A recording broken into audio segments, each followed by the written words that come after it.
Volume 4. Chapter 177, The Black-Haired Demon. Part 2. For several years now, there has been a story circulating on the continent like a superstition. Its name is verbose, a tale of a demon disturbing the order of light. At first glance, it may seem like a fanciful tale spun by a storyteller for amusement, but over the past few years, it has spread widely across the continent to the extent that hardly anyone living on land would be unaware of it. It is commonly said that 3 phenomena occur before the appearance of this demon. First, it is said that before the demon appears, crimson streams spread out like spilled red wine in all directions, flowing like a river, and those who witness this sight naturally feel a chill down their spine, causing cold sweat to run. Secondly, a strange black mist, whose origin is unknown, descends, darkening the surroundings. This mist is not a natural occurrence, seemingly enveloping everything around as if trying to confine its target. The last, third sign is the sound of unfamiliar footsteps from beyond that ignorance-filled space. As the sound draws closer, one supposedly comes face to face with cruel, blood-red pupils, as if stained with blood. If one were to experience all 3 of these phenomena, it is said that they should immediately kneel and pray to the God they believe in. Not to beg for mercy, but to fervently pray to die as painlessly as possible. For it is possible that the demon, sensing some compassion, might alleviate the suffering. Is there no one outside?" Vince exclaimed loudly, taken aback by the unexpected situation. Despite deploying a force of troops outside, easily totaling 50, for some reason, not only did no one come running, but there was no response at all. "Why is there no response? If anyone hears, come out?" Excitedly, he shouted again, and from the end of the red streak that followed, a figure appeared. Thud, thud, Vince, whose heart was pounding, soon smiled with relief. The figure that appeared was a knight from the territory, clad in a sophisticated brown leather armor. Vince thought he had come running after hearing his call. "Why did you come alone? No, more importantly, what in the world is this situation?" But in a moment of relief, Vince's body froze again with uneasy thoughts flashing through his mind. Had his judgment been impaired due to facing an unexpected situation? Even if the entire force were to come running, it would still be insufficient, yet just one person, and that too, leisurely as if taking a stroll, reacting as if reassured. Even a 3-year-old child would find it odd. As fear and dread rushed in, beads of cold sweat trickled down not only Vince's body, but also the knights accompanying him. Reveal your allegiance." One of the knights, gathering courage, demanded identification, but there was no response. Brandishing sharp, blood-red eyes, emitting an eerie aura that could not belong to this world, the demon continued to approach Vince, seemingly intent on gradually intensifying the fear felt by those facing it. Thump, thump.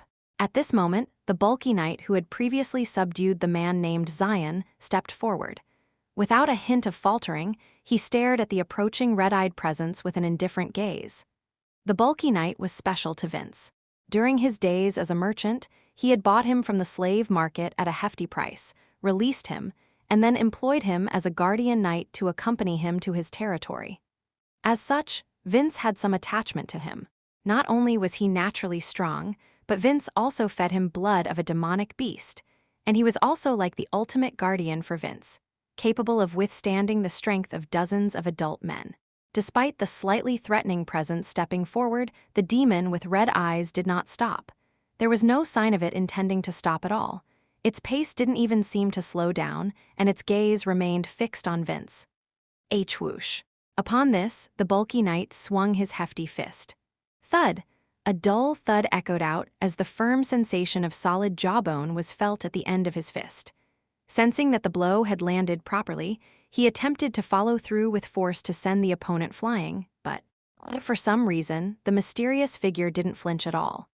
In the brief moment of realizing that something was amiss, he soon felt a stinging pain from his fist, which had made contact not with the face, but with the hand, more precisely, the back of the hand. He had merely raised his hand slightly to block the swinging fist, without even an opportunity for defense. The knight's pupils shook greatly at the unbelievable sight. Only then did the red gaze, previously directed at Vince, turn towards the knight. And in that moment of hesitation, crack, the knight's wrist was suddenly gripped tightly by something, Despite struggling to pull it away, his wrist didn't budge, unable to bear the pain any longer as he attempted to strike with his other fist. Crunch, the knight's wrist began to twist and contort as if being wrung like a towel. Arg! In agony as bones and nerves melded into one, the knight screamed. In the midst of unbearable pain, he wasn't even aware of his own body being hurled into the air. Thud, with a harsh thud, crimson blood flowed beneath their feet. The demon with red eyes, having released the knight's hand, once again moved towards Vince. What's happening? Stop him. Quickly, stop him. Growing even more anxious, Vince hurriedly ordered the remaining knights to intervene. Truly an act bordering on suicide. The knights could do nothing but rush in, with no choice but to go with mustard-like determination. Despite having numerical superiority, Vince thought they might somehow manage if they could make good use of it, but in an instant, all those thoughts vanished. Thud, 10 knights fell to the ground in the blink of an eye. Not a sword or spear had been wielded, not even a movement of the hands or feet. Only the eerie sound of wind passing by for a moment. Now, there were only 2 people left standing firmly on the ground, Vince being one of them. What is this? With his legs giving out, Vince hesitated to the ground. The black mist, which had begun to faintly appear, had now spread enough to engulf the entire vicinity. All that could be seen within the dark space were Vince's trembling body and the red pupils emanating bloodlust. The distance between them quickly narrowed to the point where only a finger could fit in between. Swoosh! The red-eyed presence gently raised its hand, soon slipping it into Vince's chest pocket. Inside the pocket, a mana crystal the size of a thumbnail emerged. Did you say that if you knew the value of the crystal, you wouldn't be able to steal it? A sinister voice that pricked at his nerves. It felt like a demon from hell whispering directly into his ears. Already overwhelmed by the momentum, Vince couldn't muster any response. Crack along with the cracking sound, the mana crystal shattered into powder. In response, the small mana orb contained within emitted a vivid blue light, which soon turned into a dark black hue. Just because you understand its value doesn't mean you can bear it. What? Whether you know its value or not, ultimately, haven't you also filled all your desires with it? Then you must pay the price as well. Swish, accompanied by a chilling sound of a sword, a cold chill was felt. A peculiar purple-crimson dagger, certainly not an ordinary weapon. The reflection of Vince's face on the blade was utterly grotesque. It was then that Vince realized. What he had to do now wasn't denying reality. Accepting everything humbly, praying fervently to die less painfully from this demon, was the best he could do right now. Ha! The bleeding had stopped, but the sensation in his body hadn't returned. All he could do was pant heavily, gazing in the direction his face was turned. Although he thought it might be better not to see, he couldn't help but open his eyes to the gruesome scene unfolding before him. The dark-haired man doubted his eyes again and again. Could that really be something a person could do? Even for someone who had held a sword and been stained with blood from an early age, it was a sight he couldn't fully bear to witness. Yet the man faced all those scenes head-on. Despite his whole body growing cold and sweat pouring down his skin like rain, the man never once closed his eyes or turned his gaze away. As if completely engrossed in the spectacle before him, Swish the demon, having completed the execution, finally rose from his position. With black hair that dyed the night sky, blood-red eyes stained with blood, and a purple dagger emitting a chilling aura. Could it be that the rumored demon with black hair had actually appeared? For some reason, the man swallowed dry blood mixed with saliva, feeling oddly excited. The demon, having silently turned his head, finally made eye contact with the man. In this workshop, only he and the man remained, both perfectly conscious. His heart was filled with anxiety and fear, wondering if the demon intended to kill him too. Yet, he didn't avert his gaze. If he were to explain, it was more awe than fear towards the demon. It felt like realizing what it meant to be entranced by a demon. The demon silently stared at the man with a profound gaze, seemingly finding him somewhat intriguing even in this situation. Thud finally, the devil who had stopped his feet approached the man step by step. Then, he immediately sat down and met the eyes of the fallen man. Even as a strange eye contact continued for a moment. Humming soon, a bright white light emanated from the devil's hand. The light permeated the body of the injured man, imparting warmth to his chilled body, which had become battered and cold. As a result, the pain gradually faded away, and the dulled senses of the body began to return gradually. It wasn't long before the man could stand up. He felt much better than before he fell prey to the night's attack, at least from the sensation. Truly a series of unbelievable events. Despite initially checking his body in a daze, he quickly regained his senses and hastily looked up. The unidentified demon had already disappeared without a trace before his eyes. Only the black mist which proved his presence faintly lingered in that spot. Chapter 178, The Black-Haired Demon. Part 3. Name: Schurz. Without a surname, he was an orphan who didn't even know his parents' faces, and from a young age, he traveled through various cities doing odd jobs.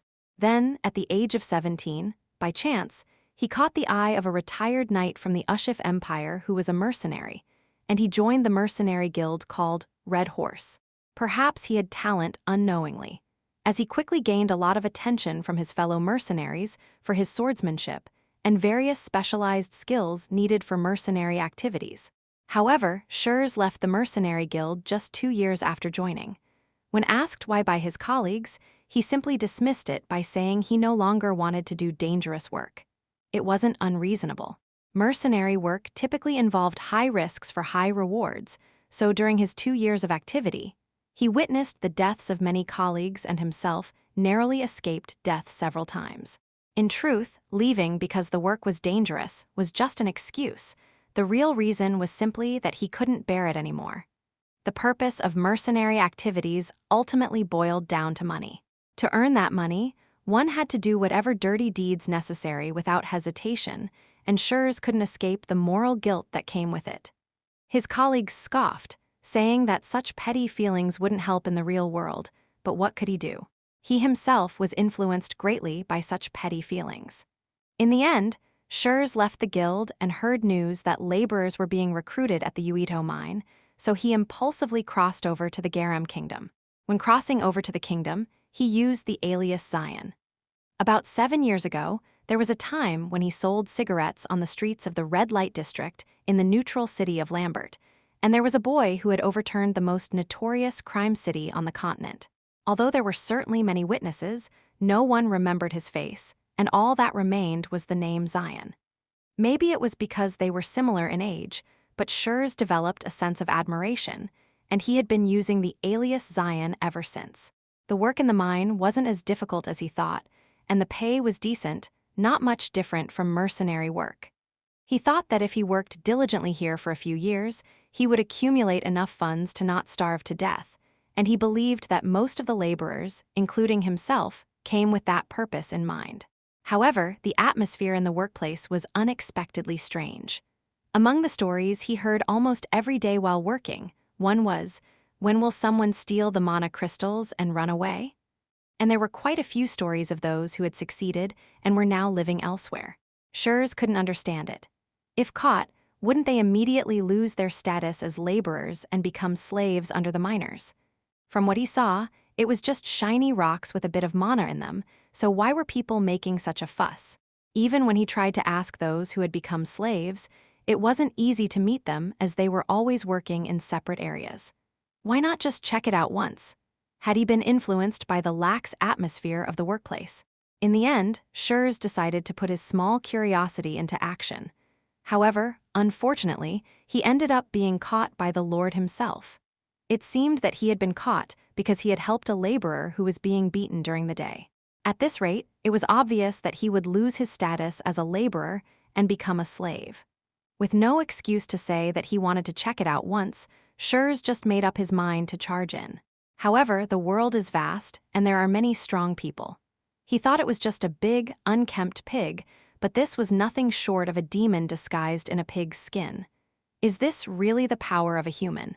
It wasn't just physical strength coming from his size, there was something fundamentally different.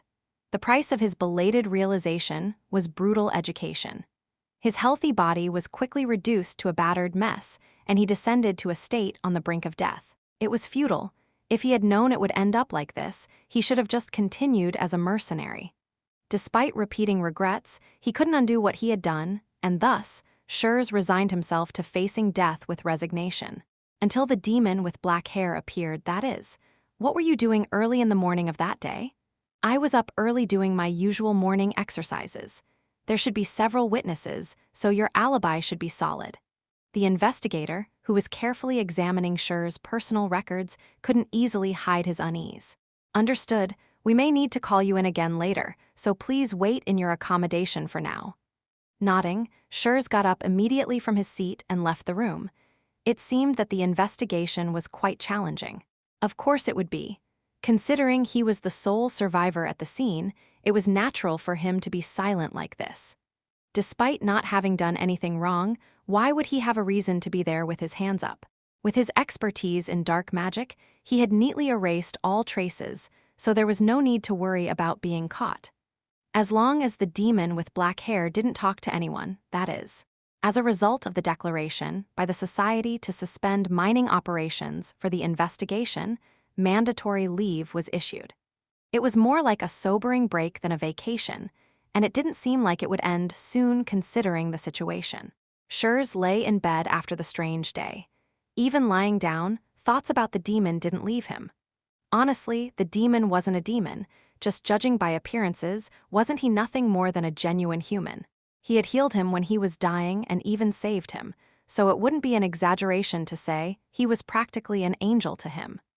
Thinking back to the atmosphere at the time, it seemed that the man had come to kill Lord Vince from the beginning.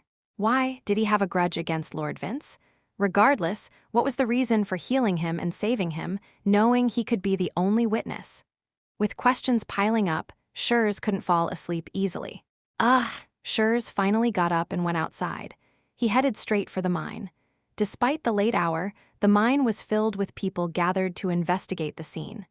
In a situation like this, standing out for no reason would only lead to suspicious glances. Schurz quickly turned away with a sense of resignation. It was said that the culprit would return to the scene, but wasn't it strange to say they would return? There was only himself, the only survivor at the scene, and even if they did return, it would be to kill him, the only potential witness. Why are there moments like this in life? Moments when something just clicks in your mind without any signs or evidence. The dimly lit streets of an ambitious city. Just now, a man with his hood flipped up passed by him by chance. The thought of "it's him" inexplicably struck him like a pickaxe hitting ore. That man! Schurz quickly turned his head as if electrified. However, all he could see was an empty street with no one passing by. It had only been a few seconds since he passed by, so where did he disappear to? Schurz rushed back towards the mine. Although he had rushed as if being chased by the jaws of death, the mine was no different from before.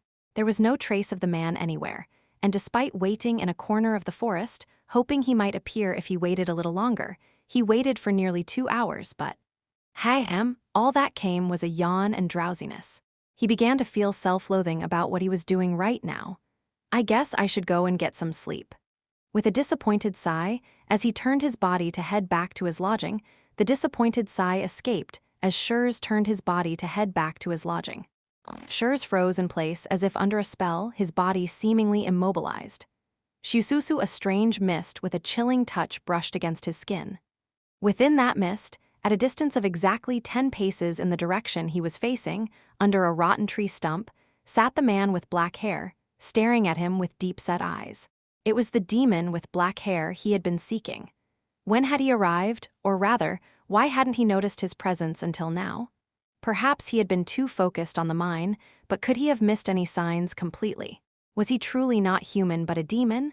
A moment of doubt and fear compounded, and then, swish, the demon with black hair suddenly stood up. Then, with measured steps, he approached where Schurz stood. At that moment, Schurz thought to himself.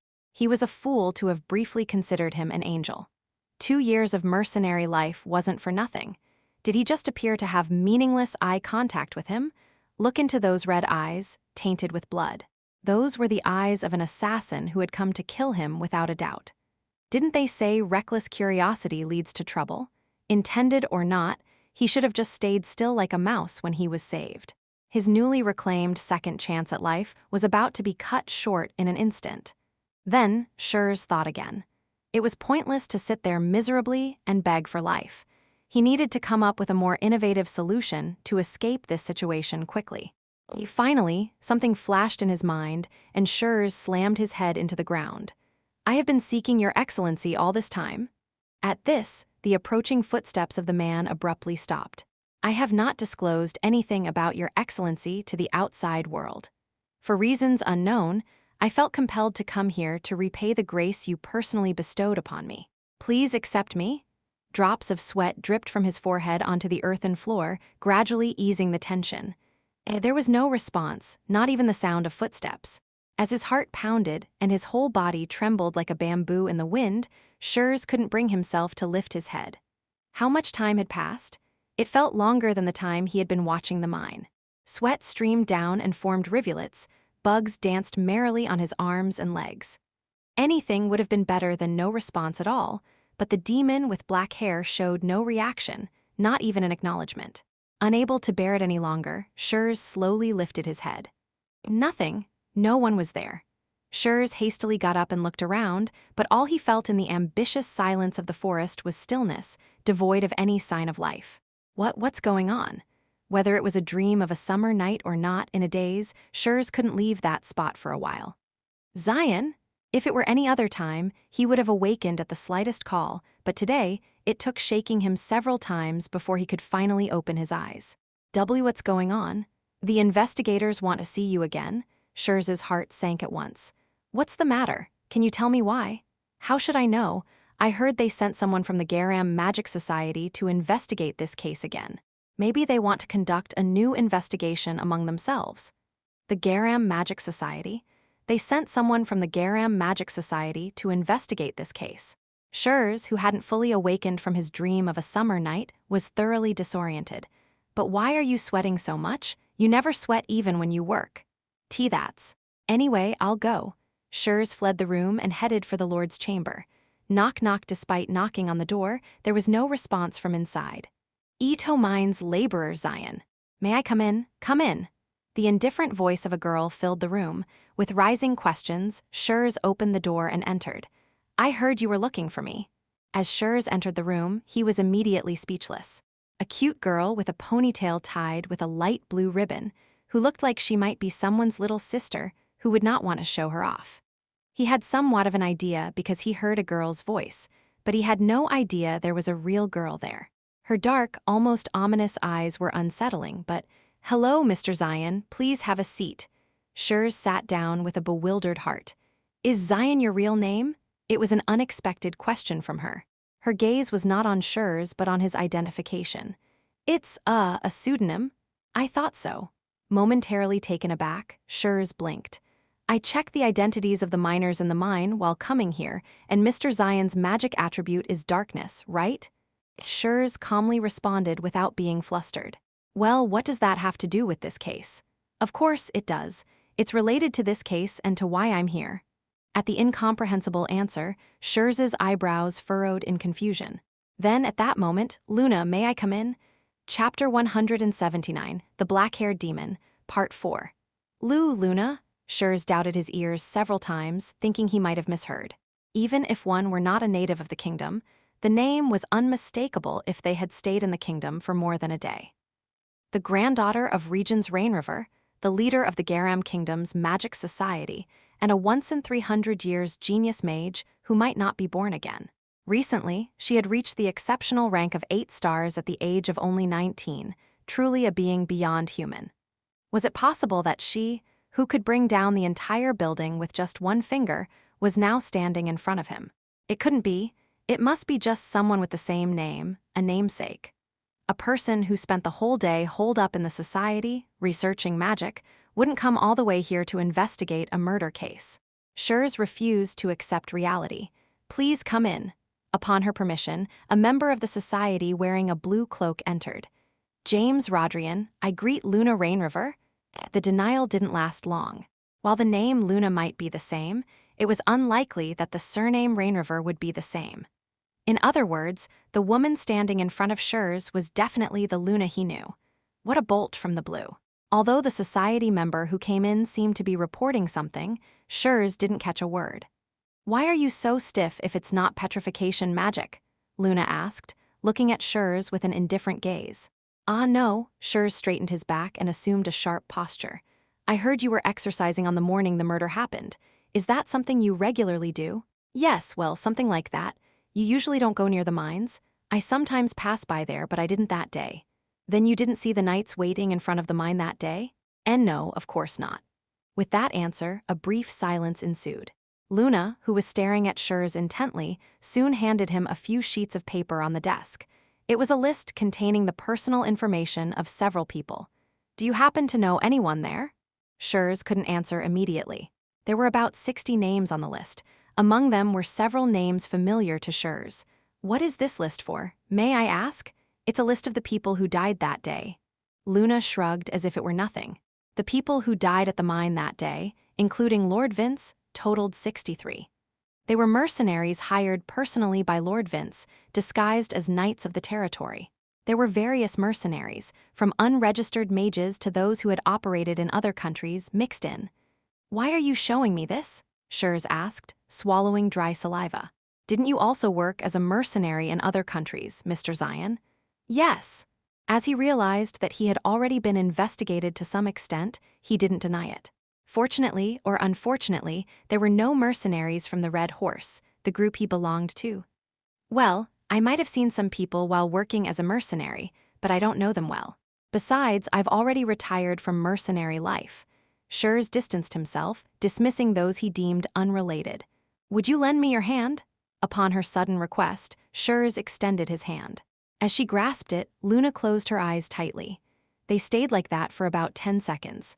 Finally, Luna opened her eyes, nodded, and spoke. Your magic level is approximately 6 stars, and your elemental attributes are quite decent, around 51%. It's uncommon to find someone with such stats in the dark attribute. Schurz's eyes widened for a moment. What are you doing? It's nothing to be surprised about. I simply used my abilities to assess yours. You seem to have quite a talent. With this level, even if a massacre occurred in the mines, you could easily erase traces with your dark magic. With each word, it felt like a dagger piercing deeper into Schurz's psyche. Inside him, his heart raced loudly. You're sweating a lot. Is that your usual constitution? Dazed by the frequent shocks, Schurz couldn't continue the conversation. Observing him, Luna smiled strangely. I guess I should take you to the mines with me. Unable to affirm or reject, Schurz suddenly found himself heading towards the mines with her. Inside the Uito mines, away from the other guards and members of the society, Luna led Schurz alone to the spot where Lord Vince's body was found. Sniff, sniff, she started sniffing around like a dog searching for its owner. What are you doing? I'm just following a scent. It seems a bit faint now. Perhaps it's been a few days, and there's no strong smell lingering. Schurz barely held back the urge to retort that such a thing was impossible. Ignoring his protests, Luna sat on the ground and touched the mana she manifested onto the ground. Suddenly, a strange resonance occurred on the ground in response to the magic. Witnessing such an unfamiliar sight for the first time in his life, Schurz stared in awe while Luna calmly accepted the resonance with her whole body. I expected this, but it turned out to be more interesting than I thought. After a moment, she stood up and turned to him. How was it? What do you think after seeing the black-haired demon up close? Schurz's pupils trembled as if experiencing an earthquake. Why are you suddenly looking for the black-haired demon? No need to deny. I've already checked what happened here before. What do you mean? Facing Schurz's suspicion, Luna flicked her finger. Then, the mana sphere still lingering in her hand suddenly moved towards Schurz, swirling around his head. In an instant, memories from the previous day vividly flashed through Schurz's mind as if it were a dream. It's a magic called replay. It allows you to replay scenes from the previous day using the remaining mana or energy in a specific area. I've never heard of such magic. That's to be expected. This magic is unknown even to the society, let alone my grandfather. Magic unknown to the society? Could there really be such magic that even those obsessed with magic wouldn't know about it? In various ways, Schurz felt confused, while Luna regarded him with a gentle gaze. Contrary to what you said about not going near the mines, you were at the scene, and you even received healing from the black-haired demon, didn't you? Realizing that she would have seen the memories he had seen, there was no point in denying anymore. Just as he had done the previous day, without a moment of hesitation, Schurz slammed his head onto the ground. I don't know what you want, but I have no connection with that demon. I just happened to be there and ran into her. He's not a demon. At the unexpected response, Schurz subtly raised his head. He's someone wearing the guise of a demon, an assassin. He's been saving several people, including Mr. Cyan and me. Schurz blinked, unable to comprehend her words. It seems like we have a lot to talk about, don't we? Squatting down and meeting his eyes, Luna's lips curled into a peculiar smile mixed with intrigue. A pure light emanated from the mana crystal held in the hand. Do you know the best way to move a person? By harnessing the irresistible power of desire that no one can refuse. Look at this mana crystal I'm holding. Does it seem to have a value greater than gold and jewels? Even if it's a pure crystal that doesn't need any processing, it's difficult to manifest magic, let alone mana, with the mana contained within it. It's merely valuable as a research material, not like a gem that would fetch a high price if placed on the market. But the world is a place where the atmosphere can change drastically with just a false rumor. Lord of Uito, Vince Levram. He lured in laborers with high wages, but in reality, if he were to pay all those wages, the mine would close its doors in less than a year. So, he spread false rumors. He incited the laborers by spreading lies that stealing mana crystals and selling them elsewhere would immediately change their lives. Then, when someone actually stole a crystal and tried to escape, he used the laws of the territory to turn many laborers into slaves. Then, he kept them separate to prevent the truth from leaking out. If things had continued this way, it wouldn't have been long before all the mine laborers were replaced with unpaid slaves. Did he say that no one would steal the crystals if they knew their value? That's probably true. If they had known that something they thought was worth more than jewels was actually no different from a shiny pebble, no one would have thought to steal it. My business in this city is done now. I threw the mana crystal in my hand into the flowing river without hesitation. Are you just going to leave that little guy? Suddenly, the black mist and Karam appeared, caressing me. Who? The little guy with the black hair. The one who gave you a good smack on the head. Ah! Suddenly, someone I had forgotten about came to mind. That day, the black-haired man who had collapsed covered in blood at the mine. He probably came to check things out rather than trying to steal the mana crystal. Well, thanks to him luring the Lord, I was able to deal with things relatively easily. Originally, I was planning to kill 100 people, but I settled for 63, so it was relatively easy to handle. I could have implicated myself if I had let him go, so I just healed him and told him to run away. I didn't expect him to ask me to take him in the moment he saw me. It was quite impressive that he sensed my presence with just a passing glance, but since I had no intention of taking him in, I left as soon as he lied down.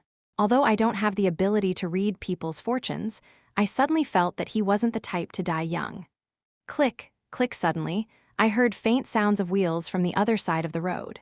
I instinctively climbed up a tree and soon saw two people, along with several armed men guarding them, who could barely fit into a small carriage.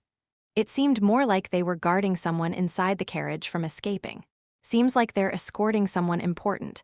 Since it had nothing to do with me, I quietly slipped away, but then, "Please help me."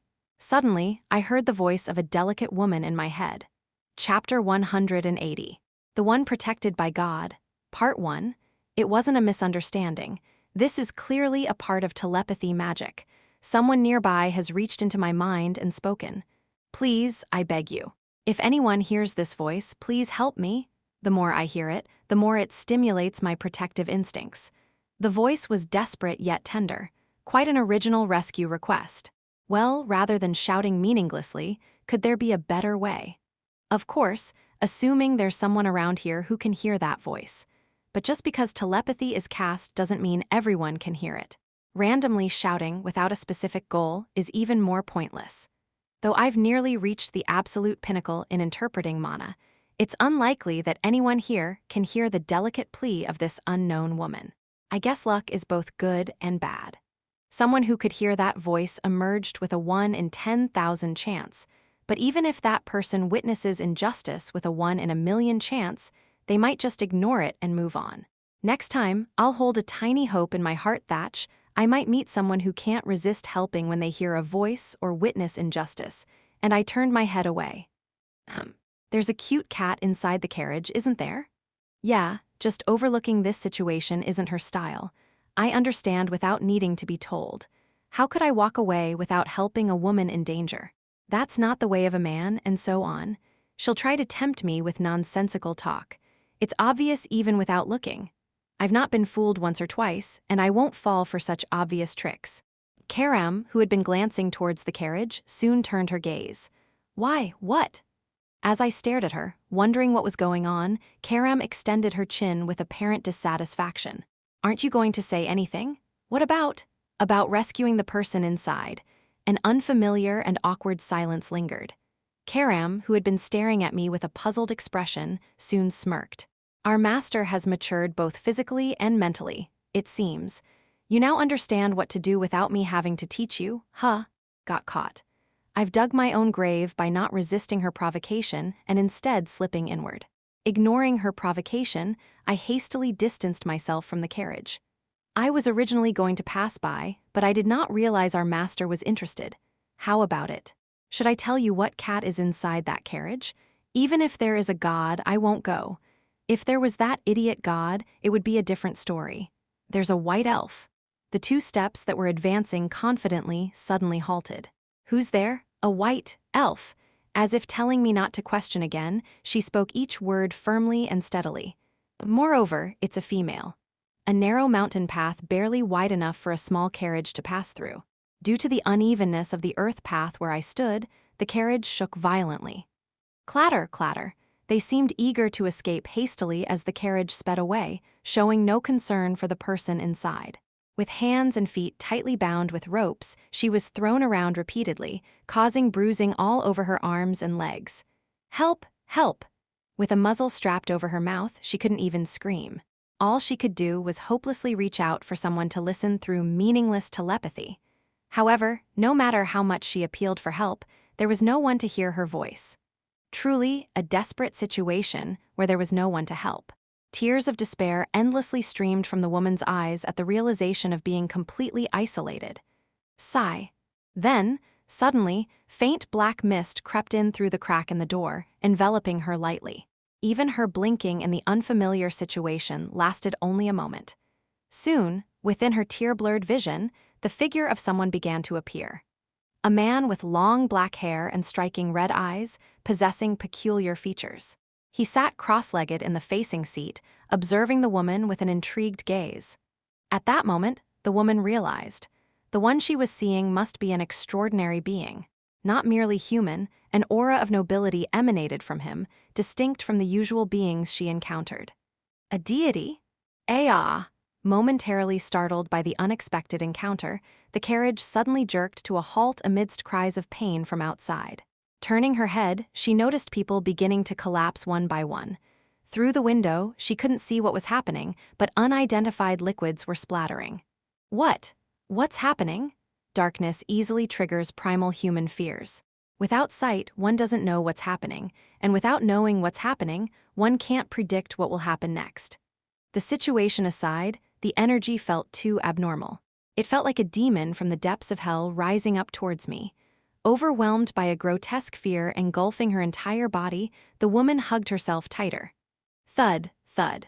The vitality of the dozen or so people had disappeared, leaving only one unidentifiable energy approaching the carriage. At this, the woman thought, if the door that confined her were to open now, she would undoubtedly meet her end. As the executioner finally arrived at the door. Clunk! With a harsh metallic sound, the latch turned, and soon, as the carriage door opened, thud, the woman lost consciousness and collapsed. Before you misunderstand, let me say this up front. I didn't move to save the woman inside the carriage. I'm serious. Even when I heard from Karam that there was a white elf, I felt no enthusiasm. I just planned to keep going straight. So why did I end up in this situation? It's not because of the woman inside the carriage, but because of the escort troops guarding it. Externally, they might appear as adventurers or mercenaries on a mission, but they are all knights affiliated with some organization. The evidence lies in the swords they carry. There are various types of swords in this world. They are divided into long swords, short swords, great swords, and short swords based on their size and weight, and swordsmen often have one sword each that they can use to maximize their abilities according to their physique and aptitude. Just as a pen must be well made to be well written, it goes without saying that a sword meant to protect oneself should be of the highest quality. It's rare for members of the Mist, who change disguises as easily as eating, to even change their swords for a mission. Especially knights who value honor and faith would be even more so. It's one thing if it's 1 or 2 people, but when more than 10 people all wear similar swords, how can you not find it suspicious? And those are the swords of the Knights of Light. After the incident 7 years ago, the Empire significantly expanded the influence of the Knights of Light to crack down on me and my followers of the Mist. Of course, expanding influence doesn't mean that there are more knights who can act on the front lines like Yulkin. In reality, the majority are just these chicks drawn on paper. Otherwise, this camp wouldn't collapse so easily without reinforcements. Well, in the end, they are probably not the ones I should be concerned about. The fact that the Knights of Light, who are part of the Empire, are kidnapping white elves from other countries, not even from the Empire or humans, is making my nose crinkle. No, how did they even manage to kidnap white elves in the first place? It's unlikely that a race that treats humans like bugs as much as dragons do would come willingly, and it doesn't make sense to kidnap them for a purpose either, right? Without hesitation, it's best to ask the person involved. "This kid really passed out," Karam said, poking her white cheek. Thinking of interrogating her, I opened the door, but she immediately passed out as soon as she saw my face. This situation is not unfamiliar, but it feels like being swept into quite an unpleasant situation. I was about to shake her awake just to see. ZZZT? A strong current flowed from her hand as if sparking. What is this? It felt as if the strong energy flowing through her body was trying to reject my approach, even emitting a subtle pressure. "I told you, there's a cute cat," Karam, sitting across from me, said with a mischievous smile. "This kid is under divine protection." The sensation of the warmth of the cloak blending with the chilly earth floor led to an unintended slumber. Waking up groggily for a moment, the woman quickly got up and looked around. Just like before she fell, she was still inside the carriage. The only difference was that the bindings on her hands and feet and the muzzle on her mouth were nowhere to be found, replaced instead by a black cloak of unknown origin wrapped around her body. The woman recalled her last memory before fainting. The carriage had stopped, screams were heard, and an ominous darkness that couldn't be called the energy of this land was approaching the carriage. Then, the moment the door opened, she seemed to have passed out. It felt like she had just dreamt a bizarre dream in the middle of the day. Suddenly, the sound of water dripping outside the door reached her ears. Carefully listening to the door, the carriage's door weakly opened. Creak, the carriage door opened weakly. The woman, hesitating for a moment whether to leave or not, eventually gathered her courage and stepped outside. The bright afternoon sunlight and the clear flowing stream greeted her outside. As if enchanted by the pure flow of water, the woman ran towards the stream. Then, cupping her hands together, she drank from the flowing water. Ah! Finally, a happy smile spread across her face. But that moment of happiness was short-lived. Sensing a strange presence behind her, she quickly turned her head. A black-haired man stood with his arms crossed, gazing at her with indifferent eyes. The woman pushed back her cloak defensively, assuming a guarded stance. However, she soon realized. The cloak she was pushing back belonged to the man standing before her. She finally examined her own body. Her previously injured body had miraculously healed without a single bruise. Had this man not only rescued her, but also healed her from her injuries? She felt certain that he was the one who had listened to her desperate plea for help. "Did you rescue me?" She tried to communicate telepathically, but the man only furrowed his brows in response, offering no verbal answer. As she attempted to speak again, wondering if her voice couldn't reach him. "Can't you speak?" His indifferent yet captivating voice resonated deeply within her. Chapter 181, The One Protected by God. Part 2. It seemed as though delicate white snow had settled on her smooth hair and milk-like skin. Her flawless blue eyes, devoid of any malice, portrayed pure innocence. In the faint tremble of her eyes, curiosity and apprehension about me were evident. At first glance, one might find her appearance slightly peculiar, yet undeniably beautiful, Until, of course, they saw the ears hidden beneath her long hair. She was what they called a white elf. Residing in the northern regions of the continent, they were the inhabitants of the frigid lands of Pruina, which had been isolated from human interaction for centuries following the Holy War. When I attempted to communicate with her telepathically, she responded in kind, but to my surprise, there was no reply. "Why aren't you speaking? Didn't you hear me?" I'm sorry. This is my first time attempting to communicate telepathically with a human." She replied hesitantly in my head again. She apologized, bowing her head slightly. Unable to speak verbally, she explained. "I'm sorry, I can only communicate like this since I can't speak at the moment. I'm really sorry." Is she in a situation where she can't speak? Has she fallen under some kind of silent spell? Cyan said she is under the protection of God, but somehow I don't see anything special about her to my eyes. I didn't feel any special mana, nor did I feel the power of a god like me. Why was a woman who was said to be under the protection of God kidnapped by these idiots who couldn't even form a camp in the first place? In a situation where I couldn't decide on anything, she spoke again. "Are you, the one who rescued me? Don't get ahead of yourself. I didn't rescue you out of the goodness of my heart. From now on, just answer my questions." "Okay, I understand." She seemed a little intimidated and nodded her head, putting her hands together neatly. In truth, I had interrogated the thugs who were escorting her before she woke up, but I had obtained nothing special. They had only received orders to transport the carriage somewhere, without even knowing what was inside. And the destination was none other than the capital of the Garum Kingdom, Gaul. It all seemed excessively complicated. It's something I don't particularly prefer. Why were you kidnapped by Imperial Knights? Imperial Knights? She blinked her eyes in confusion, apparently hearing the term for the first time. If you mean the Empire, then are you referring to the Ushif Empire? I simply nodded. I'm not from here, as you may have guessed from my appearance. I belong to the White Elf tribe from the northern region of the continent called Pruina. It was already a known fact, so I didn't question her further. We generally don't interact with other tribes, but due to the dire situation we're facing, I came to request help from the humans. Help? Yes. Actually, we have one member of our tribe who has been assimilated into human society. They're quite famous, with many people following them, so we came to meet them and seek their assistance. You came all the way here alone from a distant land. Not alone. I came with a few members of our tribe, but we were suddenly ambushed while sleeping, and I couldn't resist being taken here. So, she didn't even know why she had been kidnapped. Yet she claimed there was a white elf assimilated into human society.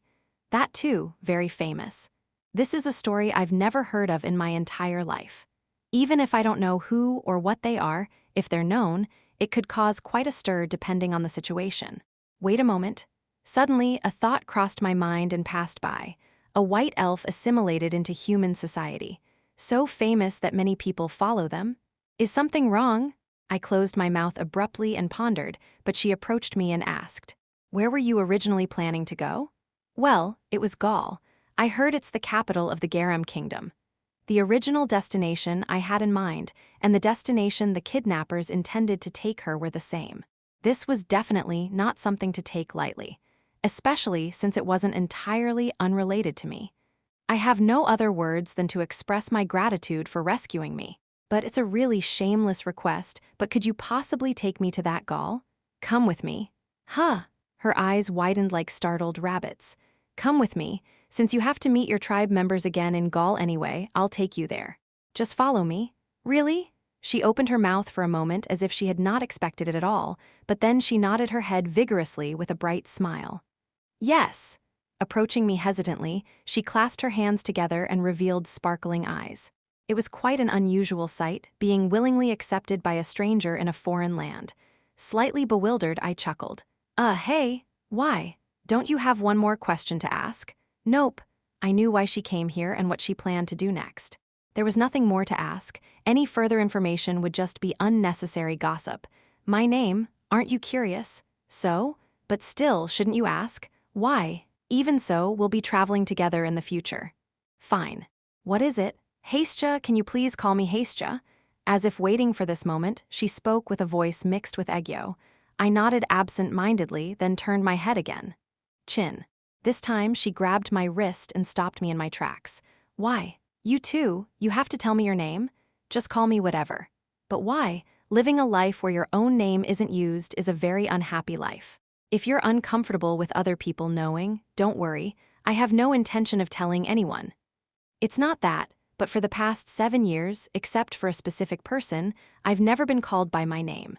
I've occasionally used aliases, but my real name, Cyan Vert, has rarely been directly spoken.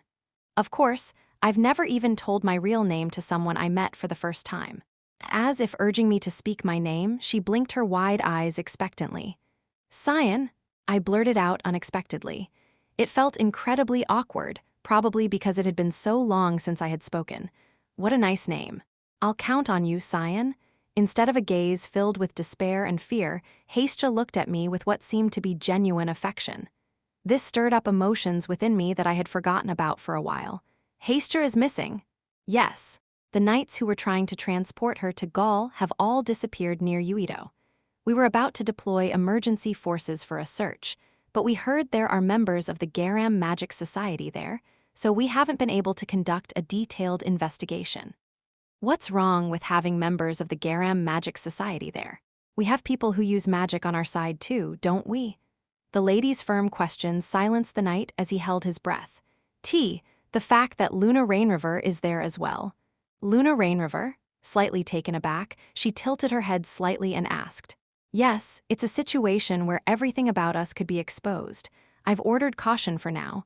Once she and the members of the Garam Magic Society leave the city, then we can investigate. Gather all available forces and head to Gaul. To the capital? Yes. Since her destination is already determined, she'll come on her own if we wait. But, the knight, who seemed to want to say more, soon resigned and bowed his head. I will follow the orders of the Holy Maiden. With that, he quickly left the room, leaving the woman alone to offer a sacred prayer towards the central statue. Nothing ever goes smoothly, does it? That's what makes life interesting, isn't it? The statue seemed to agree with her words, emitting a faint light. Reflected in that light, the woman's white hair fluttered gracefully. The chilly air brushed against their skin in the mountainous night.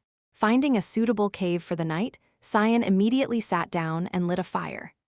Hastja, still wrapped in the cloak Cyan had given her, watched him start the fire intently. Despite being accustomed to the cold of the polar region, she seemed to appreciate Cyan's warmth emanating from the cloak, as she didn't consider taking it off. Among them, Hastja, who was closely observing Cyan's hands, began to gently touch her own body. You seem to be very proficient in healing magic, Cyan. I had a lot of painful spots before, but now they're all healed. Were you passing by where I was? Despite her repeated questions, Cyan remained silent, ignoring her completely. Hastja looked away with a sullen expression as he continued to ignore her, even though he was clearly hearing it in his head. Though she was in a position to receive help, there was nothing to say, but she still hoped for some kind of interaction and development of their relationship. However, it seemed that he simply didn't want to talk to her, as she was about to sigh with disappointment. Suddenly, long black hair fell over her shoulder. Understand. Our master hasn't had a chance to talk to new people for years. Startled, she turned her head back, only to see the woman with black hair and crimson eyes she had seen on the carriage smiling at her. What are you doing? Why?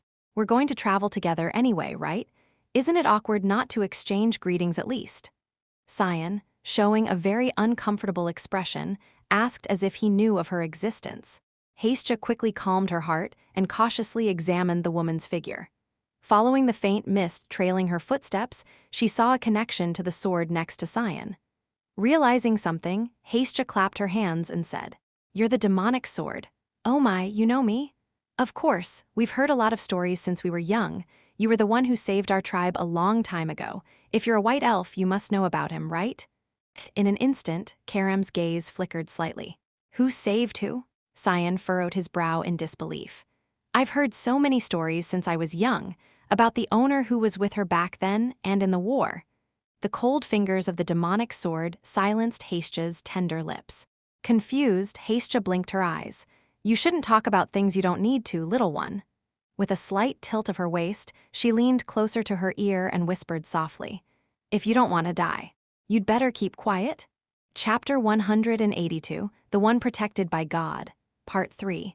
Already 5 hours have passed. From the city center to the outskirts, through villages and fields, such a journey would not be typical. While he continued to silently follow, Schurz began to feel increasingly uneasy as he followed Luna Rainliver. He had heard of her before, but he never knew she would be so obsessed. It was like searching for a needle in a haystack. Was it reasonable to search the entire city for one clue that might not even exist? The members of the society following her seemed accustomed to it, silently trailing behind her without any expression. Though Schurz had experience with long-distance travel from his mercenary activities, he felt he could endure it for a while longer. But it seemed like he could spend several sleepless nights at this rate. "Are you not tired?" Even as she continued to move forward without a single drop of sweat, bravely traversing the rough mountain path, Schurz couldn't help but admire her determination. It was beyond mere obsession. It bordered on madness. Who was this black-haired demon that she was so determined to find? After 5 hours of starting her journey, Luna suddenly stopped walking. It was in the midst of a grassy clearing in the mountains. Scanning her surroundings, Luna eventually turned her gaze to the ground. Suddenly, without warning, she squatted down, pressed her nose to the earth, and sniffed like a dog, as if trying to catch a scent. Without any sign of abating, as if the ritual was just beginning again, each member of the society either bowed their heads or pressed their foreheads. Perceiving this, the somewhat clueless Schurz inquired, "What exactly are you trying to smell?" After a moment, Luna stood up and addressed her companions without any explanation. "Here." As if waiting for her command, the society members quickly advanced, forming a circular formation around her. Woo! They each transmitted their mana into the ground, and a blue magical circle formed around Luna. Surprised, Schurz instinctively tried to step back, but Luna reassured him. "You don't need to be alarmed. Yes, just feel it from where you are. When you reach the highest point of your darkness attribute power, see what happens." Schurz was utterly bewildered. With her eyes closed, Luna sat back down and gently placed her folded hands on the ground. Woo-oh, the ground began to resonate in response to the magic.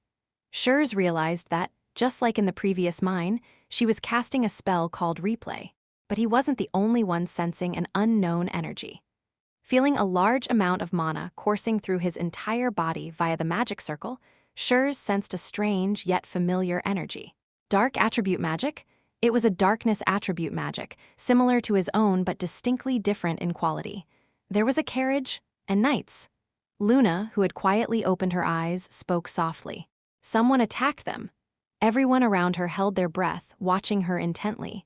Perhaps they targeted something inside the carriage, or, whoosh, Luna's gaze, which had been reflecting on the past events, suddenly shifted elsewhere. Surprised momentarily, everyone watched as Luna threw herself down the steep slope beside the dirt path. Luna, startled, the society members followed suit, and Schurz, caught off guard, also followed. They slid down the slope and arrived at the mouth of a valley where clear water flowed gently. There, in front of them, was a small wooden carriage with missing wheels. As Luna gently caressed the carriage, a sinister smile, tinged with joy and madness, formed on her lips. "I finally found you, Senior. Sometimes I dream. I stand alone in a desolate wasteland, surrounded by thousands of knights. Each of them holds a sword or a spear, ready to kill me at a moment's notice. While the golden aura above tries to offer them protection and encouragement, all I have is a single demonic sword in my right hand. Nothing else is by my side. When the knights charge with thunderous shouts, I kill them all. Every single one of them, mercilessly. And then, soon after, the golden aura that protected them all disappears, leaving only me surrounded by the dark mist of ignorance, alone in the wasteland, looking up at the sky. Usually, this is where I wake up from the dream, but sometimes I wonder, what expression would I have in the end, after killing every living being and being left alone?" I opened my eyes. The sky was on the verge of dawn, covered in a deep blue veil. Reflecting on the moment I woke up, it seemed like I had slept for at least 3 hours. It was a relatively long sleep after a long time. While casually turning my head, I furrowed my brow slightly. Hastja, who had wrapped herself tightly in my cloak, was suddenly sleeping right next to me. I distinctly remember her being on the other side of the tree when I closed my eyes. When did she come all the way here? Feeling somewhat awkward, I glanced at her intently, only to have Karam, who couldn't stand leaving this situation alone, appear and poke at my cheek. Why? Disappointed you didn't get ambushed? I didn't bother answering, knowing it would only give me a headache. Instead, what exactly is divine protection? It sounds nice enough, but it doesn't seem to serve its purpose properly, does it? A white elf claiming divine protection got kidnapped by just a few humans? No matter how many times I went over it, it still didn't make sense to me. Divine protection means receiving attention and care from a supreme being called God. If I hadn't happened to pass nearby, wouldn't this woman have been dragged away by those evil knights and never known what cruel things she would have suffered?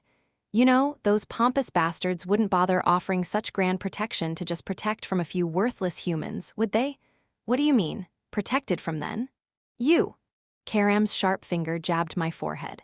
When a person is so absurdly perplexed, they often burst into a laughter without realizing it. That's exactly what I did. Those arrogant beings wouldn't offer such grand protection to humans without some ulterior motive. They must have some impure purpose in mind. An ulterior motive? Exactly. I don't know what deity offered the protection, but that deity probably wouldn't even bat an eye if this kid were kidnapped or suffered bodily and mental harm. They wouldn't even consider non-threatening beings like humans a threat, so their power wouldn't even be activated. Then, does that mean I'm considered someone who can unravel that secret? To be more precise, you were rejected for being seen as someone who could threaten the deity's secret. Karam, as always, raised her chin with a hint of interest, looking down at me. It's a secret as grand as the pride of the deities who pierce the sky. I'm not a scholar seeking the truth, and I don't care much about others' lives. I don't want to meddle in such grand privacy. But that secret must not be something as trivial as a first love. Whatever the reason the nameless deity hid a secret within this vulnerable elf, it's definitely not good for her. Especially considering that the future ahead may not be so bright. Whoosh, as she slept soundly, she suddenly turned her body. Then, her closed eyes naturally met mine. Seemingly unconcerned about such a bleak future for now, Hastja was smiling softly at me. Gaul, the capital of the kingdom of Garam. Usually, capitals tend to be located at the heart of the territory, but Gaul is relatively skewed towards the bottom of the continent. It's a significant location, chosen for its own reasons. It's said that Gaul is where humans first manifested magic to protect themselves. Although there are hardly any properly documented records, it's practically a legendary tale. Nonetheless, it can be considered a place of great significance not only for the kingdom, but for humanity as a whole. Wow! Hastja, gazing at the central spire, couldn't help but admire. At the top of the spire, a giant, iridescent magical stone, emitting a brilliant mana light, served as the symbol of the Garam kingdom. The development of humans is truly remarkable. I never knew mana could be utilized to such an extent. Well, it could be considered a result of centuries of struggle just to survive. Where are your companions gathering? That. They said it would be at the headquarters of the Mage Guild. The Mage Guild headquarters. It wasn't a particularly appealing place for me. Are you saying the person in charge there is a member of your clan? I'm not sure. We only communicated through letters beforehand, and they mentioned meeting there. If the White Elf was an official within the Garam Magic Society in the first place, there was no way she wouldn't have known about it. Although she generally ignores anything unrelated to her, well, anyway, it's not a place I'd like to get too close to. Seeming to sense my sentiment, she suddenly took a step away from me. If you've brought me this far, it's enough. I shouldn't burden you any further, so I'll go on alone from here. Is that the way to go? Hastja pointed to the Mage Guild building right behind the spire. I wanted to keep this as a souvenir of our meeting with Cyan, but unfortunately, I'll return it. Hastja neatly folded my cloak and handed it back to me. What are you going to do alone when you can't even speak? It's okay. Besides, I've already sensed the presence of clan members nearby. If I mentally communicate with them, they'll surely hear my voice and respond. There was strong conviction in her eyes. It may be a small token of gratitude, but Hastja took out a white jade from her bosom and handed it to me. Just think of it as a protective charm. Someday, if Cyan encounters danger, this charm will protect him. Despite wondering why such a good thing was with her, and yet she got kidnapped, I suppressed the question rising to my lips with a calm heart. Lowering her head, she took a few steps forward, then waved at me. Are you going to let her go without any regrets? If that were the case, we would have parted ways at the city entrance. All I can do for now is this. What's left is to observe her from a nearby place to see what happens. Well, in terms of security, it's the second best place on the continent, so I don't think there will be any major problems, but oops, right next to the main street where I sent off Hastja, in a dark alleyway shrouded in shadows. I grabbed the neck of an unknown assailant who was aiming a sinister dagger at me and slammed them against the wall. However, that doesn't mean there were no problems at all. On the writhing face of the assailant, white and sharp elven ears protruded on both sides. Chapter 183, The One Protected by God. Part 4. In this unfamiliar city, this elf is not carrying this around for self-defense.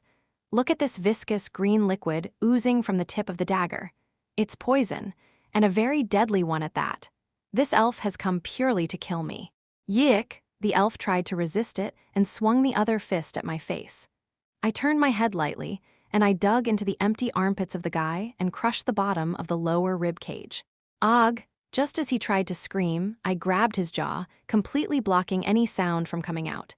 Is the groin a bit too obvious? As even a small force can bring about the greatest agony, there's no better target to aim for. Besides, an elf's body isn't much different from a human's. If the pain is intensified, it will not be lessened, that's for sure. Just 10 seconds. I'd like to ask how it feels to experience pain you've never felt in your entire life, but unfortunately, time doesn't allow it. I lifted his collar without a moment's pause. What are you, and why are scum like you near Hastja? You shouldn't be asking questions right now. It seems his enlightenment time was insufficient. To prevent any doubts this time, I raised my hand again for a second enlightenment. Wait, don't misunderstand. I just appeared because it seemed like you were harassing Lady Hastja. I had no other intentions. Every time this situation arises, I wish if they were going to make excuses, they'd at least make them plausible. Including this foolish elf and the others lurking around the corner who don't even consider coming out, they've been following us since the city entrance. Perhaps, like Hastja, they sensed the same white elf aura and came looking for us. If they were normal comrades who sincerely wished for her safety, they would have appeared immediately and asked what was going on. But they didn't. Instead of showing up warmly, they secretly followed with an intention beyond malice. Can you hear my voice? It's Hastja. Is there anyone around? The naive elf continued to mentally communicate in all directions. In any other place, it might work, but this is Gaul, the capital of the Garam Kingdom, and in front of the headquarters of the Garam Guild, where mages of 7th rank and above abound. It means there are plenty of humans who can hear that mental communication. If she keeps doing that recklessly, she'll be taken away by the guild's mages before the white elf even notices. Deciding that the situation was not relaxed, I turned my gaze forward again. There will be no more warnings. From now on, you'll only answer my questions. No private conversations allowed. Placing the hand raised gently on the other side, I pressed it against the elf's rib cage again. With a resolute gaze, the elf nodded his head painfully, indicating that he would answer any question. It was strange. She could feel the presence of clan members nearby, yet there was no one appearing. She wondered if her voice wasn't reaching them, so she tried to adjust the mana more precisely, but nothing changed. Hastja puffed up her cheeks in frustration, but she couldn't give up. As she closed her eyes again to focus on mental communication, jaw without a sound, someone grabbed her arm. Startled, Hastja turned her head. Cyan? It was none other than Cyan, whom she had just parted ways with. Without a word or explanation, Cyan silently led the bewildered Hastja somewhere. Hastja, with a flustered expression, could only open her mouth, and for some reason, her cheeks were burning red. As they walked, their steps halted in the middle of the street. As Hastja looked ahead with a puzzled expression, she noticed several men wearing hoods at the end of the street. They too spotted the two approaching and turned their gazes. They're my clan members. Hastja smiled with relief at finding them, but the clan members' expressions were not as cheerful. I was worried that my voice didn't reach you. Cyan found me. For a moment, as Hastja looked at Cyan, her face froze. She sensed a hint of vigilance mixed in with Cyan's indifferent gaze as he stared ahead. Cyan tightened his grip on Hastja's hand. Twist, instead of continuing in the direction they were heading, he abruptly turned and headed towards a side alley. See, Cyan, what's going on? Is something wrong with my clan members? Despite Haistja's urgent question, Cyan didn't respond. If anything, he seemed displeased with their current speed. Swiftly, suddenly lifting her lower body, he grabbed onto the wall and flew upwards towards the top of a building. Caught off guard, Haistja's face turned as red as an apple, and she couldn't even muster a word of resistance. As their unexpected escape continued, Cyan flicked his finger in front of Haistja's face as they landed back on the ground. "Wake up!" Startled, Haistja quickly nodded her head. From Cyan's half-lowered eyelids, a sense of disdain for her foolishness was clearly visible. "How did you know that your clan members are living in this land?" Cyan didn't even take a moment to catch his breath before asking the question. I didn't know from the beginning, but I heard from clan members who had been to the handover. They've been settled there for quite some time. Do you know where they're settled?" Well, I heard it's called the Ushif Empire. But why did they agree to meet in the Garam Kingdom?"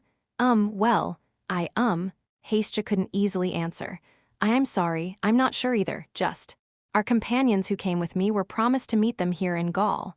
Her voice was gradually fading into a mosquito-like buzz. "The name of the clan member who agreed to meet, is it Nephrodite?" How did you know?" Cyan, as if expecting such a response, bit his lip.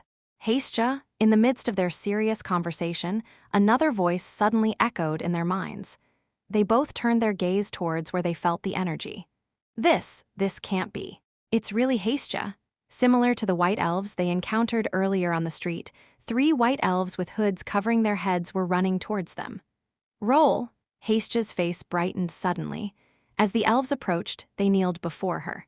"We're so relieved that you're safe. We were really worried about what happened to Haistja." Some of them were even shedding tears out of relief. "We need to leave this city immediately. Everything has gone wrong. There are no clan members here to help us." Haistja looked at the clan members with a perplexed expression, as if she couldn't understand. "In the past life, just once, I set foot in Pruina. To sum up my impressions in a single line, I'd like to call it a land where humans simply can't survive." The cold weather and rugged terrain aside, the way white elves looked at humans was quite impressive. To put it simply, they avoided humans like pests. It's different from the concept of disdain for a weak race like dragons. They just dislike the race itself, to the extent that they believed humans should disappear from this land altogether. So this naive elf is even more peculiar. Despite being in a strange land and being kidnapped, she followed a suspiciously dubious human. Any other white elf would never have imagined such a thing. Anyway, a race that avoids humans as much as pests comes to ask humans for help when they face danger. Yet they're not a race devoid of conscience to the extent of abandoning their own traditions. They would try to solve their own problems even if it means facing extinction. They can be considered a far more honest race than humans born with a tendency for domination. In other words, what they've been trying to do so far isn't the decision of the entire white elf race. It's purely an individualistic and unacceptable deviation. It was wrong from the beginning. There were no clan members who assimilated into human society from the start. It was all a scheme by the Garnian faction. A middle-aged elf named Roll revealed the true colors of the Garnian clan, saying that they were instructed to follow Haistja to Gaul after she disappeared. While reluctantly following them, Haistja's voice was heard in the city, and they followed her energy to this place. Unable to understand the serious situation, Haistja asked with a puzzled expression, "But, even if we were deceived, why did the Garnian clan bring us here and what were they trying to do?" "That's something we'll find out later. For now, please just think about getting out of here and returning to Pruina." Haistja, seemingly unable to make a firm decision, clasped both fists in deep thought. "Though I don't want to intervene in such a serious situation, those friends are under 2 big misconceptions right now. There were no clan members assimilated into human society from the beginning. No, there were. And what? The Garnian clan is the culprit behind this? It's not 100% certain yet, but I'm 99% sure. That guy isn't the culprit. He's just a faithful executor who follows orders. The real culprit is much higher up." While watching the somewhat uneasy conversation of the unfamiliar foreigners with interest, an elf suddenly approached me. Judging by the thoroughly aroused suspicion in his eyes, it didn't seem like he came to say anything good. Hey, what's your identity? It seems like he's aimed the protest in the wrong direction. Why were you lurking around Haistja? I'm not someone who doesn't understand their vigilance, but haven't they realized that such unrestrained suspicion won't help at all yet? Thinking it's not worth responding, I just kept my mouth shut. Stop it, Alphonse. Sir Cyan is solely here to help. That's why I'm even more suspicious. Can a human emitting such a suspicious, if not downright evil, aura truly help Haistja with a pure heart? Such a suspicious, if not downright evil aura. Well, it's not entirely wrong. Rather, I'd say it's accurate. I was judged more accurately than that naive girl did. Pointless accusations won't help. What's certain is that I was rescued by Sir Cyan. Without him, I might have been in some bad situation by now. Despite her resolute outcry, the suspicious glances towards me didn't seem to fade easily. Even though we've spent little time together and my immature heart may have made rash judgments, I'll tell you clearly here. With a somewhat determined expression, she suddenly grabbed my hand. I gave my soulstone to Cyan here. Then she suddenly said something incomprehensible. What, a soul stone? Let's just stay still. It doesn't seem like the first time I've heard of such an item. It seems like I've heard of it somewhere. Are you insane, Haistja? Their reaction, more of sheer horror than disgust, was quite a spectacle. Chapter 184, The One Protected by God, Part 5, Soul Stone. Where have I heard of that before? Ah, right, I remember it as something I heard when I visited Pruna in my past life. Wasn't it said that every white elf gets one as their second soul from birth? It's not an artifact made artificially like the ignition stone or the days stone, nor is it a mana-filled crystal like a mana stone. It's just a white stone that can be seen anywhere in Pruna. However, sometimes, the meaning contained within is more important than its apparent performance. The soul stone was said to be a very meaningful item for the residents living there. A stone containing souls, as its name suggests. In addition to the innate soul bestowed upon the body, it was said to have the meaning of a second soul that grows with the body as it develops. It was also said to have the meaning of a talisman protecting the owner from danger. And if one were to transfer their soul stone to another, it meant they trusted and relied on that existence so much that they could even pass on their own soul. And furthermore, the meaning as a companion. Wait a moment, is this elf really crazy for showing me this? Oh, don't misunderstand, it's just my sentiment. It doesn't have any other meaning. It's just as a token of gratitude for saving me. As a token of gratitude, she gave away something akin to her own soul. Hey elf, do you think I'm such an ignorant human who can't even understand that? To some, I might seem like a demon who saved their life in exchange for their soul. Look at that. Thankfully, the other elves are not wielding swords in their hands, staring at me as if they might kill me at any moment. Hey you, what trick did you use to bewitch our Lady Haistja? Talking about tricks. Seems like the situation turned against me now. I don't even know who I'm protesting to. Stop it, Alphonse. Instead of him, who seems like he won't calm down even if he speaks, a middle-aged elf stepped forward, trying to handle the situation with flexibility. Greetings are overdue. I will express gratitude on behalf of the White Elves for rescuing Lady Haistja and escorting her here. Just like humans, he bent his waist at a right angle to express gratitude to me. We can't reveal much due to our circumstances, but Lady Haistja is extremely important to our White Elf clan.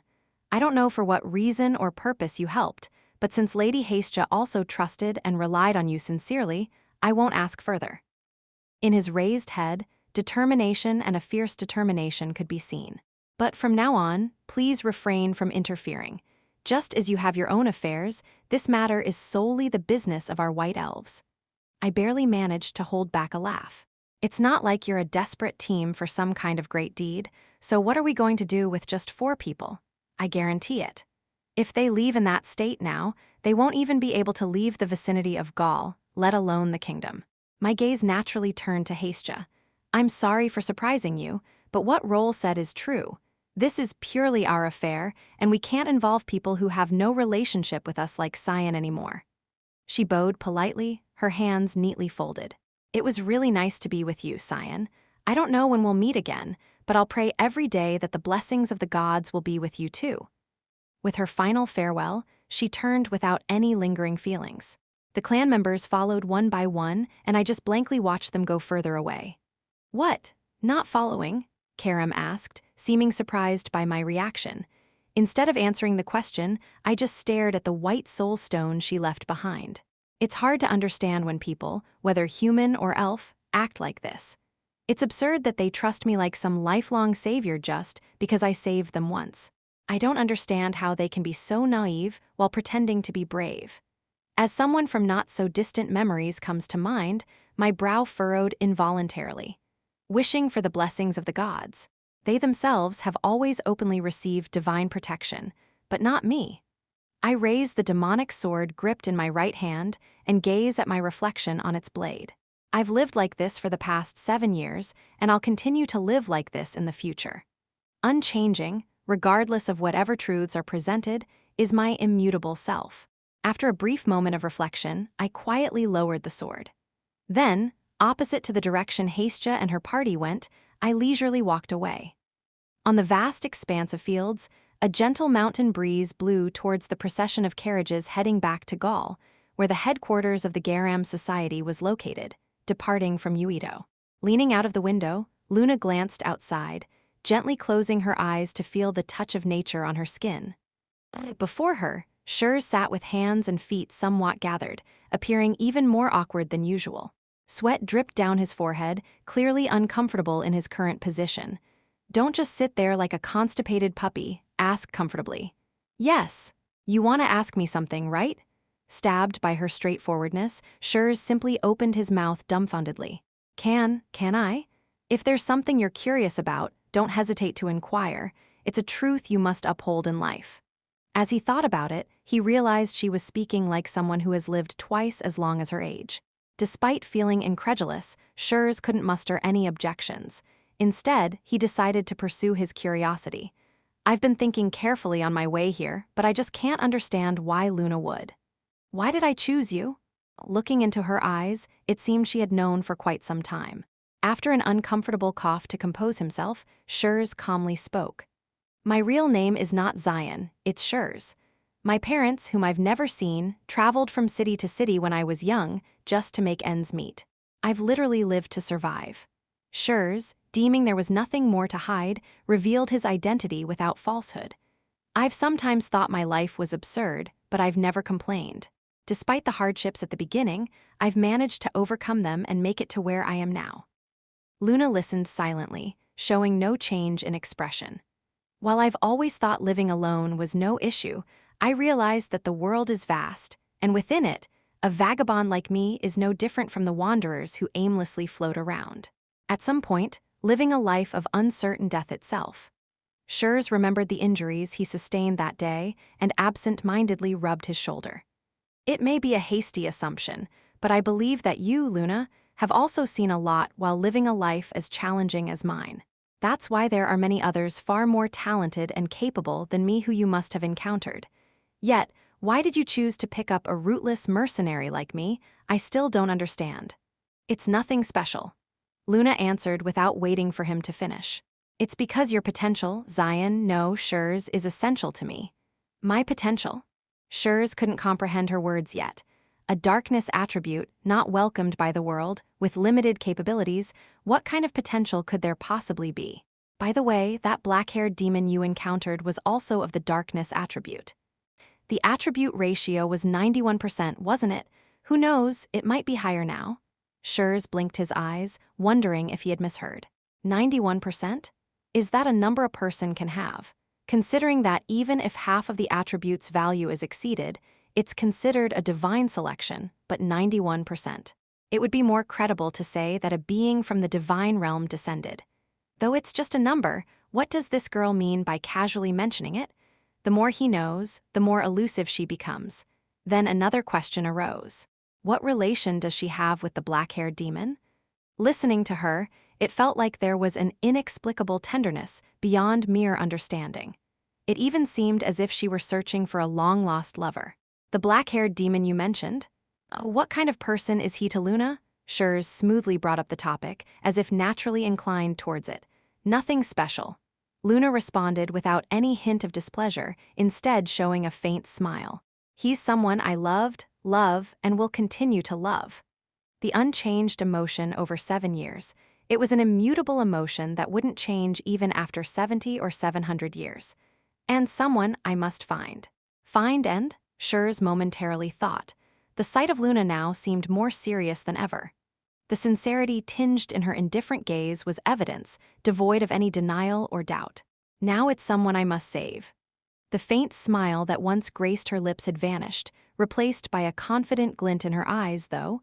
As if it wasn't the right time yet, Luna gently closed her eyes and erased the trace.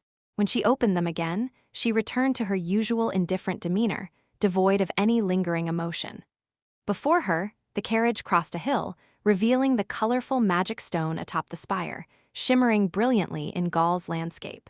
In a space where chilly air circulated, a man sat alone at the center like in meditation. Someone hurriedly ran towards him. "Lord Garnian, Haste's location has been detected. They've just left Gaul after joining the remaining clan members who escaped earlier. What should we do?" Despite the urgent report, Garnian didn't bat an eye. He simply rose from his seat, took a deep breath, and said, "Ensure they are safely escorted without any further injuries." His voice resonated with authority and inner strength. Without further questions, the elf who received the instructions left immediately, just as Garnian was about to move towards Haste's location. "Garnian?" A woman's voice, dignified and elegant, resonated within him. "Lady Nephrodite?" Pausing in his tracks, Garnian listened intently to her voice. "I won't speak much. I trust you'll handle it without any issues." Encouragement that he'll do well or a warning that failure won't be tolerated. With a complex blend of both meanings, her voice faded away. "I'll follow Lady Nephrodite's words." With a determination to succeed, Garnian resumed his stride. Behind him, an overwhelming surge of magic emanated, uncontainable. Chapter 185, Key, Part 1. Somewhere in Pruina where more snow fell than usual 10 years ago, Garnian rushed to Haste's side, humming a tune as he walked along the road. "Haste, what's this? Why Garnian?" Haste blinked her angelic eyes innocently. Garnian, looking bewildered with his innocent face not matching his stature, quickly kneeled on the ground. His gaze fell on Haste's delicate left leg. On her small knee, red blood was clustered like dew. "Oh, I think I got this while playing with friends earlier. It didn't hurt much, so I left it alone. I'll heal it right away." Garnian immediately cast a spell to heal her wound. "Wow, it healed so quickly. Thank you, Garnian." Haste's laughter sounded like soft feathers. Garnian, despite sighing in relief, soon stiffened his face again. "How many times have I told you? It's fine to play, but please be a little more careful. Lady Haste is our—" I know. I'm a very precious being to white elves. I've heard it so many times my ears are worn out." Haste waved her arms as if telling him to stop nagging. Though it was a very cute sight, like a newly hatched chick struggling to spread its wings, Garnian's expression remained unchanged. "I told you not to make that face, Garnian. I'm fine, you know. Is it because of the ceremony in a few days? What about living without words? After all, we can communicate with each other through telepathy." Haste just scolded Garnian, who looked worried, extending her face and shaking him off. Garnian, without a hint of embarrassment, kneeled with a determined look in his eyes and swore to her. "If there's anything difficult, please tell me any time. I, Garnian, will always be by Lady Haste's side. I'll protect Lady Haste from any danger." With an earnest yet naive appearance, Haste nodded her head. What on earth was she and everyone else making a fuss about Garnian for? Even though receiving the ceremony didn't change her existence significantly, it seemed uncomfortable that everyone was making unnecessary sacrifices. Still, there was definitely a good side. That was clearly visible in Garnian's resolute, albeit somewhat awkward, face. Having individuals one could truly rely on and trust was indeed a great happiness, wasn't it? As long as that relationship remained unchanged for a long time, it was thought by Haste to be as blessed a life as there could be. However, it was like that, Garnian, who had always sworn to be by her side, why did he create such a situation? "Lady Haste?" Startled by Roll's sudden call, Haste turned her head. "I understand you're confused, but you need to focus on the task at hand." "Yes, I'm sorry." Haste forcefully turned her head back, focusing on running again. Although they managed to escape Gaul somehow, there was still a long and arduous journey ahead of them. "We must avoid contact with others as much as possible. As you know, our combat abilities are not exceptional enough to face Garnian, so if necessary, I'll use spatial teleportation magic to get only Lady Hastja out. Then, what about you all? You don't need to worry about us. If you truly care about us, just think about returning safely to Pruina now.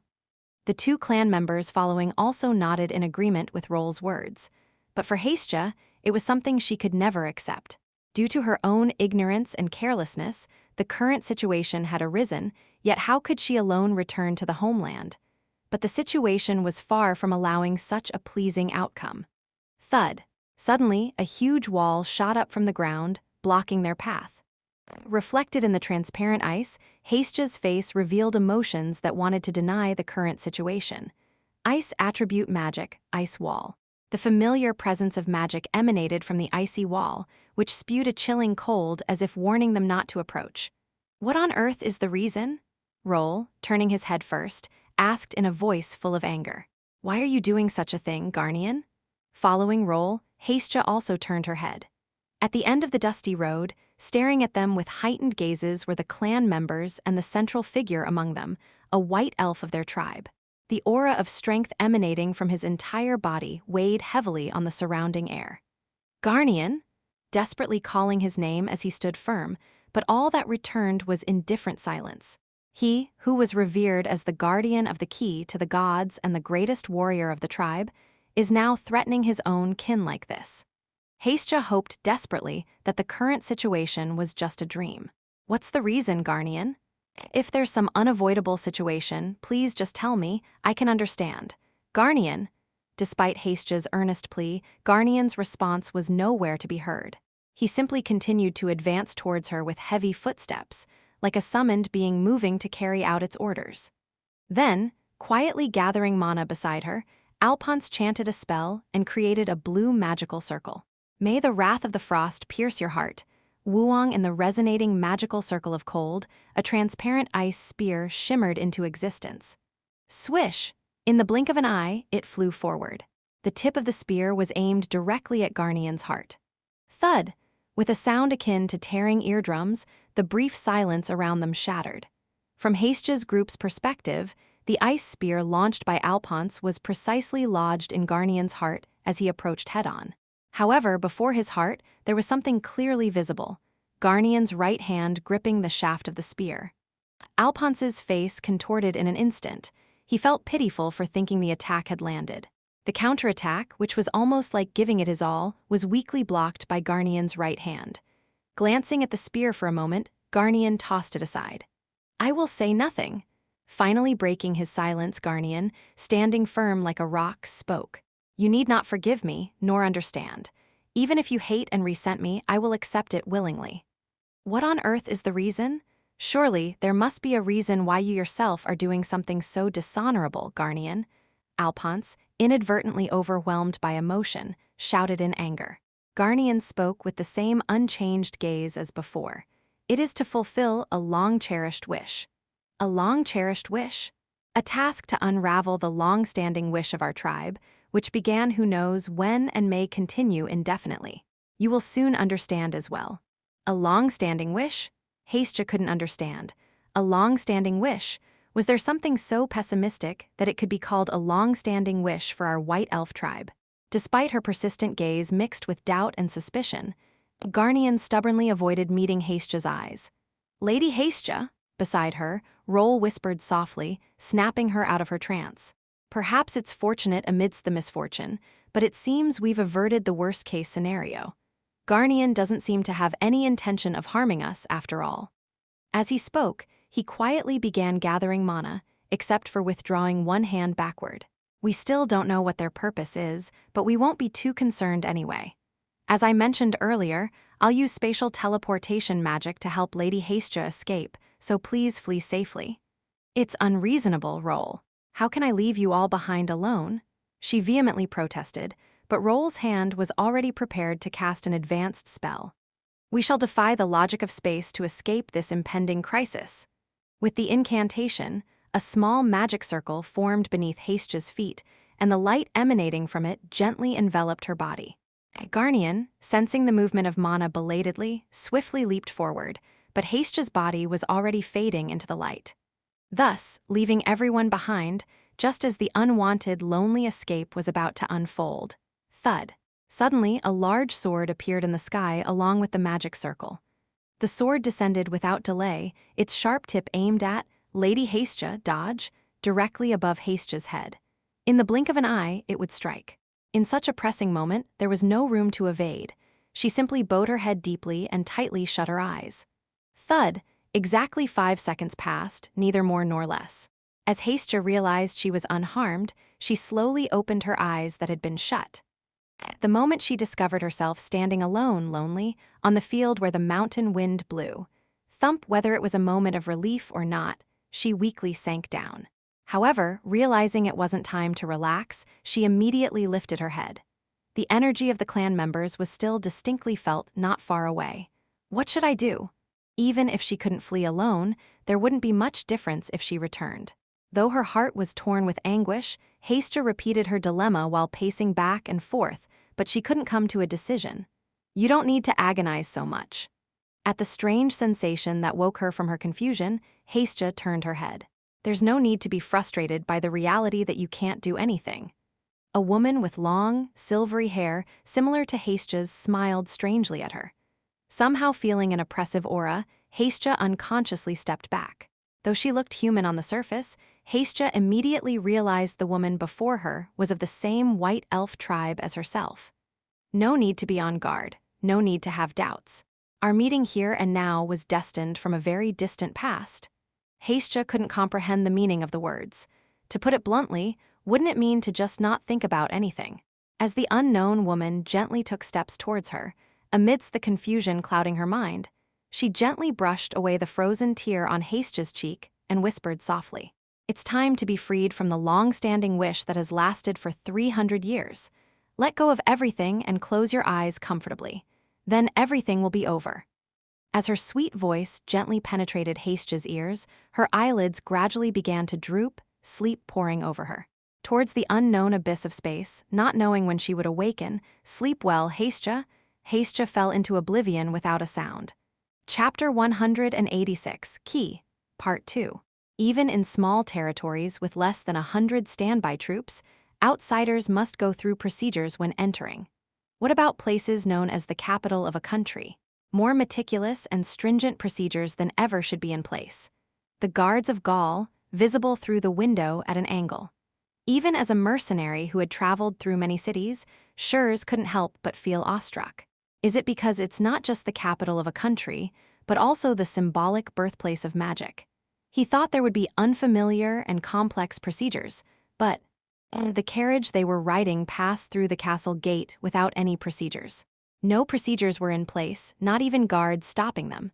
While Schurz was quite flustered, Luna remained calm as if it was a common occurrence. Don't be surprised. I just let them know beforehand with my energy.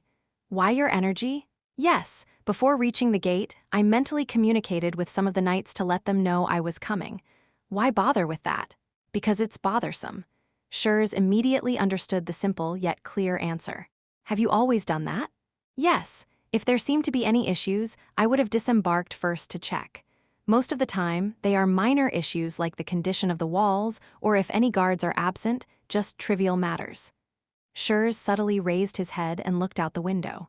In the eyes of the knights staring at the carriage with rigid faces, there was a clear desire for it to pass quickly. I thought it was just a small consideration on my part, but for some reason, all the knights seemed terrified. It's not like I'm making a big deal out of it. Before the question of whether he truly didn't know the reason could reach his lips, Schurz quickly suppressed it. But today, there seems to be a serious problem. The woman who had been sitting quietly with her arms crossed suddenly leaped out of the carriage. Luna, Schurz, as well as the members of the association following the carriage, were equally surprised. She stopped her urgent steps in front of the guards lined up outside the gate. On duty, attention. We greet Lady Luna Rainriver. The knights, taken aback by the unexpected turn of events, saluted her with faces tense with anticipation.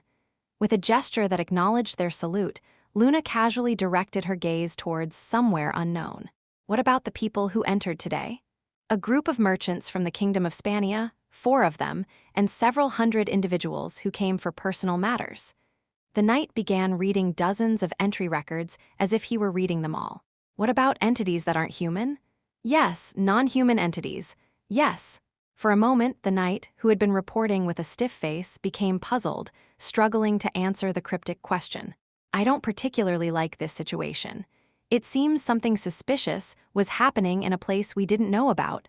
Discomfort unintentionally spread across Luna's furrowed brow. Thunk, the falling sword crashed against the transparent ice shield and rolled helplessly to the ground. Garnian, who had lifted the shield, quietly looked up and gazed ahead. Hestia was nowhere to be seen. She had escaped through the vast spatial transition cast by Roll. Roll, completely drained of mana, could do nothing but slump to the ground, gasping for breath. Though Garnian might not care much, his gaze was not directed towards the clan members who had helped Hestia escape, but towards the white-armored group ahead. Don't misunderstand, Garnian. I was only trying to prevent the key from fleeing. The middle-aged knight at the head of the group conveyed his words with indifferent eyes. Just saying not to misunderstand might not be enough. I swear by the name of Sir Mihan Haselis, a senior knight of the Order of the Knights of Light. But if that's not enough, well, then I'll swear to God Lumendal in your presence. Mihan responded to Garnian's displeasure with an unpleasant tone. Haven't you heard? She's someone to be handled with care, without even a scratch. You need to explain a proper reason, not just an excuse about trying to prevent escape. Otherwise, a fierce chill emanated from Garnian's clenched fists. I, too, will find a way to make you speak in my own way. Despite the threatening warning, Mihan retorted with a scoff. Don't be mistaken, Garnian. This isn't the territory of the White Elves. It's our human territory. Just because you don't like it doesn't mean you can freely exert your power. Even so, it's not a land where we can freely exert our power either. Before the kingdom's forces come knocking, wouldn't it be better to stop interfering with our affairs? With a bold attitude that didn't bat an eye, Garnian was momentarily at a loss for words. In the tense standoff, just as it seemed it could erupt at any moment, a knight approached Mihan and whispered something. At this, Mihan's lips subtly moved. It seems the Saintess has personally secured the key. She veered off course slightly from the original plan, but so what? As long as the destination is the same. Garnian's unwavering gaze, like a guardian of the forest, finally wavered slightly. Follow me, Garnian. The Saintess also wishes for your presence. With that, Mihan turned on his heel. The clan members who had not easily lifted their feet to follow Garnian gathered around him. What do you intend to do, Garnian? We'll make sure some of us stick by your side, just in case. There's no need. You all stay here and watch over Roll and the other clan members. With determination, Garnian stepped forward again and soon disappeared beyond the path with the knights.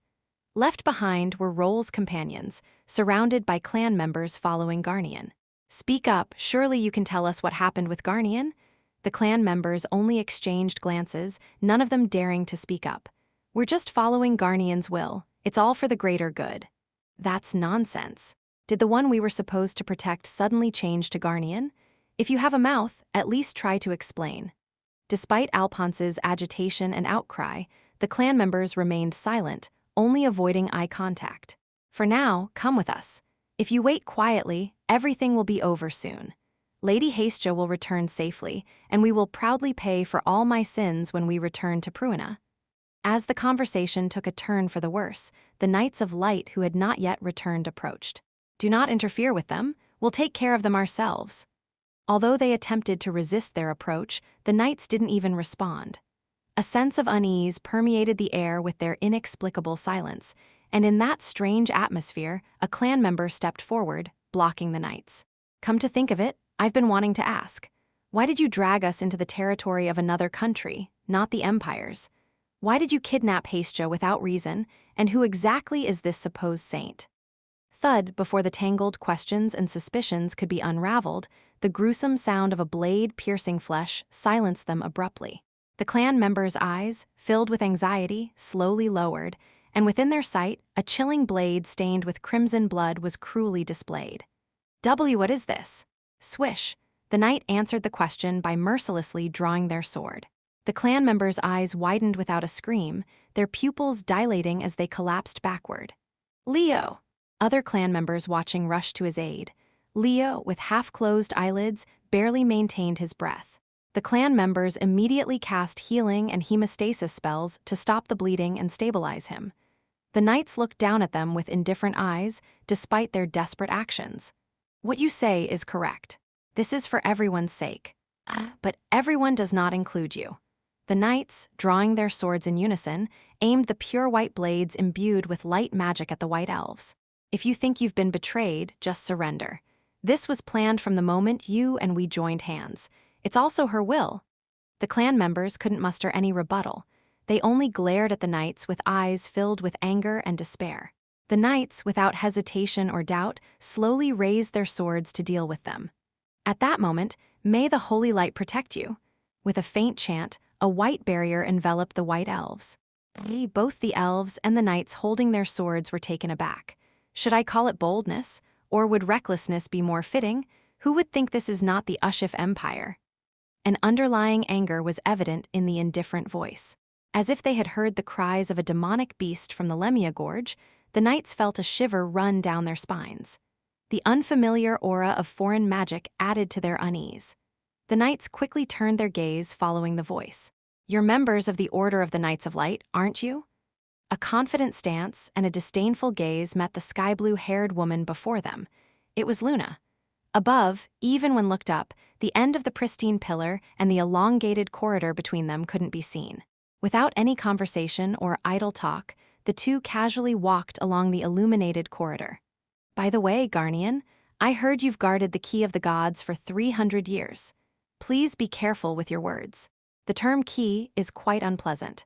Heth, no need to misunderstand. It was purely a statement born out of my admiration." Mihan smoothly continued speaking with a playful smile. "Is it a matter of racial difference? Just looking at your case makes us humans realize how frail a race we are compared to the elves. To think that, for 300 years, you faithfully protected the tribe with an unwavering heart, even amidst the wavering beliefs of the knights who have preserved their beliefs for decades. Truly, you must be an undeniably reliable guardian." Mihan even applauded while praising his steadfast spirit. Garnian, on the other hand, seemed rather displeased, furrowing his brow instead. The desire to protect the home one lives in is a nature shared by all races, be it humans or elves. But sometimes, those natures overlap. And when they do, it often leads to territorial disputes. The two men stopped as they reached a massive iron door at the end of the corridor. Behind the iron door, the radiant magic emitted by the owner of this space was distinctly felt. "Please enter, the lady awaits." Mihan stepped aside slightly, gesturing for Garnian to go in. Without hesitation, Garnian opened the door and entered. Creak as if a divine revelation descended, a beam of light from the ceiling illuminated the center of the space. Atop the slightly raised altar, Hestia was peacefully sleeping, while in front of her the owner of this space sat in a reverent posture, offering prayers. "Welcome, Garnian." Chapter 187, Key, Part 3. A wise and compassionate nature. A beautiful beauty that perfectly fits the term reincarnation of a goddess. Even if all the world's descriptors were attached, it would be impossible to fully express her charm. The messenger conveying the voice of the gods, the spiritual leader of the Knights of Light, the Saint Nephrodite Iris. Considered extremely noble by all who live beyond the empire on this land, most did not know her true nature, hidden behind a bright halo. Who could have guessed? She, who always prayed to the gods for the prosperity of humans and the blessings of the continent, in fact, is not human, but a white elf. Was it 3 years ago? I still vividly remember the day I first met Garnian. She murmured quietly, a strange smile on her lips. "At that time, you warmly welcomed us, who had come to Pruina." At this, Garnian's brows furrowed slightly. He did not treat her lightly enough for the word welcome to be appropriate. Due to the white elf's tendency to fiercely guard against outsiders, Garnian revealed himself first and tried to stop her. Furthermore, he threw a strong warning that even if she approached further, she could be killed, but she did not care. At that time, Garnian saw 2 humans, the Saint Nephrodite and a knight with blonde hair whose name he did not know. Thinking back to that moment still makes my heart race. If I hadn't revealed that I was a white elf, without even hearing the circumstances, you would have killed us. Isn't that right? Garnian neither nodded nor denied. The energy of one's own people was not something that could be hidden on the inside just because it was hidden on the outside. He already knew that she was a white elf from the moment they first met. Roles, duties, responsibilities. It may sound cruel to see it differently. Even though it feels like something forced upon me by someone else, and yet, feeling like there is no one else but me who can do it, I have no choice but to do it. The key guarding the secrets of the gods, and the guardian protecting that key. For the past 300 years, it had been Garnian's role, performed with unwavering dedication. Is that why? I've often thought that I resemble Garnian a lot, yet there were also clear differences.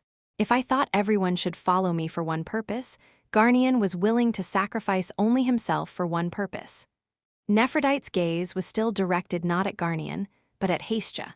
Still, it's undeniable that our paths are the same, the key holding the secret of the gods. In order to maintain the peace now reconstructed under the Order of Light, we must continue to protect that secret. I will not listen to anything further. As if not to be swayed by her persuasion, he interrupted her. I followed you, Nephrodite, for one reason only. To pass the power of the key sealed within Hestia to you. You said that with it, we could prevent the threats to the continent. Yes. You said it would free us from the long-standing wish of the White Elf tribe. That's right. You clearly said that it would free Hestia as a normal elf, not as a key, didn't you? Yes. My feelings about that haven't changed. Despite Garnian's repeated questions, she calmly replied. But why? On the other hand, Garnian's eyes were filled with anger and were reddened from being bloodshot. Do you have that in your hand? In her right hand, which is as beautiful as dried powder, there was a mysterious dagger gripped. There is such saying, isn't there? True freedom is obtained at the moment of death. Being free from all the suffering and hardships experienced in life and embracing peace is what true freedom can be called. There was a subtle laughter in her voice. I will free her by death. Then, as if to announce what to do next, she withdrew her hand holding the dagger. Nephrodite, the guardian's fierce shout echoed throughout the space. Have you deceived us from the beginning? I did not deceive you. At least, my sincere intention was to protect everyone from the impending threat. Even his body, which had not trembled in the severe cold of the polar regions, could not help but be helpless in the face of cruel betrayal. Without hesitation, Garnian immediately rushed towards Nephrodite. However, from the moment he took the first step, sensing something amiss, he stopped in his tracks. The floor erupted with a light of white mana like rising smoke. Garnian instantly realized what it was, a hidden trap activated silently like a hidden enchantment. A restriction barrier? I forgot to warn you about that. I should have just told you to stay quietly in your place, I'm sorry. Driven by anger, Garnian's emotions faded away. Nevertheless, he had no intention of giving up, immediately harnessing the dormant power within his body without any hesitation. Whoosh, with the addition of snow elemental magic and the unique aura of the elves, a fierce snowstorm swept around. Crack with this, part of the magic circle began to glow brightly, emitting a sharp sound. Even simply releasing power can destroy the barrier. What an impressive achievement. Suddenly, at the familiar voice from behind, Garnian quickly turned his head. What can we do then, if we have to resort to such cowardly methods? Swish, as the blade cut through the air, Garnian's legs gave way and he collapsed. Blood trickled from his lips, his eyes reddened from anger and vigor. Before him, fallen, was a high-ranking knight named Mihan, sporting a meaningful smile as he gripped the sword. It's a pity. As a knight of light, I also wish to confront the greatest warrior of the White Elf tribe, but what can I do? If this is fate, then so be it. Mihan let out a disappointed sigh, but his smile remained intact. Overwhelmed with humiliation, Garnian trembled. What is the meaning of this? With a mix of anger and confusion in his eyes, he asked. What kind of threat are you talking about that is so formidable even the gods fear it?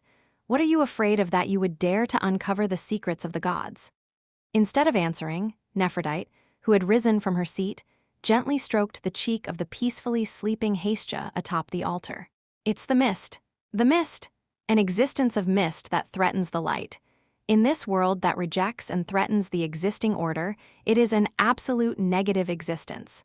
For the first time, a chill was felt in her voice, which had been full of composure. As a messenger conveying the voice of the gods and a saint praying for the peace of this land, I cannot simply ignore that existence. Even if it means digging into the sealed records of the ancient era, it must be destroyed. Only then can his protection continue to bless this land for a longer time. Her face, stained with determination, transformed once again from solemnity to a positive expression of reverence and joy. Then, slowly raising the dagger in her hand, she recited an unknown prayer. All of this is for Lord Lumendal. With the final prayer dedicated to the gods, she finally plunged the sword down. Swish, however, her sword stopped abruptly, not completely plunging downward as intended. No one had used force or magic to restrain her movement. She simply found herself faced with something entirely unexpected, causing her body to freeze in confusion. Where is this? Hestia, who had somehow awakened from her slumber, was looking around the unfamiliar surroundings. 300 years ago, after the long and arduous holy war came to an end, the divine beings issued a decree to the White Elf tribe. They were to preserve the records of the ancient era and ensure that no one could access them. The traces of the ancient era, marred by the long war, were to be erased, and the history of the newly created divine era was to be written, the gods said. To accomplish this, they needed to seal the secrets. They would seal a specific power within the chosen elf's body, and when their time was up, another elf would inherit that power, thus ensuring protection from any potential threats through the gods' blessings. Accepting the decree, the White Elf tribe had been tirelessly guarding the existence of the key, holding the secrets of the gods for the past 300 years.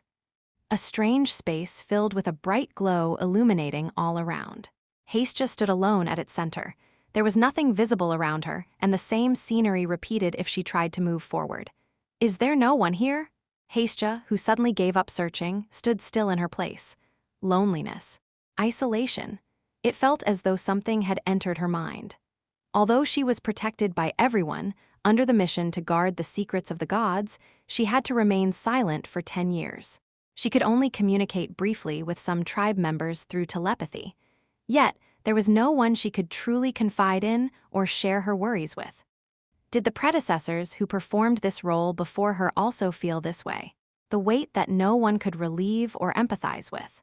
If she were to lay it down because she couldn't bear the burden, it would feel like betraying the many who protected her, so she couldn't bring herself to do it. Perhaps it would be better to bury her face and sleep in this state. What if she fell into a sleep from which she would never awaken? Then she wouldn't have to endure the heavy burden of responsibility anymore. She could rest peacefully. Yes, perhaps that would be better, just closing her eyes and slipping into sleep alone. Now, no one would have to endure such hardship for herself anymore. Was it the unfamiliar sense of helplessness emanating from the bright light that led her to succumb? Hestia closed her eyes, sliding her body onto the floor, never to awaken again, to enjoy eternal freedom. Get up! At the familiar command echoing in her mind, Hestia immediately opened her eyes. As if she had never succumbed to lethargy, she quickly rose and scanned her surroundings. It was a concise, yet indifferent command, but it was enough to rouse her from her inertia. Swish in the dazzling space of brilliant light, a strange mist, origin unknown, began to gradually envelop her. Drawn by its force, Hestia reached out pitifully, but in that moment, Clang, her consciousness shifted to yet another unfamiliar place. Another strange place awakened in this manner. Where is this? The moment she faced the woman in front of her, who had whispered incomprehensible words to her in her sleep, Hestia screamed in terror. Ah! The same woman who had induced her sleep with words she couldn't understand. In her hand was an inexplicable dagger, her expression displaying utter astonishment as if she hadn't expected this situation at all. Behind her, there was Garnian, a tribe member, bleeding from the corner of his mouth, and beside him, a knight in a white armor of unknown identity, both looking at her with bewildered eyes. An utterly inexplicable situation.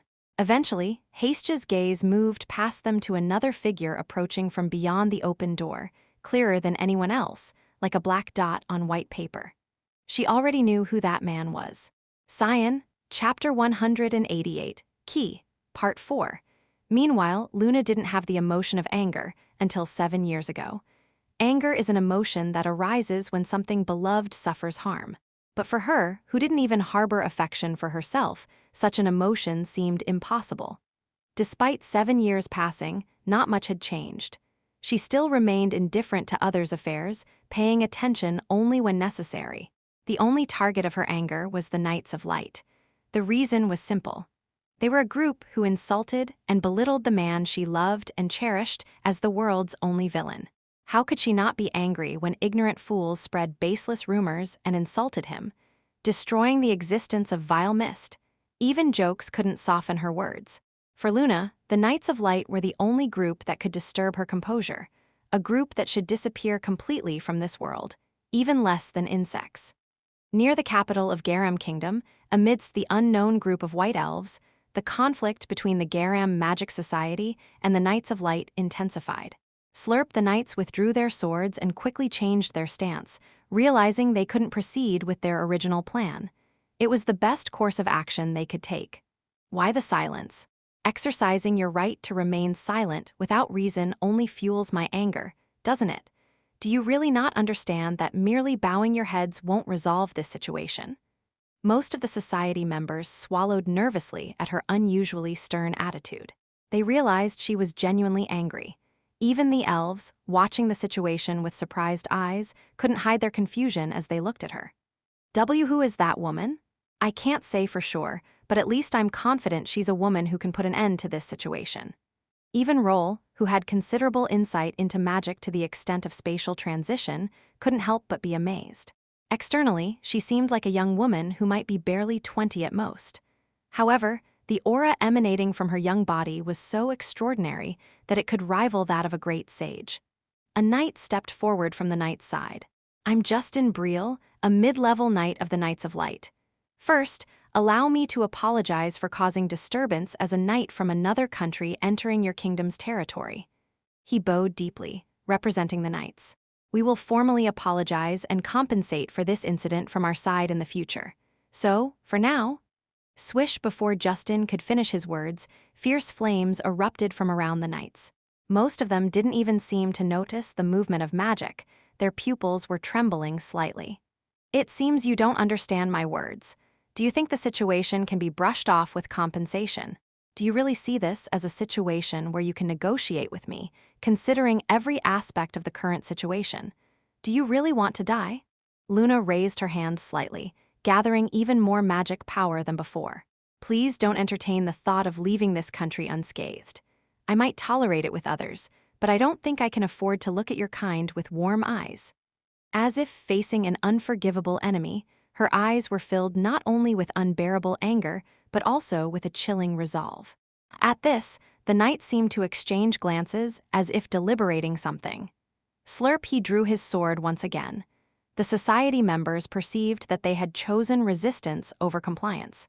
Just as they were about to raise their guard to counter this, swish suddenly, the knights reversed their swords, and all of this is for Lumendal. They recited a prayer for the gods and then slit their throats, committing suicide right there. It wasn't just a mere throat slitting. The moment they fell, white flames erupted from their mouths, engulfing their bodies without a trace. The situation unfolded in the blink of an eye. Both the society members and the elves, as well as Luna herself, couldn't hide their astonishment. Are you all right, Luna? With concern, Shurs approached her. I made a mistake. The moment I realized they were the Knights of Light, I couldn't help but get excited. She bit her lip in self-blame, but it didn't last long. Luna immediately issued the next order to the society members. Recover the bodies and thoroughly investigate for any remaining traces, no matter how small. Yes, Luna. Bowing their heads, the society members immediately carried out her orders. Eventually, Luna's gaze turned to the white elves still present at the scene. It seems you've had an unpleasant experience, coming all the way here. I'm afraid even taking away only good memories would be insufficient. The society members, still uneasy, looked at her with anxious eyes. Please tell me everything that happened here without omitting a single detail. Delving into others' minds isn't exactly my hobby. With ambiguous words that could be interpreted as persuasion or coercion, Luna stared at them with her usual dry gaze. A splendid space, almost glaringly so. It's not an entirely unfamiliar space to me. It's one of the places where I stumbled in my previous life's quest to find the Holy Sword. I entered through the open door. There are 4 people immediately visible. Presumably a Knight of Light, a burly white elf, Hastja staring at me with astonished rabbit eyes atop the altar, and someone said it was Lumendel's trash, Imperial Saint Nephrodite Iris. To me, she's a woman I can't possibly greet with a smile. I want to pretend to be glad to see her, but Hastja's hesitating face seems to catch on to it. She must know it's not a situation where we can warmly shake hands after being apart for so long. Rather swish, someone else greeted me first from the other side. A sharp sword emitting a white glow pierced towards me. Its owner wore a strange, enigmatic smile and asked, "Do you have any intention of answering if I ask who you are?" Despite the unfamiliar situation, he calmly threw out a casual question. Whether it's his posture holding the sword or the aura I feel, he's no amateur. Since I had absolutely no intention of answering, I just stayed silent.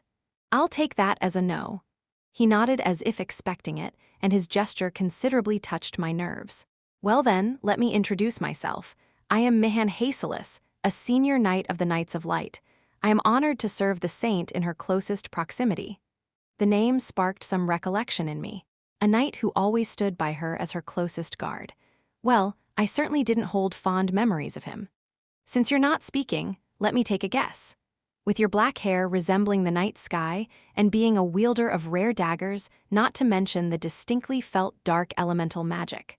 It's not a boast, but there aren't many who could so easily thwart my ambush, judging by your posture and movements. Are you an assassin?" A repulsive glint gleamed in his eyes. I responded with a slight raise of my lips. "An assassin, but not just any assassin. It's a baseless guess, but my long experience as a knight tells me something. You're none other than a follower of the Black Mist, a member of the Mist. If you're not going to nod, then what's the point? You seem to have a character without reason." Indeed, it's a remark I've heard many times before, but there aren't any of those who said such things still alive. There's a saying that silence implies consent.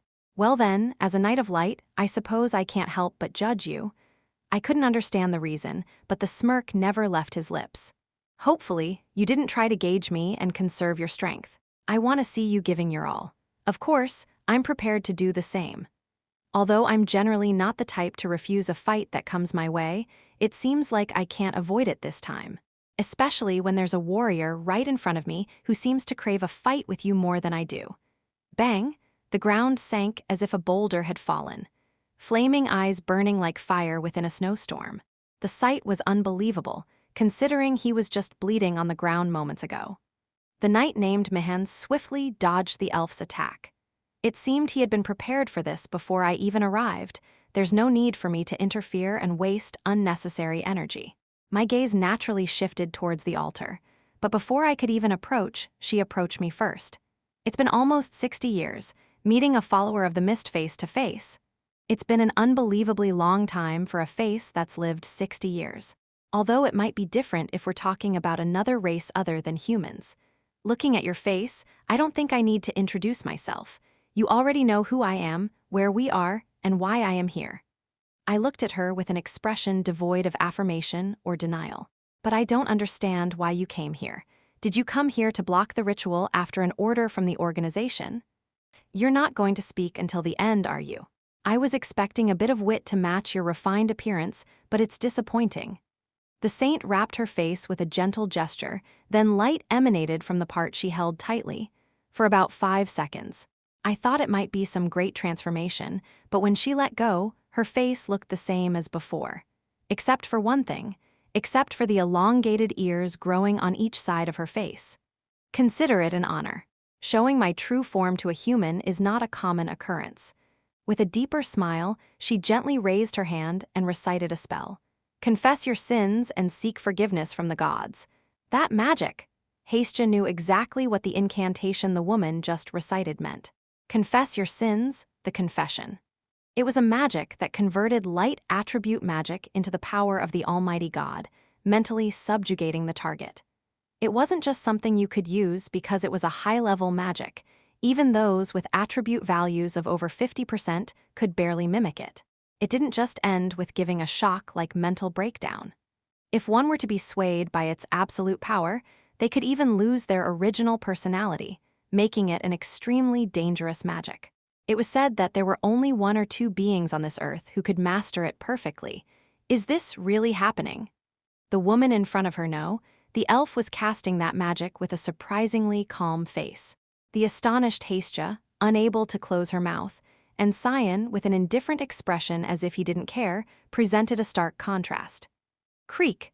Before long, a massive entity with the form of an angel appeared from the air. The figure, turning its head slowly, reached out its hand towards Cyan beneath the altar, as if bestowing a divine revelation, and showered him with light. Without any resistance or response, Cyan silently accepted the pouring light. Cyan is in danger? If this continues, Cyan's personality itself could disappear. Hastja did not want this, so she had to think of a way to stop it. But there was no way she could handle such vast magic that even invoked the power of the gods. Quickly thinking, Hastja closed her eyes and entered a state of mental focus. Cyan, snap out of it. Through their only means of communication, mental resonance, she intended to awaken Cyan's mind. But instead of a response, not even a breath was heard. Wake up, Cyan. If you fall asleep in a situation like this, you won't wake up. In a desperate attempt, she began to spew out any words that came to mind. As long as she could awaken his mind like this, she thought, continuing to call out, but then, stop it. My head hurts. Cyan, who had lifted his head without her realizing, was now looking at her with an indifferent gaze. Swish. Then, with a speed faster than light, he drew his sword and rushed towards the altar. Chapter 189, Inevitability Overlapping Coincidence. Part 1. When the Almighty Light condemns your sins, only by confessing your own sins to Him can you finally attain salvation. Each word, when looked at individually, is familiar, but when woven together in such a strange and eerie manner, I simply cannot understand what it means at all.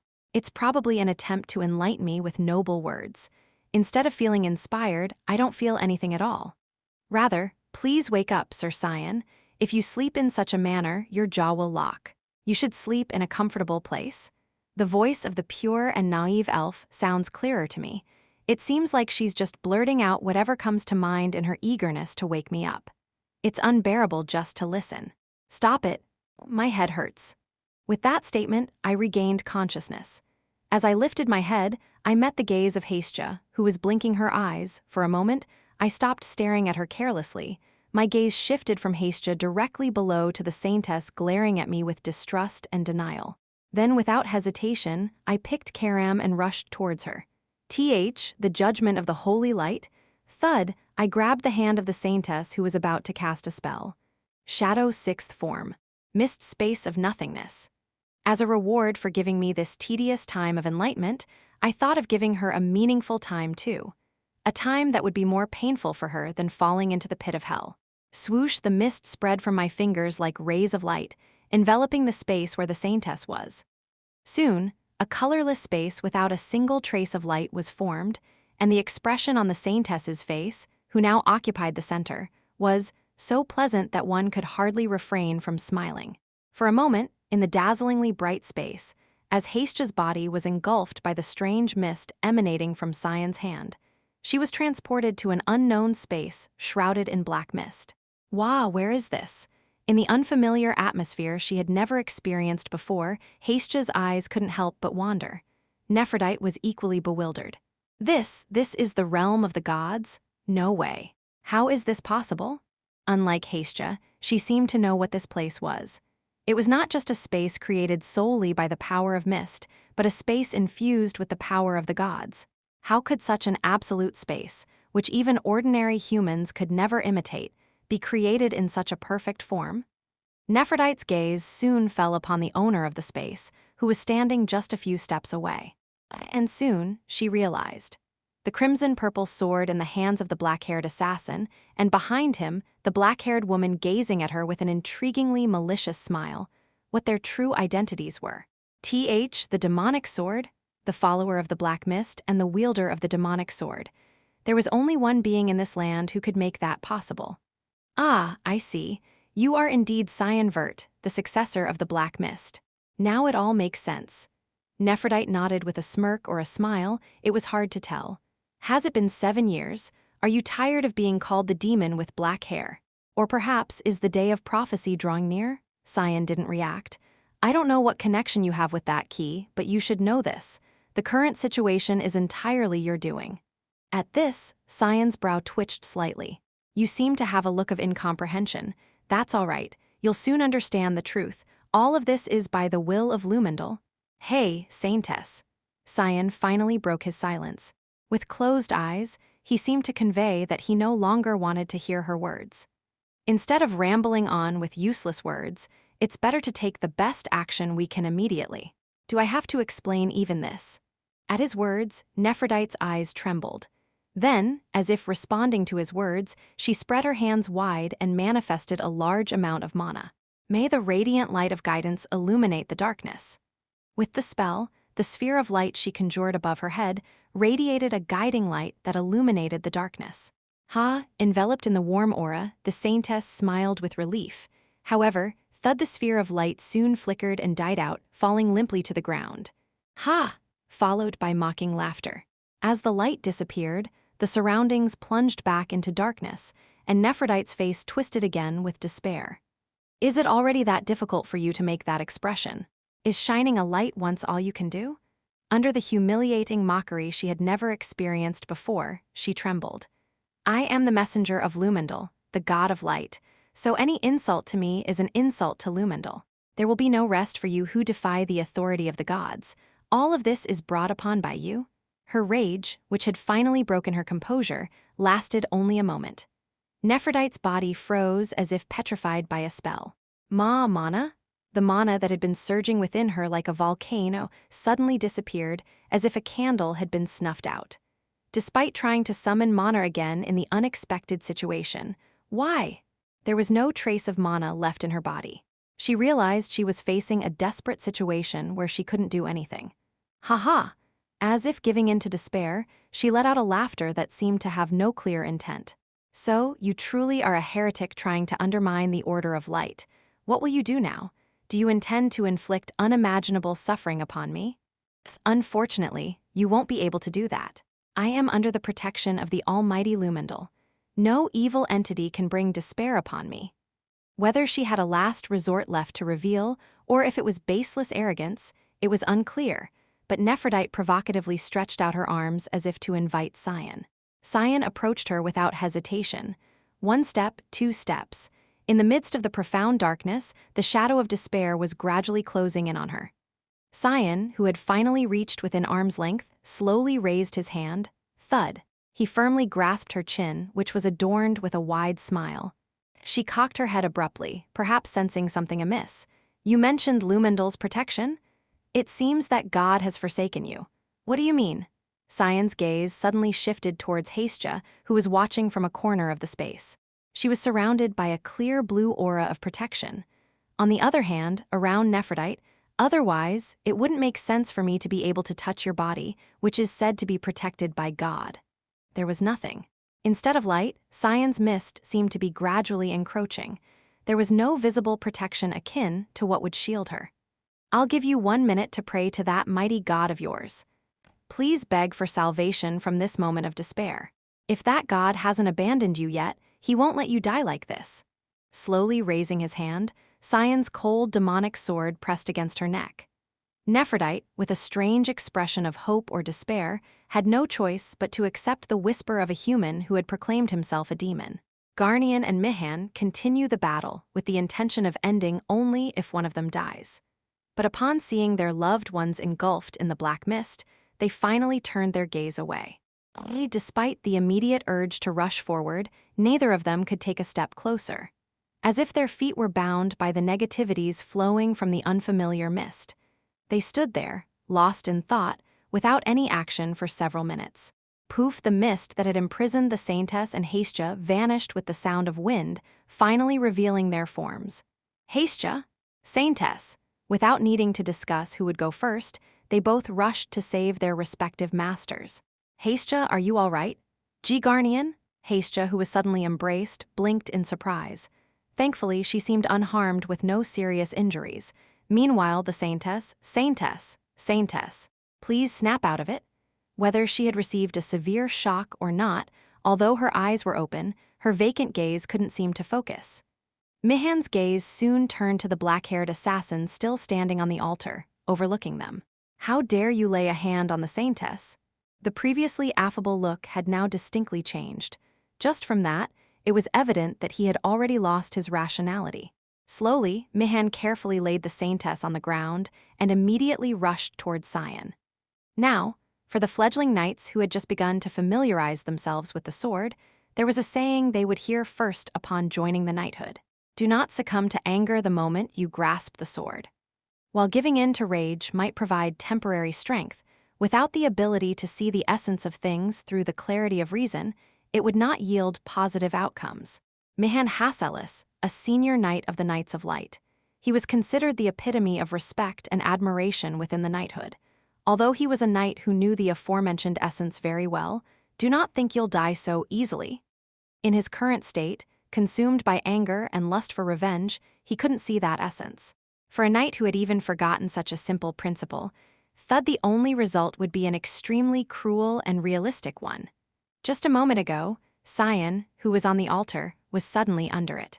And where he had originally stood, thud Mihan's body, now torn into 8 pieces, lay motionless. Don't look, Haistja." Garnian quickly shielded Haistja's view from the gruesome sight, but Haistja's eyes were not on the body. They were fixed entirely on Cyan. After inserting the sword, Cyan remained standing unscathed, looking at the two, with the same indifferent gaze as before, unchanged. "Are you all right, Cyan?" Trying to alleviate the tense atmosphere, Haistja once again spoke into Cyan's mind. Cyan responded with a slight raise of his mouth, accompanied by a snort. Haistja blinked awkwardly, unable to understand the meaning. At least she tried to speak again. Beside her, Garnian's lips were so dry that even his saliva wouldn't swallow. He seemed to be completely subdued by the unusual energy emanating from his terrifying figure. Tap tap suddenly, a sharp, unfamiliar sound of footsteps caught the attention of the 2 elves who turned towards the door. Not just one person, but many. It didn't seem likely that these newcomers would be friendly. "Someone is coming. What should we do about Cyan?" Looking back at Cyan once more, Haistja's words got stuck in her throat. What's happening? The eyes of Cyan, who always reacted with a blank expression no matter what was said, were now wavering. Subtly but undeniably wavering. As if sensing that someone they should never meet is approaching.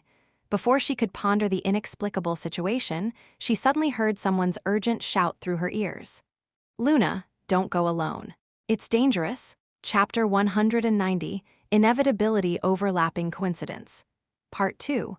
Why is the ancient era called the ancient era? It's simple. It's because it's an era that people living in the present cannot understand. When and where things happened, what was where, who did what, and so on. Unless there are records to support it, people living now cannot know any of those things. Who would have known that there was such a huge underground ruin near Gaul? The ruins, buried underground for hundreds of years, were in an unbelievably clean state.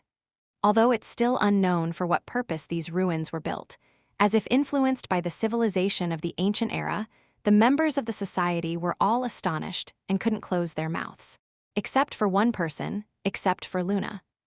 Since entering the ruins, her gaze never wavered from the front. She realized that something unusual was happening not far from where she was looking. The faint, fishy smell of blood was the evidence.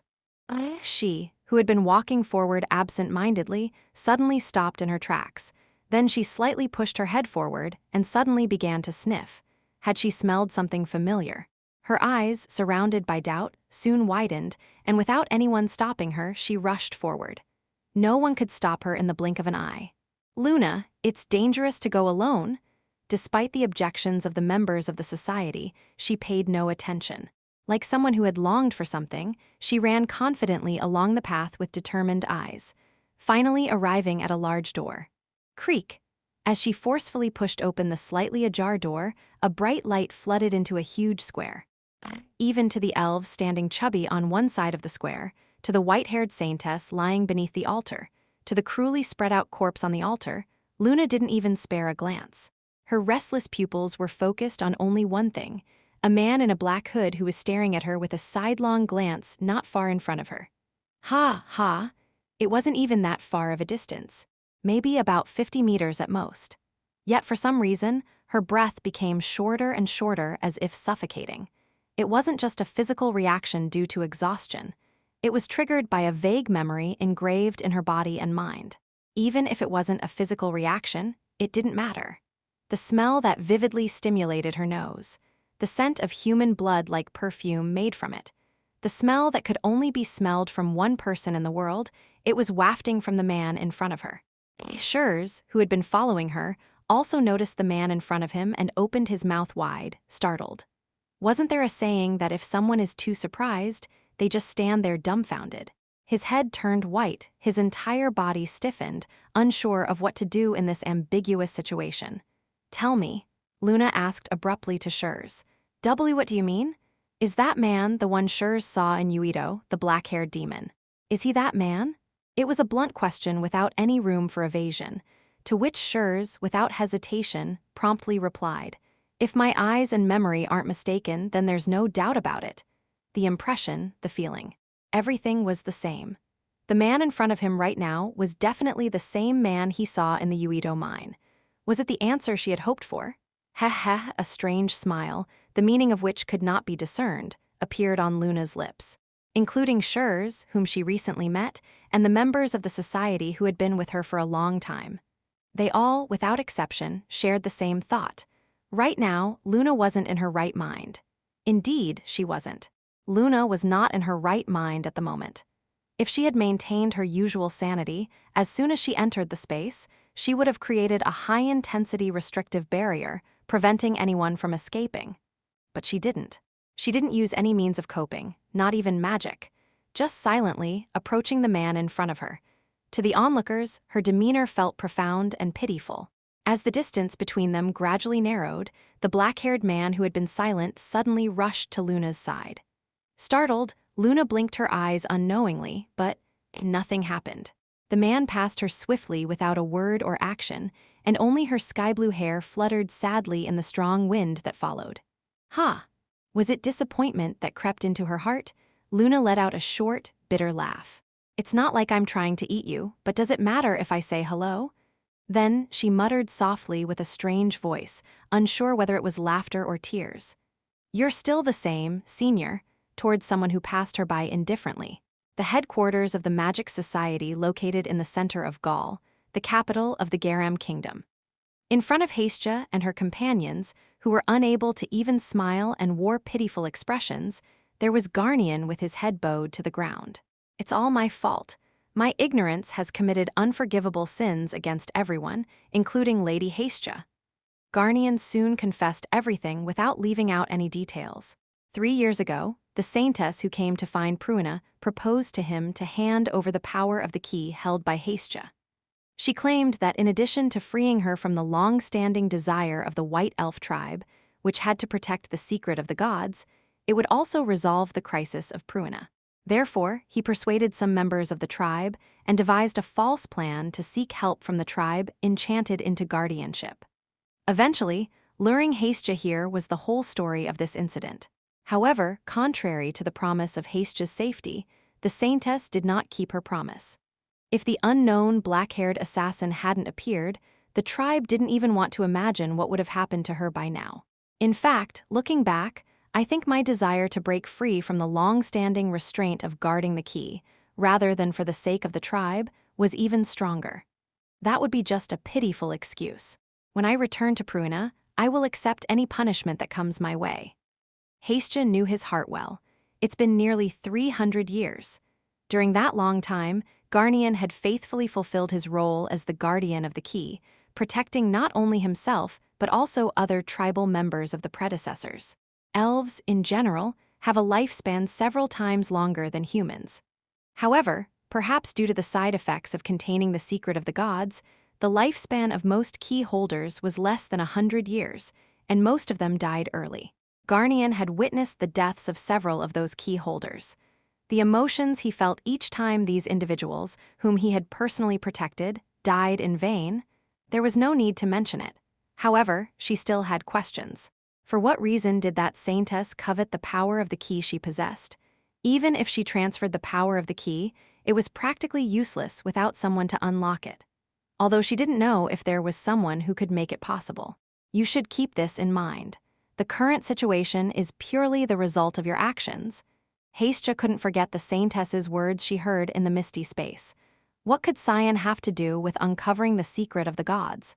Although they hadn't spent a long time together, the fact that she knew nothing about him made Hastja feel uneasy. Is the time for apology over? Luna, who had entered the room at some point, asked with a nonchalant look. Since it seems like you've finished talking, it's my turn now. Except for you sitting there, everyone else please leave. Luna's finger pointed directly at Hastja. Except for Luna, who just spoke, everyone else, including Hastja, wore bewildered expressions. Unfortunately, Lady Hastja cannot speak. Isn't telepathy possible? Since we can communicate sufficiently, don't worry and just leave. For the elves, there was no other way. This was strictly a human refuge. To continue to ensure the safety they somewhat enjoyed, they had to follow their lead. Hastja directed a subtle smile towards the reluctant elven tribe members rising to leave, as if reassuring them not to worry. Gradually, as all the elves departed, only Luna and Hastja remained in the room. Despite the opportunity, Luna simply stared intently at Hastja without saying a word. Perhaps it was just a mood, but there was an inexplicable discomfort in her gaze. Uncertain whether to initiate the conversation herself, Hastja hesitated repeatedly. Why, does your face look like you have no clue what's going on right now?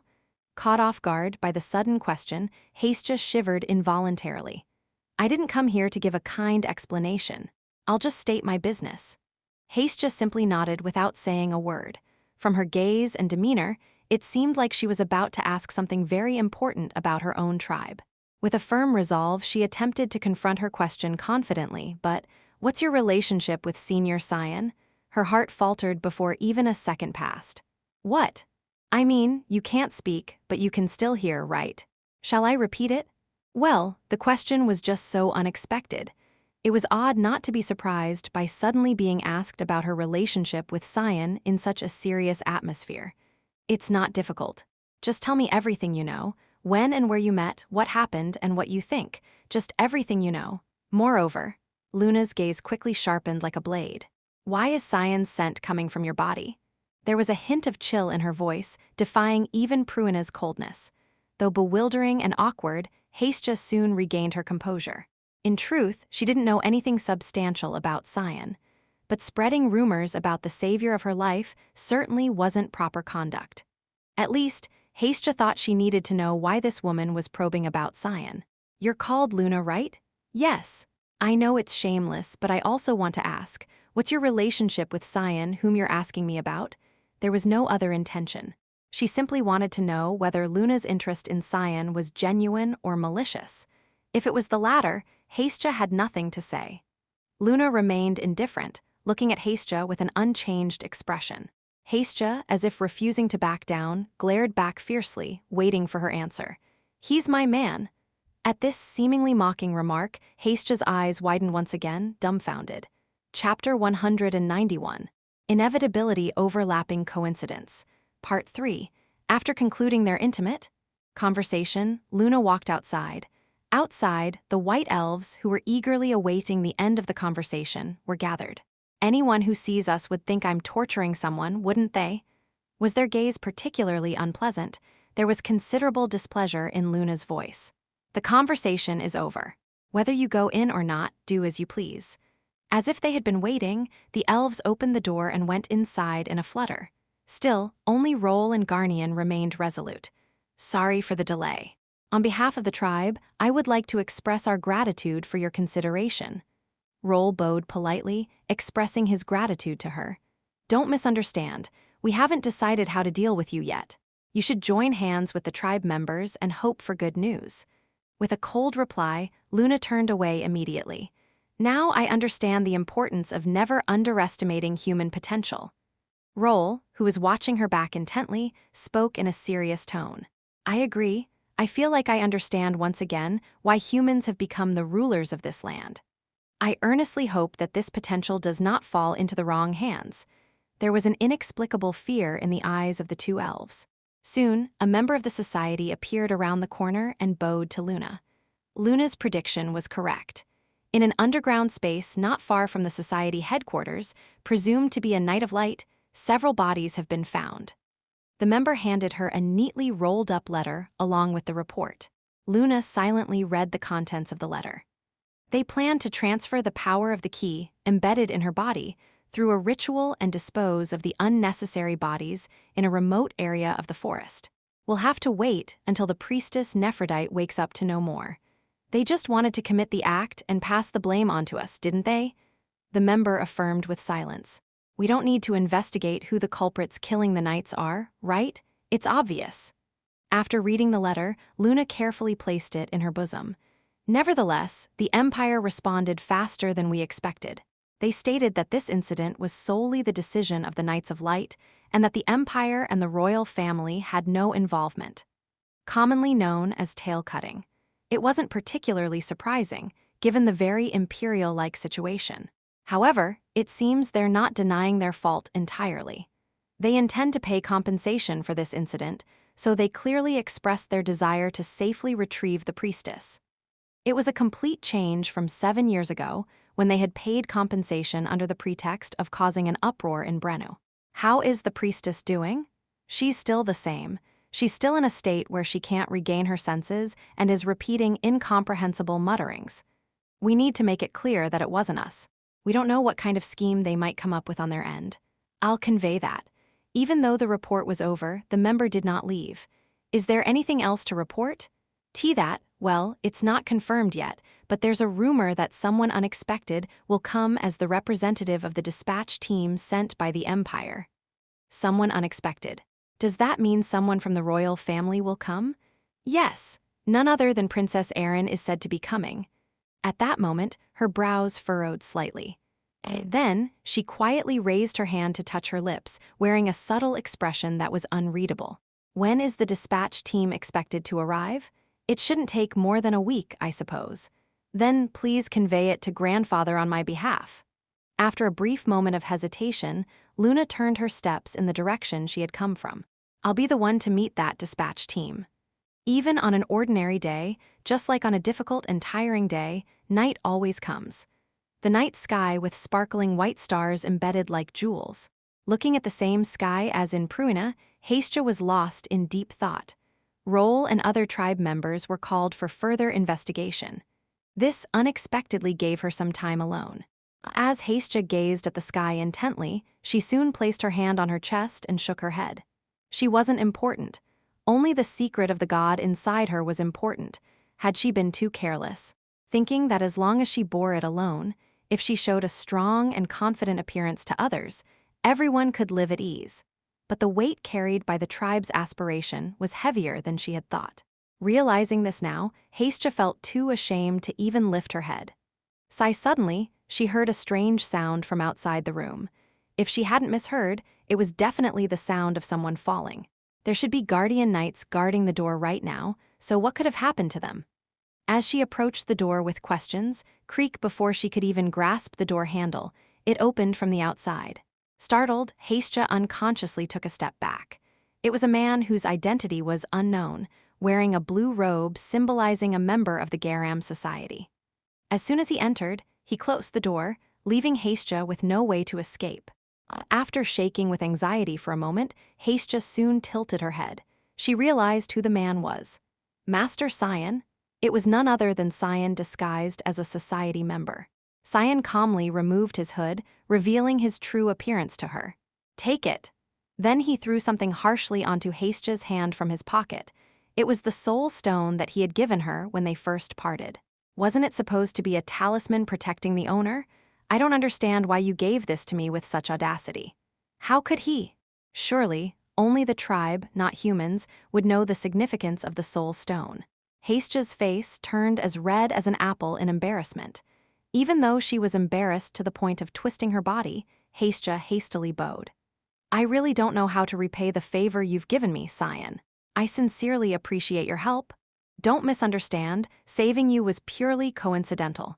There's no other meaning to it. Cyan dismissed casually, saying it wasn't his intention from the start. Then, as if there was nothing more to do, he prepared to leave again, flipping his hood back on. Why you're leaving? Did you think I came here to sit down and have a chat with you? Instead of getting involved in strange affairs far away from home, you should think about returning safely. Don't give strange things to strangers. But the stone isn't just. Hestia couldn't bring herself to speak, knowing she couldn't say anything even if she died. Though she wanted to grab him and ask him many things, Hestia had no grounds to hold Cyan.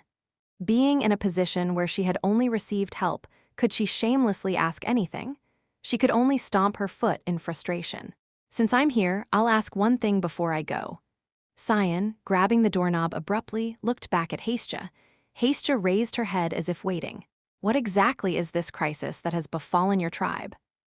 Even if you were deceived, the fact that you, as members of the tribe integrated into human society, tried to ask for help ultimately means that you intended to seek help from humans too, right? Hestia reluctantly nodded. The reason they had to seek help from other races was that they couldn't resolve it with the tribe's power alone. Hestia thought to herself that she could tell Cyan. Then, as if gathering her resolve, she calmly continued her telepathic communication after taking a deep breath. The eternal snow of Pruina is melting. Cyan's brows subtly furrowed. The eternal snow of Pruina, which had been maintained since ancient times without melting, was melting. It was something he hadn't even heard rumors about in her past life. Our guardian dragon, Marion, has temporarily left her post for personal reasons. Since then, an unknown mana has appeared all over Pruina. Due to that energy, the eternal snow is melting uncontrollably.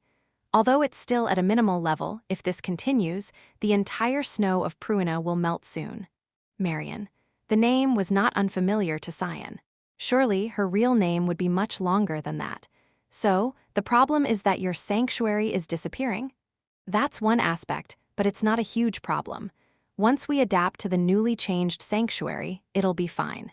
The problem lies with the dark elves who will awaken as the eternal snow melts. Dark elves? Cyan vaguely remembered hearing about them. They were another elf tribe with the opposite nature to the white elves who valued nature and harmony. There were even rumors of them being hybrids with demons, indicating their extremely aggressive nature. As it was a story that wasn't even certain, this was the first time Cyan had heard from her that there actually existed a tribe called Dark Elves. Surely, if the Dark Elf tribe wakes up, it will not only affect Pruina, but also have a considerable impact on where you live, right? In other words, it wasn't just a problem for the White Elves. If the White Elves couldn't stop the Dark Elf tribe from waking up, humans might have to establish a new front line in the north, following Velia's. Realizing that it was a bigger problem than he thought, Cyan's expression was undoubtedly grim. So, how do you plan to stop that problem? We're planning to go back and discuss it with the tribe members again. If we put our heads together, we might come up with a good solution. Given that their original plan had been disrupted, they didn't have a clear solution in mind. You don't have to worry too much. We'll figure out a way to solve it so that no harm comes to human world. Hestia reassured Cyan that there was no need to worry. But Cyan's impression, thinking he had heard unnecessary things, was already quite sour. Give me back the soul stone.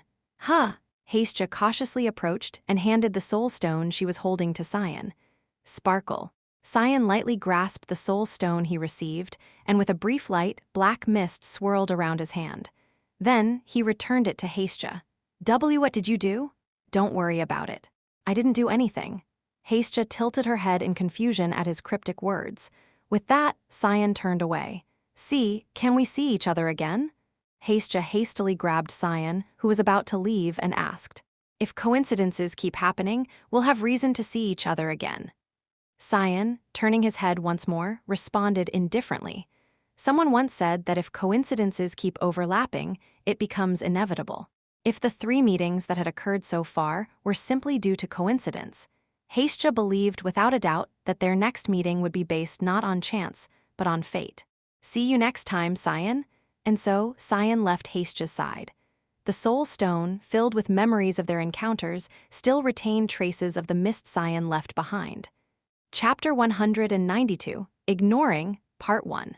Are you sure about this? Isn't this a dangerous thing to do? Oh, don't worry, I've thoroughly checked with my own eyes for days. A cabin located in the remote mountains with sparse human presence. In fact, it was more like a mansion than a cabin, large enough to be called a mansion without any hesitation. It's hard to believe even after seeing it with my own eyes. It's unbelievable that such a big house exists in these mountains, and that only 2 young women live inside. There seems to be one man living there too, but he's probably not here now. He usually goes out early in the morning and comes back late at night. I saw him once in the village. He didn't look strong or capable at all. Ha ha. The man with a pointed beard reassured his companion not to worry. You'd be smitten too if you saw her face. Have you ever seen such a beautiful woman? She must be from some noble family. Why would a noblewoman hide in these mountains? Well, there must be some complicated reasons. Anyway, our job is to kidnap that woman without anyone knowing.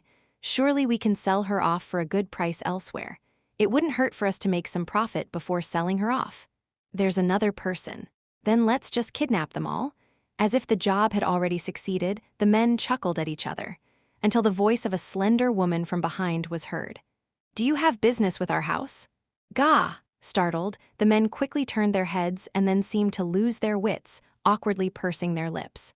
A woman with rare pink hair, with an innocent face fluttering her light pink hair, smiled sweetly at them. Could this feeling of overwhelming one's heart just by looking at her be real?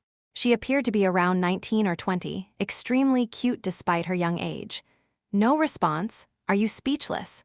The woman chuckled, urging for a response. Upon this, the man with the pointed beard cleared his throat and stepped forward. Are you the owner of that house? Not the owner just living there, the owner is our papa.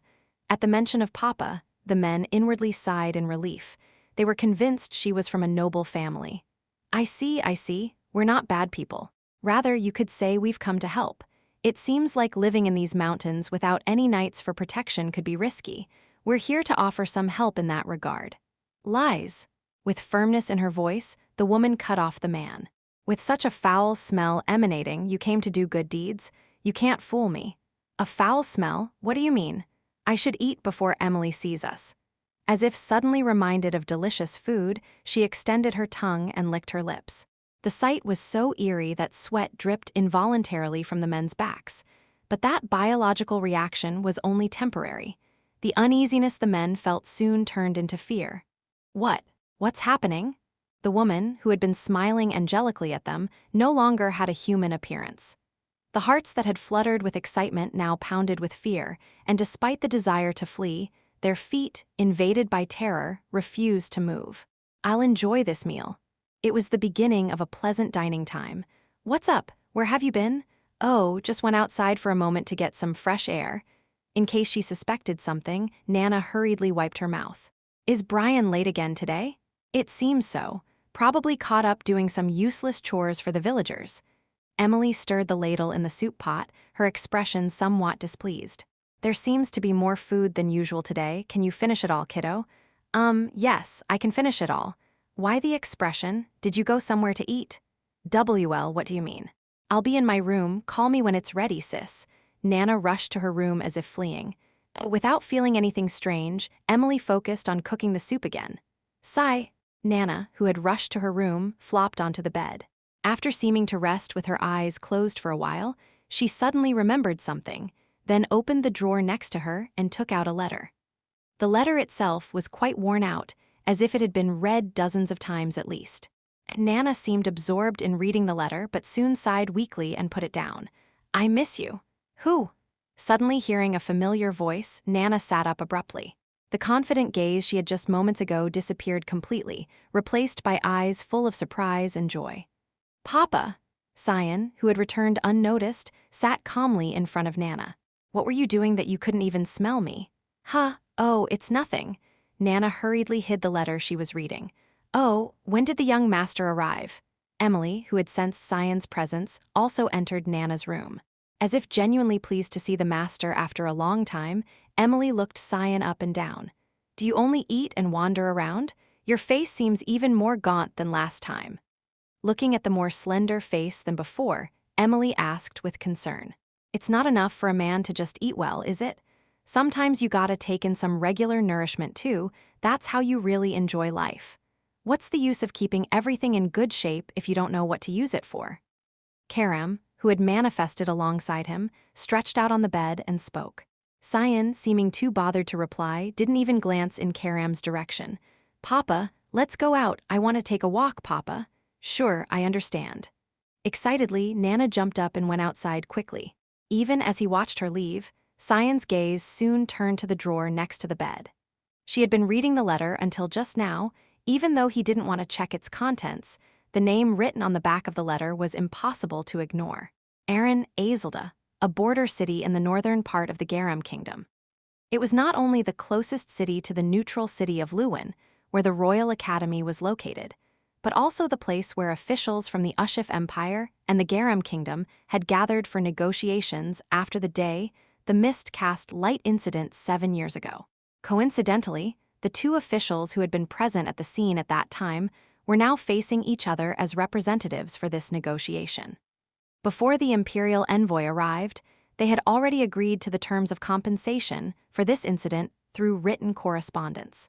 Thus, the face-to-face meeting currently taking place was merely to confirm the terms of the treaty. With the members of the Academy, the Guardian Knights, and the vassals who accompanied them all gone, Luna and Aaron remained in the meeting room. Humming to ensure a private conversation, Luna immediately created a restricted barrier. "Long time no see, Luna.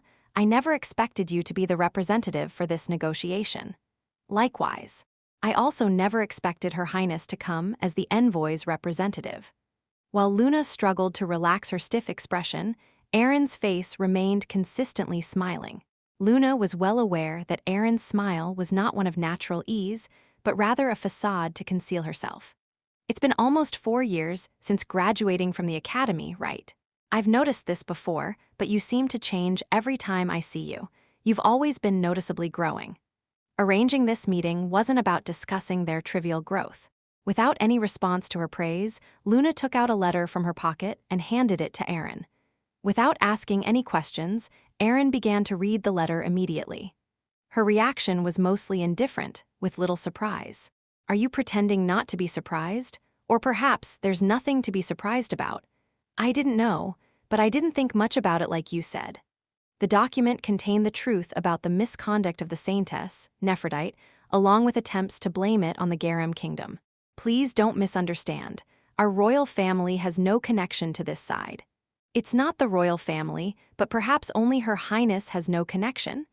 In response to Luna's direct question, Aaron replied with a bitter smile. This wasn't something that could be easily resolved by mere tail-cutting. If this information spread, it could lead to significant conflicts between nations. However, all of this was being blocked by members of the Garam Magic Society, under Luna's leadership. "Are you showing me this because Luna also doesn't want this truth to spread?" Luna affirmed with silence. "Impressive. Preventing the spread of the truth isn't an easy task. Please don't misunderstand, Your Highness. This wasn't done for the Ushif Empire. Nor was it done for the Garam Kingdom. This was purely for Luna herself, to prevent the fact that Cyan was involved in this incident from being revealed. If there's anything else you need besides the compensation offered in this negotiation, feel free to tell me. I'll handle everything within my power." Indiscriminate compensation may not be what the royal family desires, right? It's fine because it's what I want. After all, I'm also a member of the royal family. Aaron firmly asserted that there was no problem at all. "I should go now. As much as I'd like to have a more enjoyable conversation since it's been a while, it seems there won't be time for that." Aaron, judging that the business was concluded, rose from her seat without hesitation. "Until next time, Luna, it was nice meeting you." For some reason, the idea of next time didn't sound quite pleasant. Would there really be a next time between them? Would she still hold the position of princess when they meet again? Nothing was certain. "Oh, I met Cyan, by the way."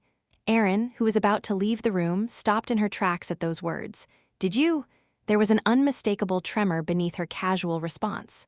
"How? Has he been?" Not asking where, how, or why they met, just a firm question about how he has been. It was the best question Aaron could come up with right now. "He's the same, I guess. Just passed by without a word. I'm not sure if it was intentional, but he seemed to have caught a new girl in the meantime." "So, he's the same?"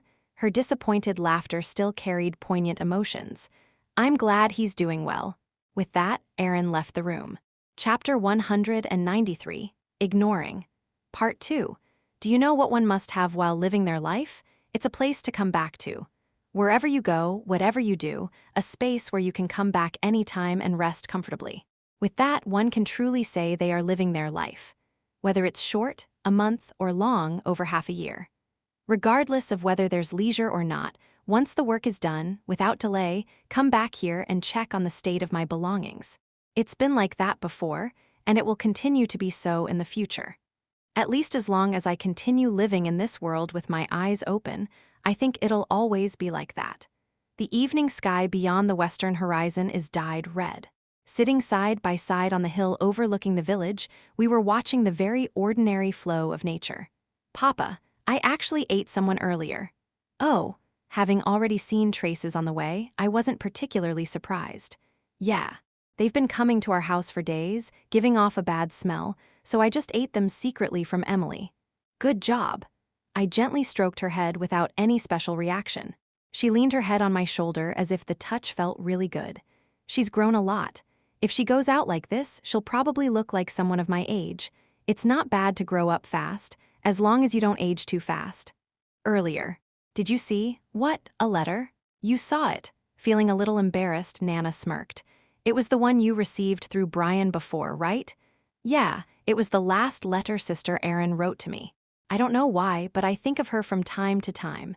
I wonder what Sister Erin is doing now." It's not unreasonable. Whether it's a person or a dragon, it's natural to miss someone who showed kindness to you. The better the memories with that being, the more you'll inevitably recall.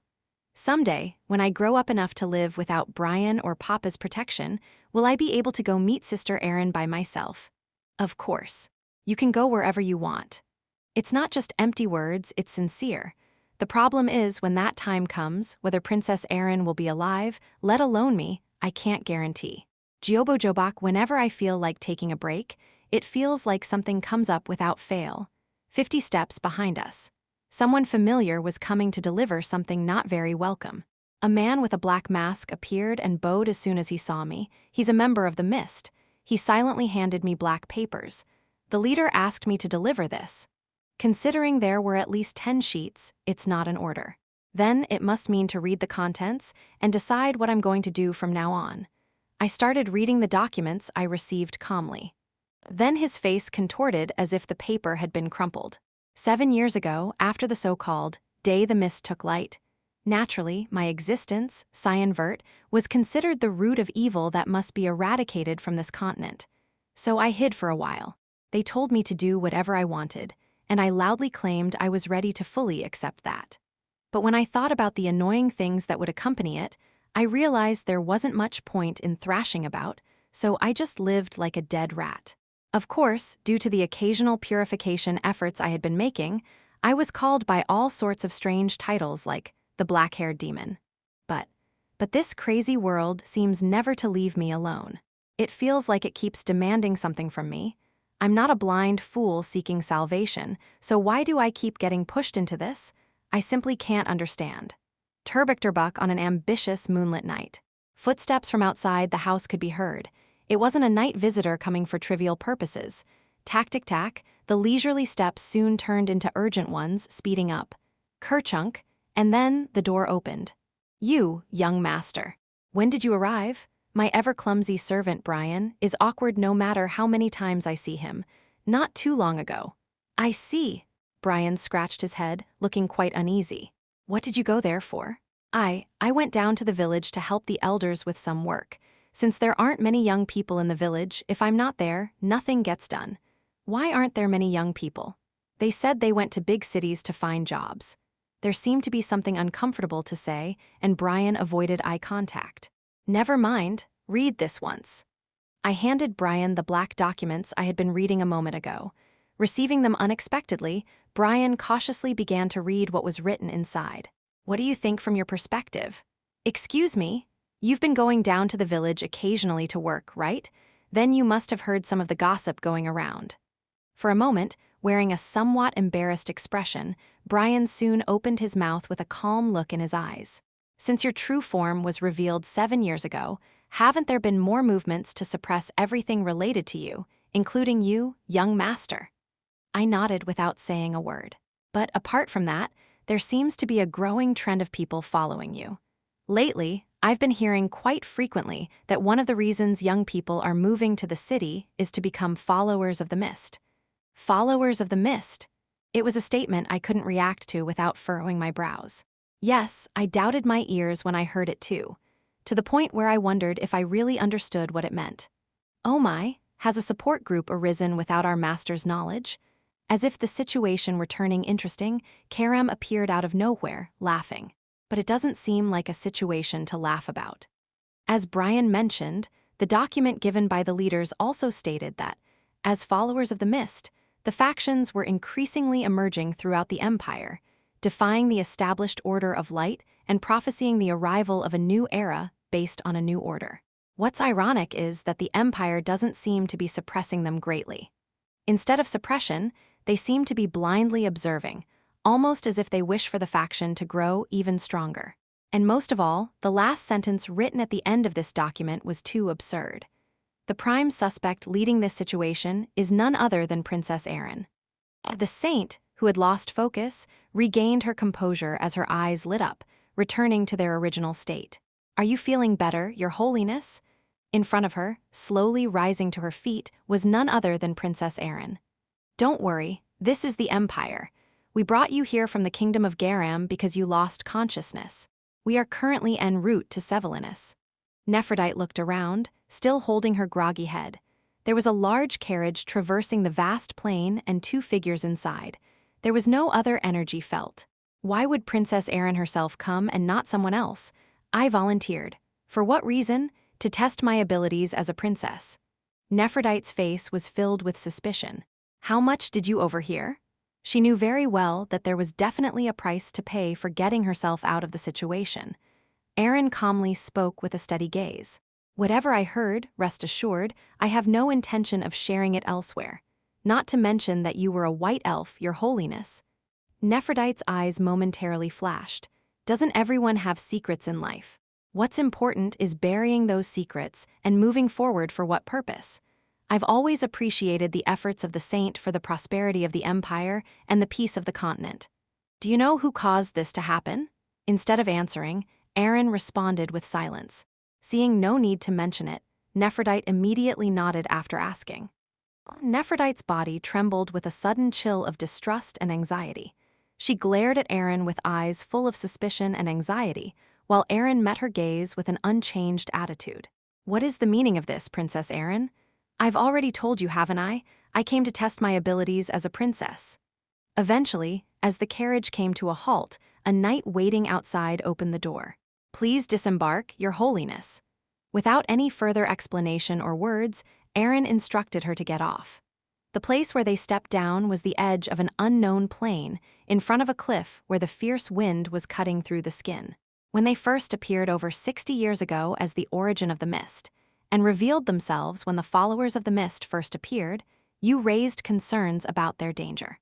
That movement had a significant influence on the formation of the Purification Army to suppress the followers of the mist under the name of Lumendal, the god of light, and the order of light that followed in its wake has been dedicating its noble power to the peace of the continent.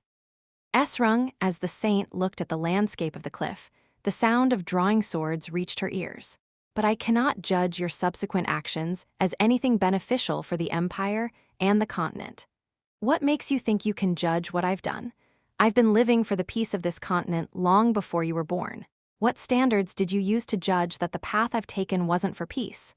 Though Nephrodite exploded with frustration, no one, including Erin, responded. "Then verify it. If you are truly a messenger who hears the voice of Lumendal, wouldn't he give you guidance on how to escape this situation?" Nephrodite couldn't bring herself to answer that she would.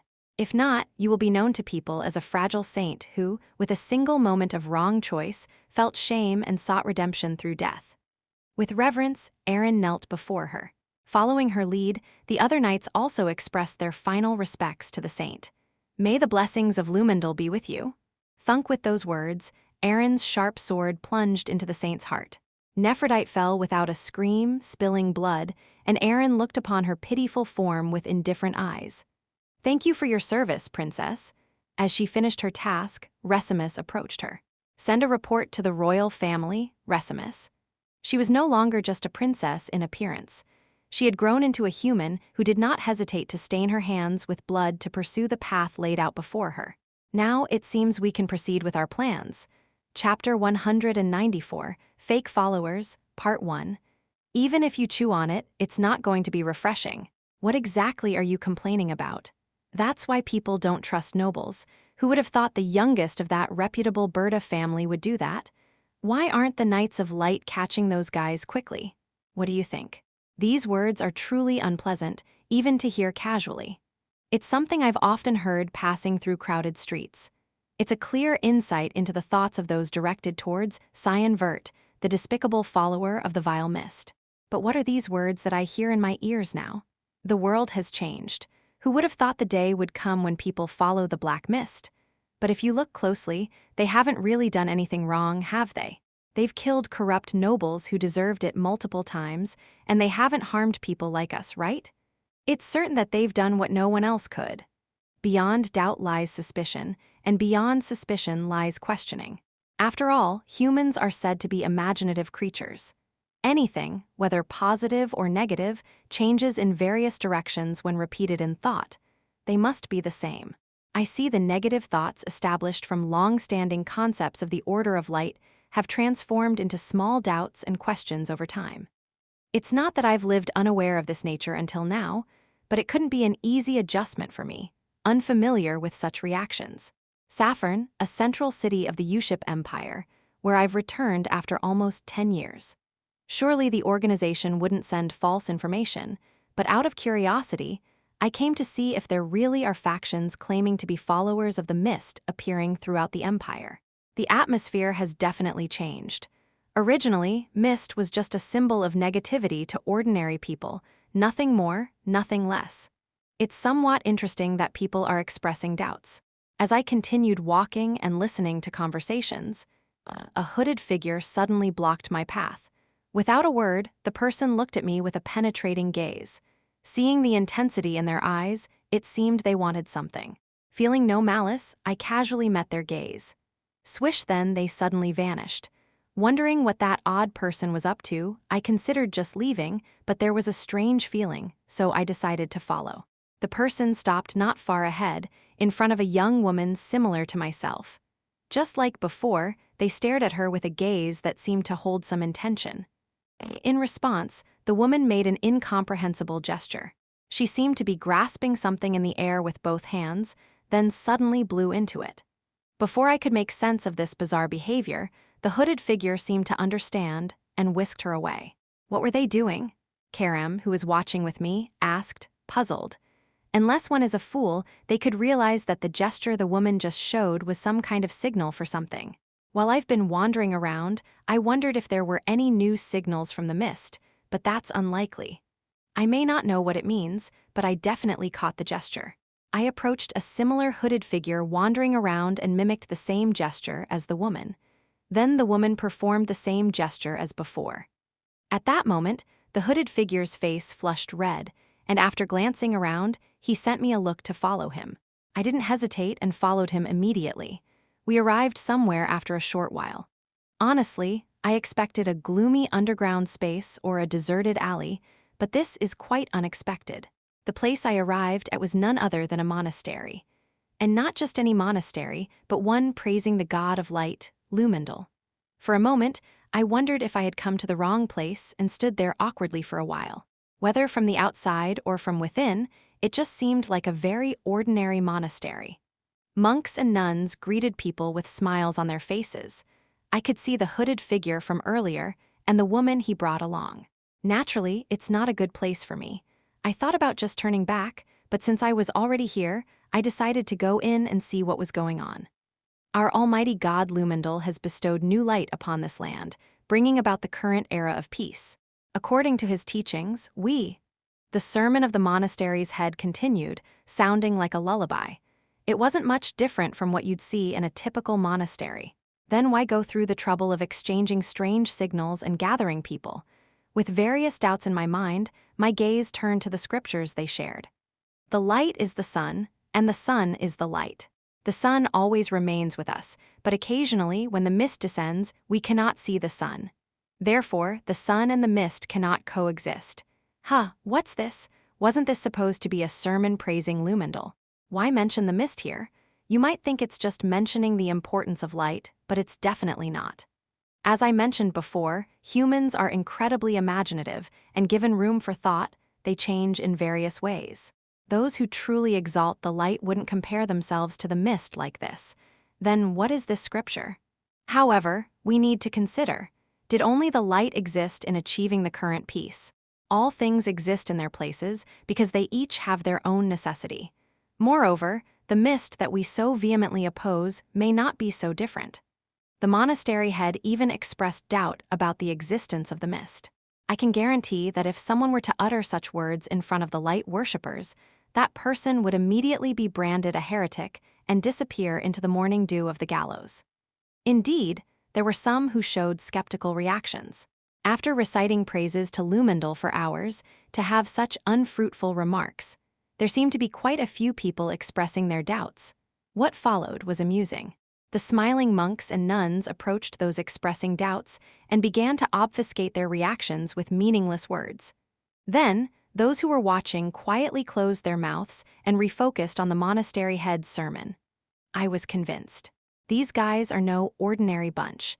Even if they can pass through this for now, it's only a matter of time before they fall.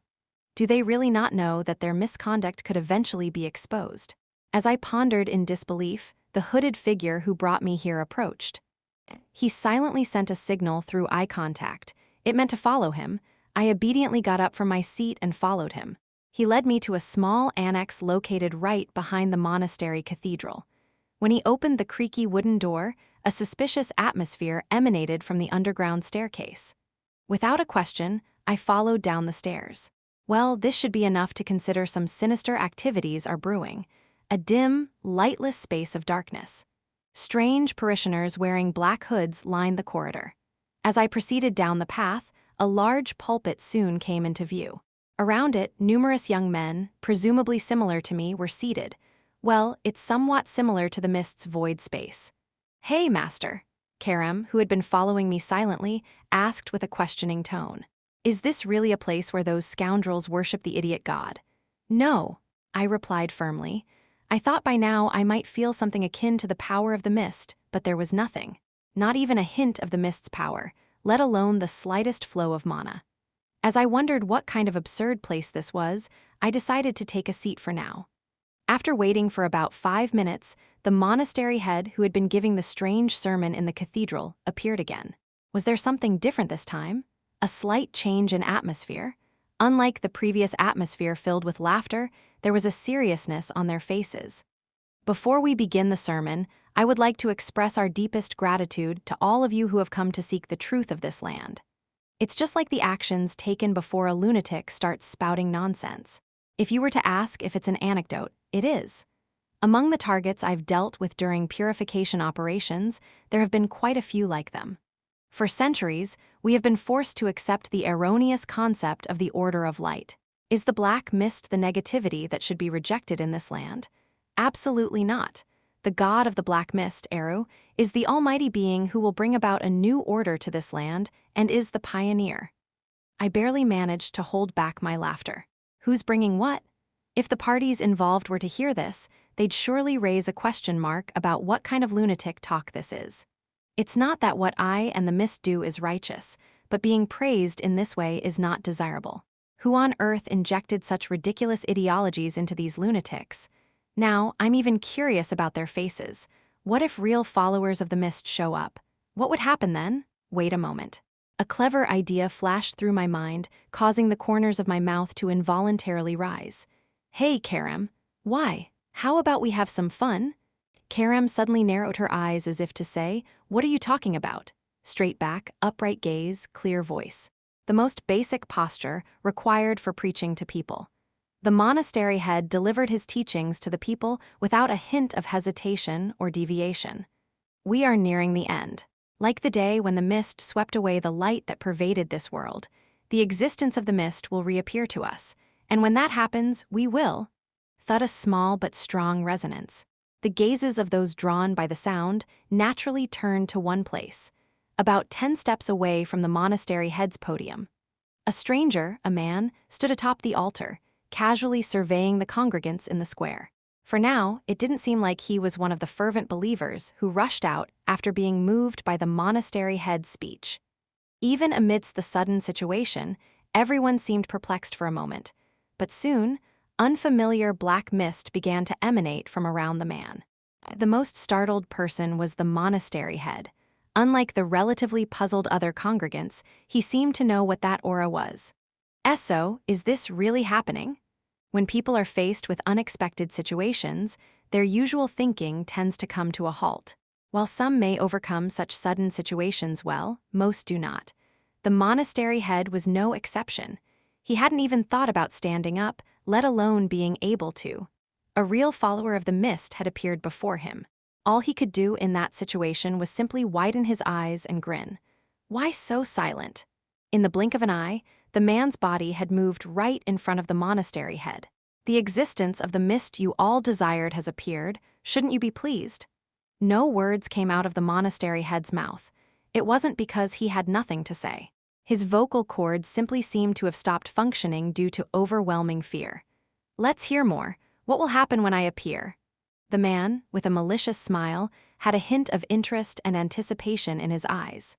Chapter 195. Fake Followers. Part 2. Ruins of Light. Creations made by the hands of humans who lived in ancient times. For those living in the present era, it can be said to be a space of mystery, where they cannot know when or for what reason it was created.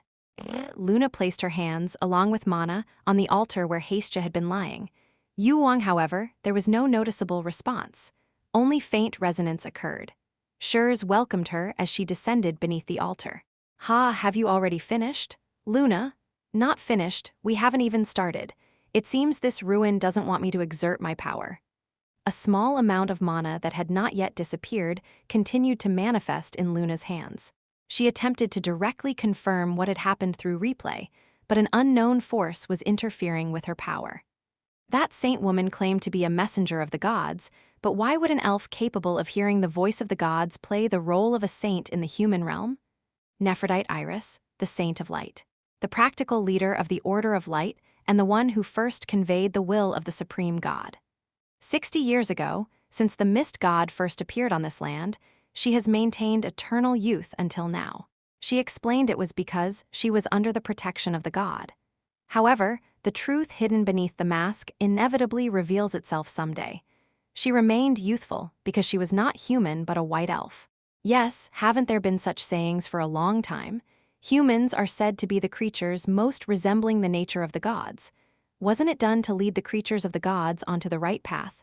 The right path. Who decided that was the right path? Shurs fell silent at Luna's firm retort.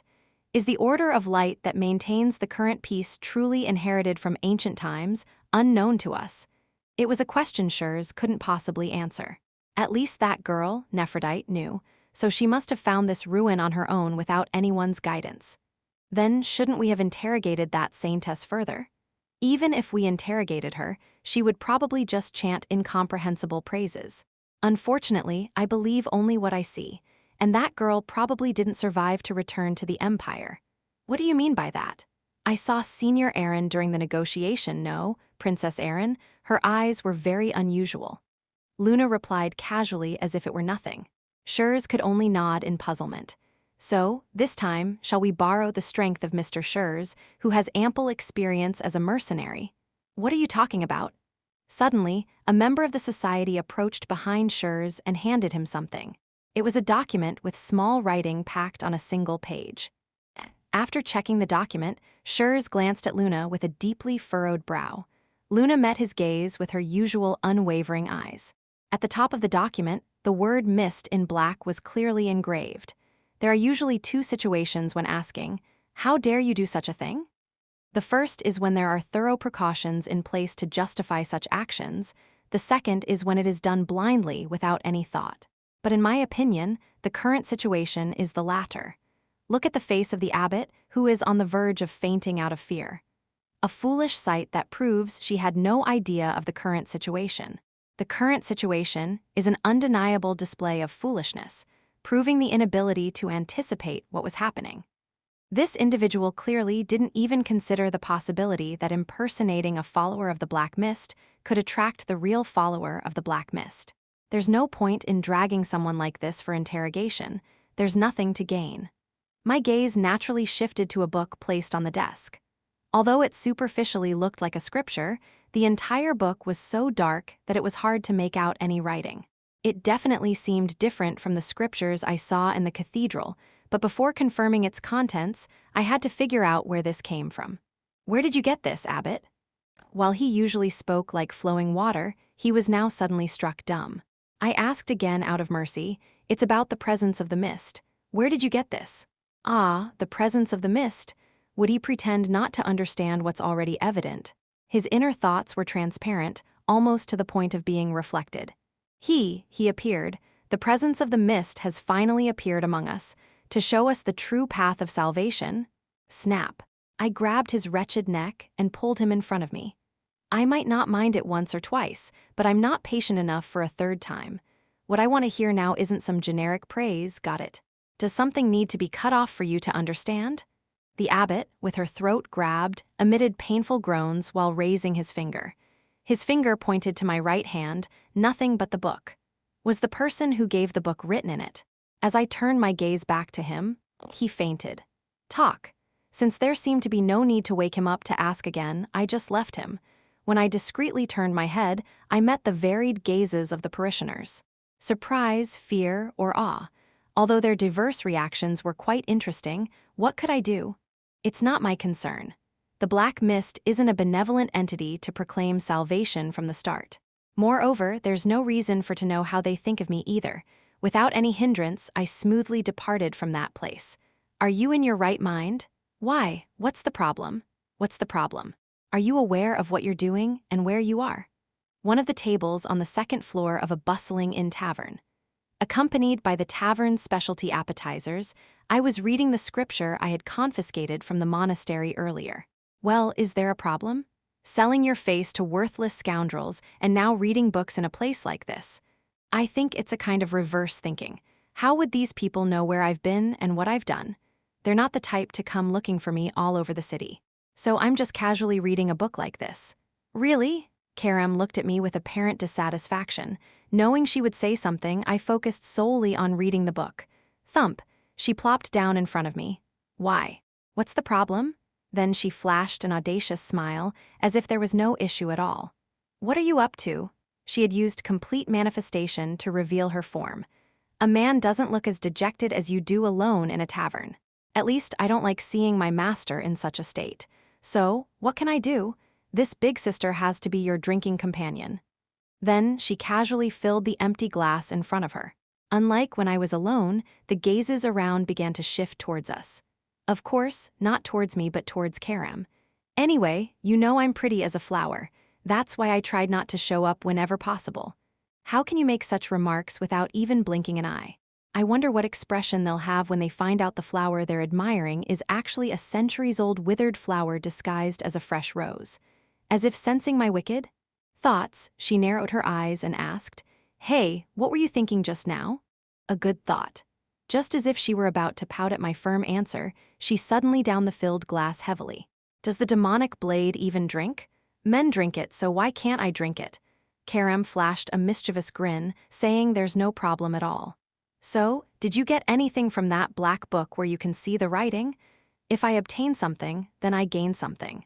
The person who made this book is an immensely eccentric individual. Honestly, this is more than just a book of light scripture.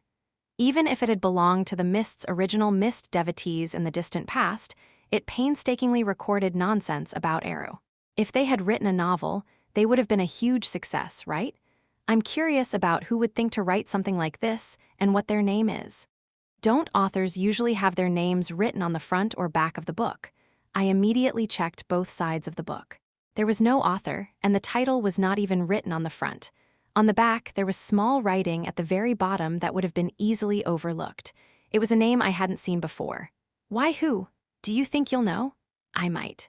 I've lived several times longer than you, after all. I've killed many times more people than you have. Maybe that's why. Is it something to be proud of to boast about that? Still, Out of curiosity from Karam's words, I decided to share. Dio, have you heard of it? Number doesn't seem like it. Her unusually quick response actually caught me off guard. Seemingly not wanting to think about it any further, she averted her gaze from me. Not that I had any more questions to pry into, it was an unexpected reaction, to say the least, as I once again attempted to focus on analyzing the scripture. Thump. A nameless, unfamiliar old man suddenly plopped down opposite me, and with a sinister gaze, as if he had a hidden agenda, he stared at me. Does this tavern have an old man serving? It's not that kind of tavern. I came here because I have something to ask. The old man said he had something to ask me. Weren't you at the monastery a moment ago? Do I have to answer? I was there just a moment ago too. So, it's a question since I was at the monastery. Some scrawny men were dragging you somewhere. What were you doing there? My response was consistent with what I had said before. This young lad is more particular than he appears. Such an attitude isn't helpful in navigating this harsh world. It was a statement that didn't even warrant a fake laugh. The old man who was at the monastery, he didn't have a particularly memorable face, but he didn't seem like one of the congregants who were in the underground plaza, at least. Reading such a dreary book in front of this lovely lady, your character is quite peculiar. Old man, are your eyes still sharp? Karam accepted it as good. At first glance, it seems a bit different from the provisions the monks handed out, doesn't it? If you're not going to tell me, how about giving me that book? Of course, I'll pay for it. What are you going to give me? Your pockets don't look that deep. Do you know what's good about getting older? Even if your pockets aren't deep, your head might be. Let me tell you an interesting story. If you're satisfied after hearing it, how about giving me the book? This old man. He's not just your average senior citizen, contrary to his appearance. I feel that he might have thrown his weight around quite a bit in his younger days. Curiosity mingled with a strange interest. Let's give it a try. All right. Then before we start the story, I should introduce myself first. He pulled something out of his pocket and placed it on the table. Naturally, it wasn't money or gold coins. What the old man took out was nothing other than a document. A document proving affiliation to some faction. A place I couldn't be ignorant of. I was a member of the Knights of Light in my youth. Chapter 196. True Followers, Part 1. After somewhat bravely opening his mouth, the old man immediately fell silent. He seemed slightly taken aback by my indifferent response. I thought you'd show at least a skeptical reaction, but it's surprising. Wasn't my introduction impressive? Not really. Well, what a peculiar young man you are. The old man continued speaking with an uncomfortable cough. I'm not boasting, but I've had some experience with a sword since I was young. After joining the Imperial Knights at the age of 20, I was soon transferred to the Knights of Light. This emblem is evidence of that. The old man proudly lifted the faded emblem placed on the table. It's a very famous place now, but back then, I simply followed because they said they needed me, without knowing what it was about. Then, shortly after joining, they dragged me somewhere and suddenly began indoctrinating me.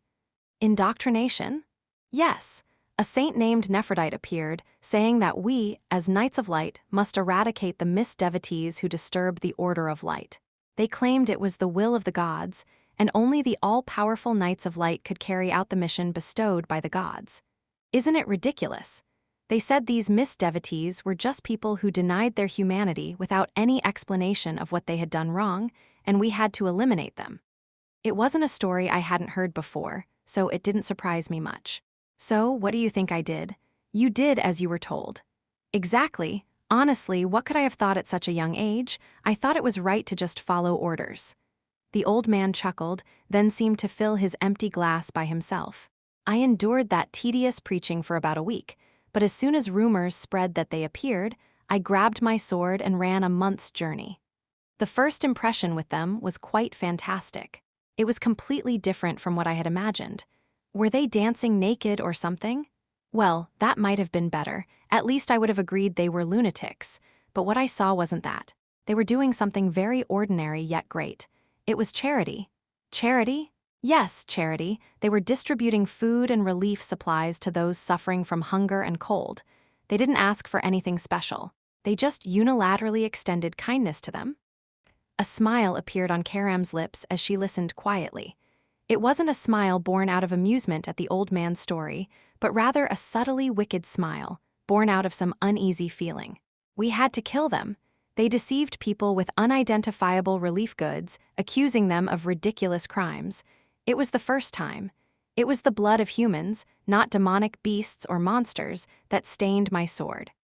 A slight tremor was visible in the old man's hand holding the glass. Without showing any expression, the old man continued speaking. It still weighs on me. They were shouting that they had done nothing wrong. Well, I don't particularly regret it. If I hadn't killed them back then, I would have been labeled a heretic and died for it. It was a kind of justification for survival. I didn't want to admit it, but I didn't find fault in it either. It was just the powerless response of someone. Through one atrocity, they gained enlightenment and returned with sharpened knives. Instead of helping those suffering, they began to eliminate the source of that suffering. That's assassination.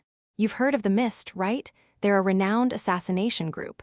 I nodded silently. We couldn't just sit idly by, so we set out to find them again. The second time we saw them, they no longer looked human. Not that they weren't real people, just. They felt different, you know? Curiosity outweighed disgust, along with heightened expectations. The merciless revenge of the unjustly persecuted heretics against the world. Assuming the old man's words were sincere, one thing could be certain, that the expectation he mentioned was not fulfilled. But unfortunately, my wish didn't come true. They suddenly disappeared without a trace. It was reported to the public that they were eradicated by the Knights of Light, but that's not true. Everyone, including you, was deceived. The old man refilled his empty glass with alcohol. It was disappointing, utterly disheartening. I wanted to know, you see, the true nature of those deemed the embodiments of evil in the world. But they just vanished without giving any answers. And so their traces were erased, and in different time continued to flow endlessly. The old man's eyes, as he quietly observed the filled glass, subtly turned towards me, with a somewhat different and eerie atmosphere than before. Do you know why I went to the monastery? I wanted to confirm something, whether those mist followers talked about among the youth these days were indeed the ones I saw. But they weren't. The monastery folks were just fake followers. The real mist followers I saw weren't like them. What evidence do you have to be so sure? As you grow older, memories may fade, but the body's senses do not. But did you know? The old man flickered his eyes with a strange smile. Your gaze now is very similar to those mist assassins I saw 60 years ago. It's almost uncanny. The eyes of relentless killers. Wonder why? You smell of it. Not the scent of low-quality fakes. The smell of real killers, who shed blood and made others shed it too. I felt it vibrating from you even before you entered the tavern. Now, there was even a hint of madness in the old man's eyes. I adjusted my posture without showing any expression and said, "Excuse me, sir. You don't seem to have lost your mind, but if what you're saying is true, shouldn't you not be here in front of me right now? Unless you've given up on life." The old man shrugged in response. "My life has been lived to the fullest. What is there to fear? As you grow this old, everything in life becomes meaningless. Then doubts arise. Was the life I lived really the right one?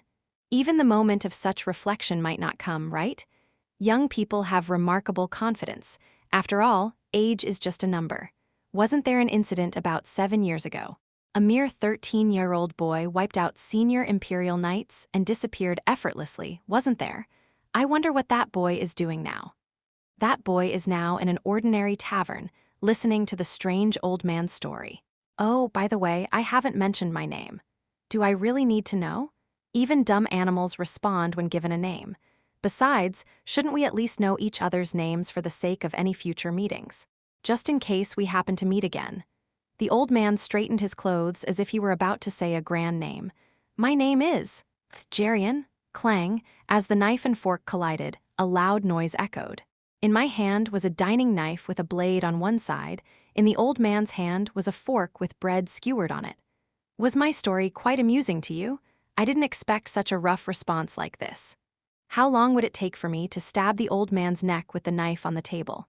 1 second, half of that? I would dare say, with a speed that the dull senses of a human could never react to.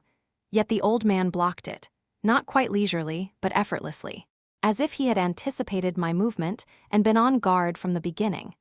Did the retired commander come here for charity work for the future generation? Jarian. There would probably be only one person on this land who could confidently say that name.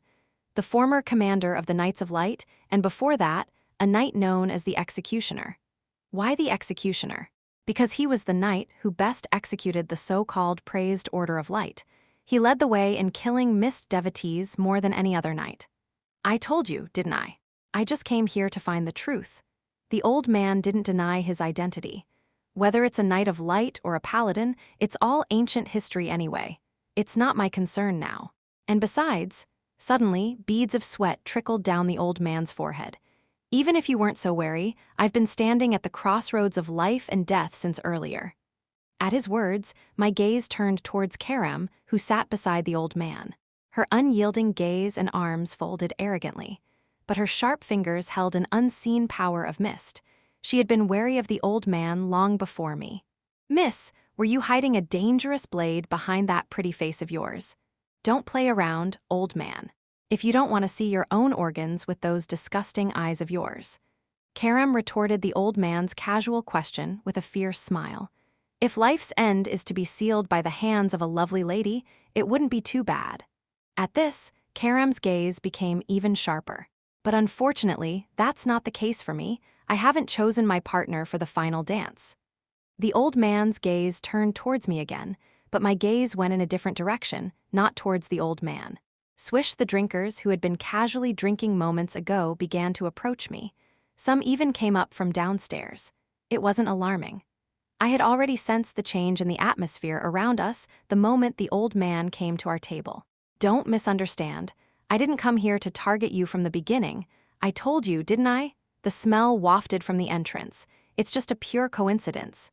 It's not just arrogance from having more numbers. You can tell by the approaching footsteps.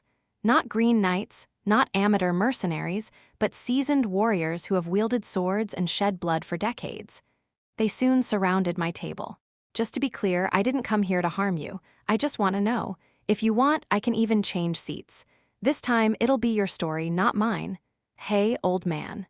Interrupting the old man's words, a strange silence fell. What's with the leisurely attitude right now? Hee, leisure? I'm sincerely trying to. The old man's eyes, which had been laughing carelessly, suddenly turned away from me. Karam, who had been sitting here just a few seconds ago, had disappeared, leaving only indifferent dust in the air. The old man's gaze turned back to me after a short while. Did you underestimate the true mist followers too lightly? In my hand was no longer a dining knife, but the living essence of Karam, still young.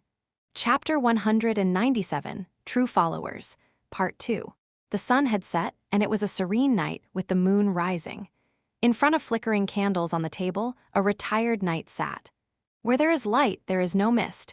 Where there is mist, light cannot be seen, so the two cannot coexist. The inscription in the middle caught his attention, and his gaze lingered, unable to move on to the next page. At that moment, there was a knock on the door. May I come in, Sir Jarian? Of course. Upon receiving permission, a middle-aged man with a sword entered. It was Mark, who had been Jarian's lieutenant during his active duty. Seeing Jarian engrossed in reading, Mark frowned slightly and asked, Have you found anything satisfying? What satisfaction could there be? I read in the hope of finding something worthwhile. Jarian, feeling bored after a long reading session, began to yawn frequently. Was it okay to let that man go just like that? Why are you asking such a question, knowledgeable as you are? Didn't everyone feel it? If we hadn't let him go, we might all have been wiped out. Mark couldn't deny it. Well, it seems I should return the emblem of the knights.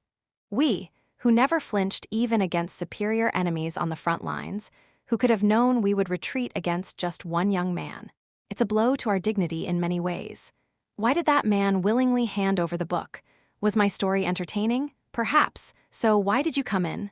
Mark, momentarily forgetting the purpose, cleared his throat and replied, The meeting with the abbot has been arranged. Already. Sooner than I expected. All right, when should I go? You could go right away. Now? Yes, the sooner the better, they say. Upon receiving unexpected news, Jarian frowned momentarily before immediately rising from his seat. All right, let's go right away. They headed straight to the monastery. As soon as they reached the main gate, the abbot and the monks waiting there rushed out excitedly.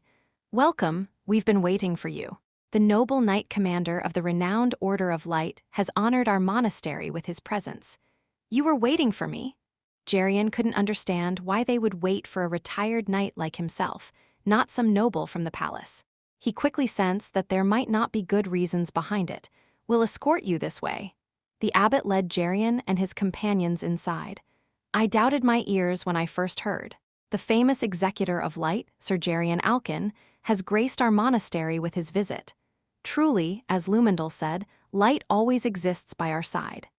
Starting with praise for Geryon, the abbot began to chatter about the monastery's history and his own deeds. Geryon listened to all his stories without saying a word, with a serious expression and closed eyes. Oh, I must have talked too much in my excitement to have such a distinguished guest with me. I hope you weren't uncomfortable. Sir Geryon? Ah, I apologize. Your story was so uninteresting that I unintentionally dozed off. Geryon stretched his arms out and yawned. I think we're done here, so now let me start my story. Why, yes, please. The abbot, trying to conceal his embarrassment with a forced smile, said, Actually, I visited the monastery earlier today. The abbot's face subtly twisted momentarily, unable to manage his expression. Oh, I see. I had no idea at all. Have you come to pray to Lumendal? Let's just say it's a little bit of everything. But more importantly, there's been an increase in people following the mist in various parts of the empire, so I was checking around my cities. Rather than being flustered, the abbot nodded knowingly and cautiously asked, Did Sir Geryon not know? As you can see, I'm no longer a knight. With no one to inform me separately, what could I possibly know? Geryon's worldly attitude left the abbot speechless. It felt as if he had disclosed something that shouldn't have been revealed. Seems like something I didn't know was secretly happening in the empire. Something you didn't know. How could a mere monk like me know about that? Well, you'll know if you check. Geryon pulled out a book from his belongings as if to prove his point. The abbot, astonished after checking the book, could only emit a faint groan, unable to close his gaping mouth. Having such a lost look on your face makes me feel embarrassed. That's not it. Despite wanting to leave this place as soon as possible, the abbot's body remained still. It seemed frozen under the intense gaze of the retired knight, still sharp as ever. Tell me everything you know. Man, whenever I'm about to start a fight like I'm ready to throw punches at any moment. I can't give you anything good to do, Karam. Of course, master. Karam nodded, turning her gaze away. There's no need to waste time reading content that will only make me laugh anyway. If someone else needs it more, it's only right to give it to them, right? I didn't just bring it along to get involved in troublesome matters. So, where are we going now? To someone who can satisfy my current curiosity. Just as she was about to ask who that was, Karam abruptly shut her mouth. She seemed to have caught on to who I was going to ask about. With a small smile, I stepped into the dark alleyway. Upon reaching the left corner, I spotted a wooden door and without hesitation, I went inside. A woman with short hair engrossed in solitary reading by the flickering candlelight. Approaching her without any hesitation, I sat down, and soon her gaze turned towards me as she closed the book. Isn't it a bit modest for a study? If you look so pitiful, it's only proper for a disciple to build you a grand one, isn't it? It must be tough not being a successful disciple. The woman sharpened her eyes as if she had expected that. She was Silica, my mentor, who had come a long way to help her unsuccessful disciple. You were doing so well quietly, but as soon as you came here, you caused trouble. I realized immediately that it was a daytime matter. It was a coincidence. Who would have expected a retired knight commander to come to that tavern? What? I didn't encourage it.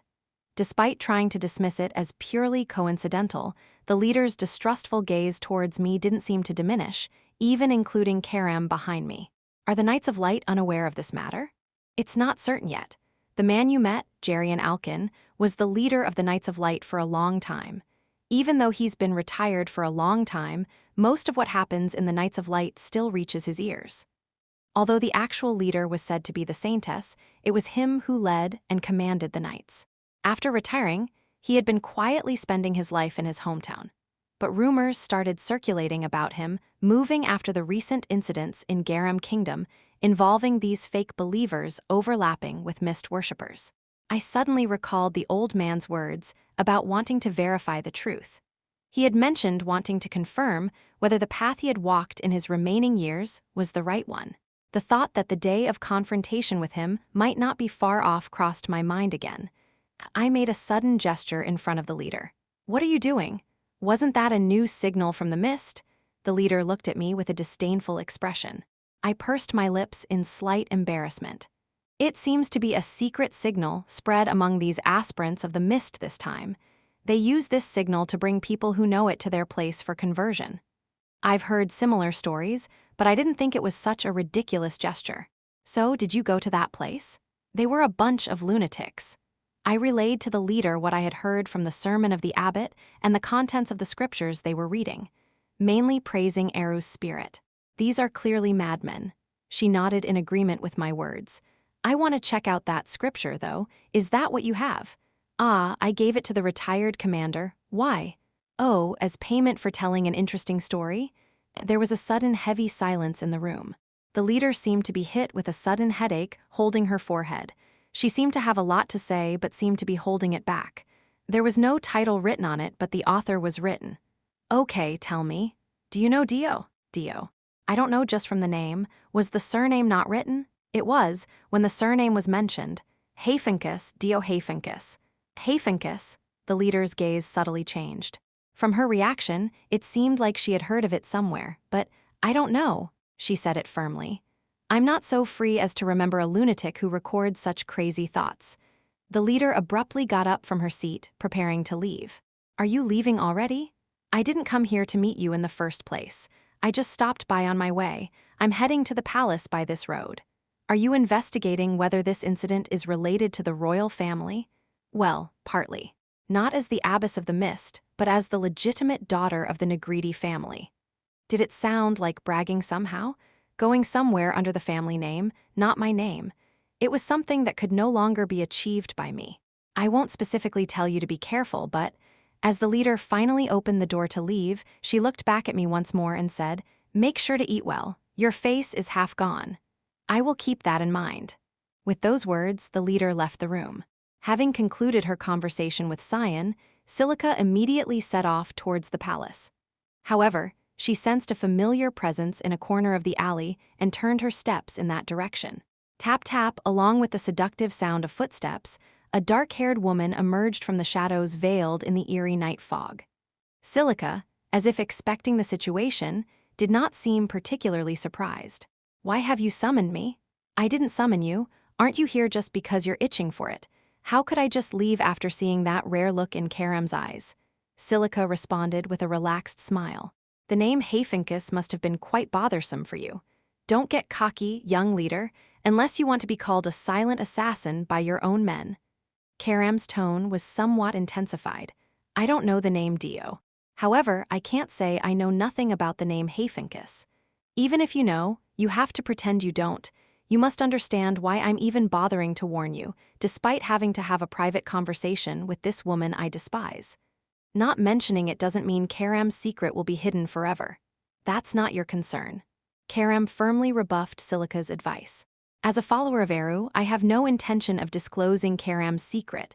However," Silica's gaze sharpened once again, "if it harms the successor, the story will change.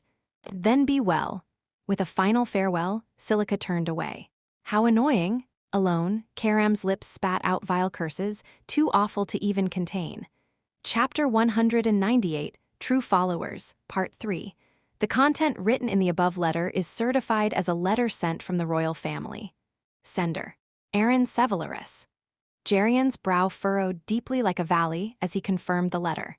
He was indeed in a situation where he was very doubtful if the letter he was currently looking at was really sent from the royal family. However, the royal seal stamped at the bottom of the letter was genuine. As someone who had received hundreds, even thousands of official documents during his active duty, he could guarantee that.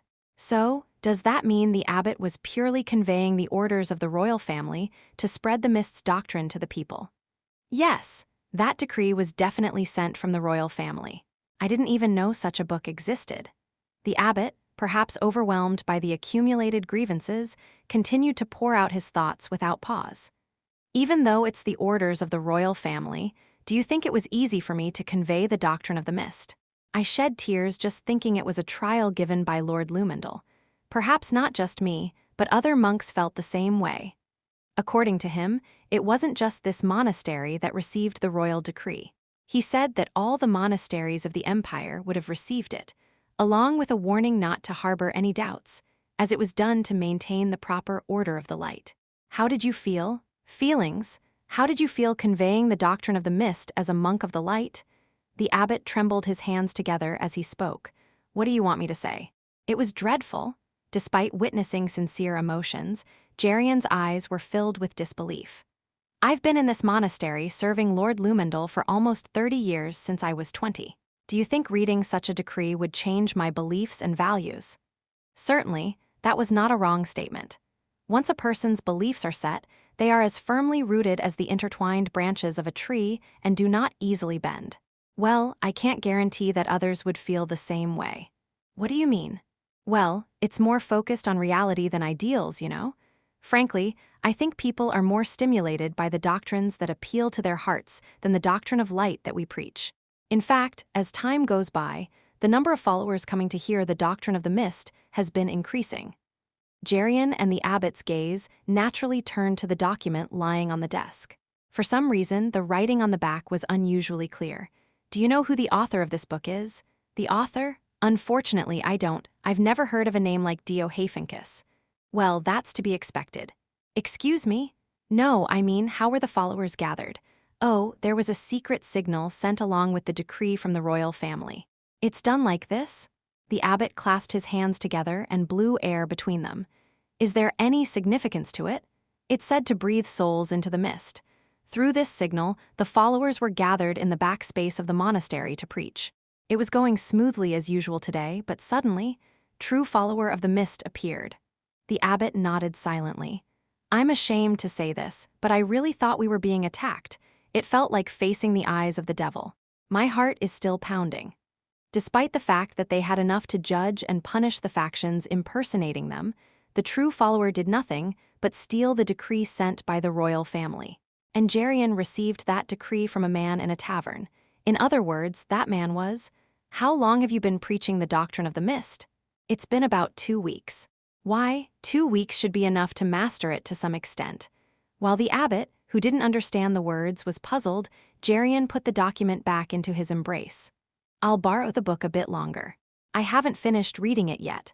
Weren't you here to protect us? Gerion flickered his eyes, as if wondering what nonsense it was. What do you expect from an old man who doesn't know when he'll die? You always have Lord Lumendal by your side, don't you? Trust that he'll protect you and don't worry. With that, he got up from his seat and left the room. As he left, he could hear the abbot's desperate plea for salvation, but Gerion ignored it as if he hadn't heard anything. Eventually, when he came out of the monastery gate, Mark was there to greet him. Is it all over? Yeah, I feel like there's more to find out than what I've discovered. With a bitter expression, Gerion looked up at the night sky. Tonight, the sky seemed even more obscure, not even showing the usual stars. A fake follower. It's surprising in many ways that that big-eared woman would allow such things. Should we send a letter to the Order of Knights? Forget it. Do you think either of us would want to get involved with her again? It's better if we handle this ourselves. Gerion waved his hand in refusal. Mark, too, sighed with relief, as if he didn't really want to do that. Well then, shall we return to the inn for tonight? No, you go back first. I have somewhere else to go. Where at this late hour? I don't know either. I'll just go wherever my energy takes me. Leaving Mark bewildered, Gerion turned his steps toward some unknown place. A deserted alleyway a short distance from the street. A strange black mist, unseen from the direction of the monastery, filled the surroundings. Despite the somewhat ominous atmosphere, Gerion stepped into the alley without any indication of hesitation. No need to be on guard. Unlike earlier, I came alone this time. Speaking to the empty air, there was no response. Young man, have you been living in delusion? Can't you feel it? There's no one else around here but me. Just when he thought there was no response again, the dense mist gradually lifted, revealing a man within it. The man, with sharp eyes and dark hair, looked at Gerion in silence with a faint smile. A man with a strange aura. He was the same man Gerion met in the tavern earlier. Are there more stories to tell? The man opened his mouth with an indifferent gaze. If it's about my life story, 3 days and nights won't be enough. But even if not, I think there's plenty to talk about between us. The man chuckled at Jerian's nonchalant response. Now it's funny to talk about it, but you're a follower of the mist, aren't you? The true follower of the mist, not the fakes in the monastery. The man didn't respond. But whether it's you or me, it seems like today is the first time we've seen each other. Did you come to this city to find out the identity of the faction impersonating the mist's followers? I don't have an obligation to answer. The man didn't seem to want to reveal his thoughts, just like in the tavern. I guess I'll have to give you trust first, so go ahead and ask me anything. I promise to answer any questions sincerely. The man's gaze was still full of distrust and suspicion. Don't hesitate to ask. You also left your energy here to talk to me because you had something to say, didn't you? With a non-committal silence, the man finally opened his mouth after a short period of quiet contemplation. The man, after sorting out his thoughts, finally spoke. What's your purpose in chasing them? Didn't I tell you in my tavern? It's the unfinished business of an old man nearing death, perhaps. I just want to know for you. Not the fakes made by the royal plans, but the real followers of the Black Mist. At the mention of the royal plans, the man's eyes subtly shifted.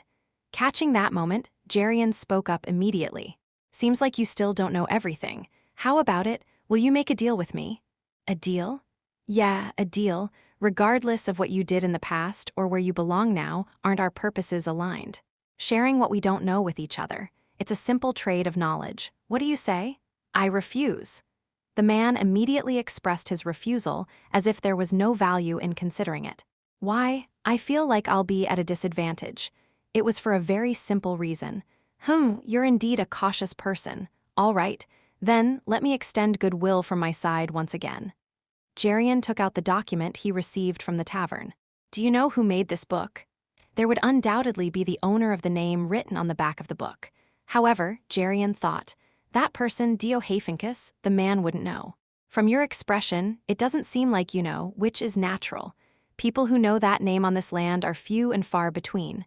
That sounds like you know, Jerian responded as if waiting for it. Of course, Hafinkus is a name of power, causing chaos in this land long ago. In an instant, Jerian felt a strange presence from behind and quickly turned his eyes. However, only his eyes turned, not his head, because he had a strong premonition that turning his head could lead to his death. A mysterious black mist spreading in both directions of sight. A chilling sensation, as if touching ice, stimulated his neck. A white hand wrapped around Jerian's wrinkled neck. At the fingertips, crimson nails, as if pulling out a dagger, aimed for his vein. Oh, miss, the atmosphere seems even more different than before, doesn't it? After identifying the touch, Jerian quickly spoke, but there was no response. Instead, what are you doing? The black-haired man's mouth opened instead. His gaze was not on Jerian, but on the woman behind him. It's an unexpected situation. The woman who was silently listening suddenly materialized and is now gripping the old man's neck without warning. It's not some petty threat or bluffing. At this moment, Karam's eyes are filled with enough bloodlust to cut the old man's throat right away. I'm asking you, what are you doing? Despite the repeated questions, Karam's mouth remained shut, just sending an indescribable gaze, suggesting not to bother. As I takes a step closer, intending to approach, Erg, she tightened her grip on the old man's neck even more forcefully. Regardless of the circumstances, she intends to kill. I rushed out, shouting my incantation. Shadow Ninth Form, Demonic Sword Control? As a sudden headache hit Karam, she staggered back, clutching her head. Thunk. At the same time as grabbing the right hand gripping the old man's neck, I gently caught her falling body with one hand. Her lively eyes were filled with unmistakable signs of displeasure. For the third time, I ask, speak. What are you doing? What do you mean, what am I doing? I'm trying to wring the life out of this senile old man. Can't you see? So, why suddenly? It's my heart. Even I found myself speechless. It's my heart. Why? Why is that? In Karam's appearance reflected in my eyes, there was something incredibly unfamiliar. Anger and vigor, and within them, a small yet palpable sense of fear. Those complex emotions were now distinctly visible in her eyes. Chapter 199, Whisper of Secrets, Part 1. Sweat trickled down his forehead, his heart raced, and his breath was uneven. Jarian thought to himself. He had just barely escaped the crossroads of life and death. Even when he entered and exited the troll's mouth during his days as a frontline guardian knight, he didn't feel like this. This was literally the feeling of being reborn after death. Even though the black-haired man was only the second priority, who on earth was that woman? Not only did she disappear from the tavern without a trace, but this time she appeared in the dead of night and even tried to choke him. No matter how old he got, his senses didn't dull. This wasn't human, it felt more like an ethereal soul, didn't it? Jarian carefully watched the rough fight between the two while gently caressing his restrained neck. Then he turned his head, met the woman's eyes, and quickly looked away. At this, Jarian thought again. Could it be that this woman thinks he did something wrong? He was just trying to explain about the figure of Diohephancus, the Mist's envoy. At this rate, it seemed like there was some unspeakable relationship between him and that woman. As if scattered pieces were falling into place, Jarian's eyes widened significantly. That woman is not human, that's for sure. There's not even a hint of human-like gesture. It feels like some part of the mist floating around has transformed into a human form. And above all, in the words the man just shouted like a spell, wasn't there the word demonic? Confidence shone in Jarian's eyes. I'm sorry for interrupting such a serious conversation. The gazes of the two men turned back to Jarian. That lady there, is she the demonic sword? It was a question thrown at the risk of death. Karam responded with a gaze that seemed to threaten. Do you really want to die? If you were the demonic sword, then yes, the reaction just now makes sense. What does that mean? Cyan, with his forehead heavily creased, asked in a slightly heightened tone. Though I want to tell you, the desire burns like a chimney, but if I reveal even a little more, she might slit my throat without me even realizing it. Jarian, shaking off his body, quickly turned on his heels. I'll take my leave for today. It seems difficult to continue this conversation any longer. I hope you'll calm that lady down there. Karam's face still bore a displeased expression. I'll wait for you guys at the tavern we met during the day. I look forward to seeing you again soon. With a farewell promising the next encounter, Jarian hurriedly left the place. More hurriedly than ever before, his feet moved, and before he knew it, his body had arrived at the inn. Thunk! Jarian, who roughly opened the door, hastily closed it, wondering who might have come in. Mark, who was sharpening his sword in the room, was startled and twitched his body. Jarian, sir? Sweat poured down his wrinkled face like rain. Where did you go to sweat like this?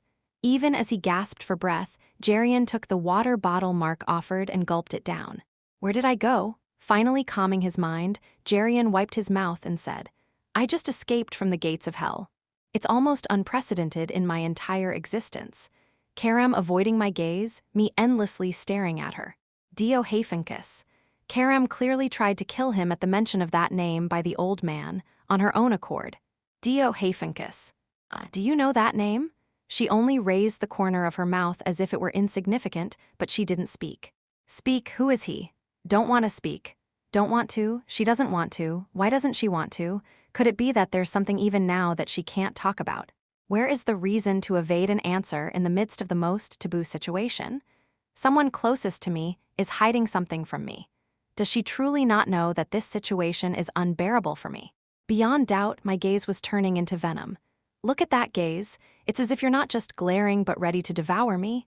Karam, meeting my eyes like that, sneered as if it were pitiful. Why? Do you plan to torture me to find out like the trash you've killed? There's nothing I wouldn't do, is there? In my hand, the crimson aura of the true form of the demon's sword was swirling. To use me, to destroy me. What brought this tremendous confidence in our master? She suddenly smiled and reached out her cold hand to caress my cheek. You've grown a lot. The impertinent little brat has grown up enough to look down on me. Probably around this time, even that bastard. What? I hope you continue to grow well, master. That way, I'll have a reason to follow you. Swiftly, Karam disappeared into mist, finishing her words. I tried to infuse energy into the sword again to call her back, but there was no response from the sword, as if the soul of the sword had once again gone into dormancy. Welcome to the city of beginnings, Sevelinus. Having finished the inspection, Silica passed through the city gate without delay. There were no escort troops like guardian knights, only her alone entering. The capital of the Ushif Empire, Sevelinus. It was her second visit after the grand banquet at the palace, 7 years ago.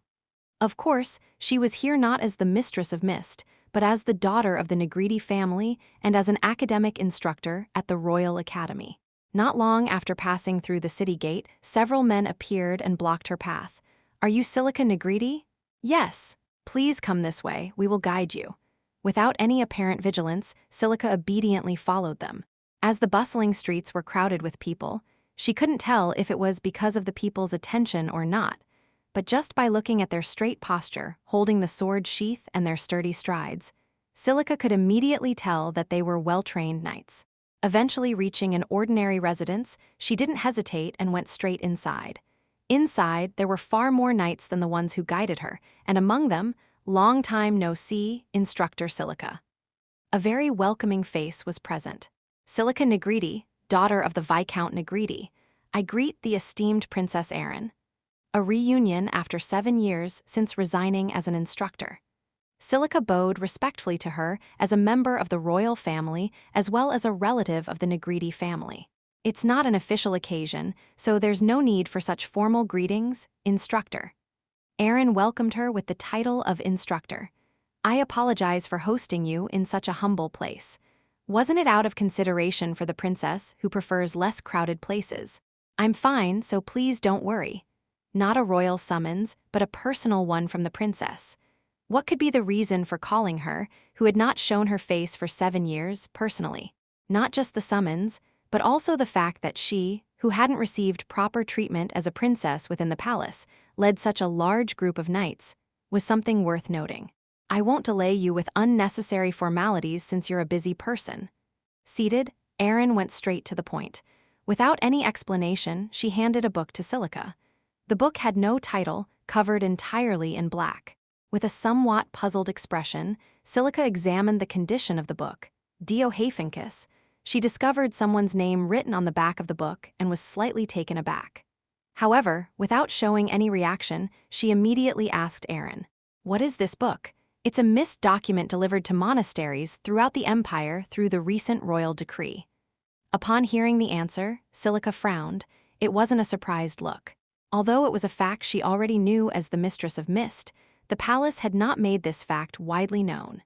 In other words, Princess Erin had just revealed this secret operation of the palace to Silica. For Silica, who didn't know the reason, it was only natural to be somewhat surprised. "What does this mean, Your Highness?" Instead of answering the question, Erin handed another letter to her. "This is a royal decree to be sent to nobles who own territories in each city of the empire soon. I hope instructor will be the first to confirm it." Silica looked at the contents of the letter with a mixture of doubt and curiosity. Eventually, she shook her head in disbelief.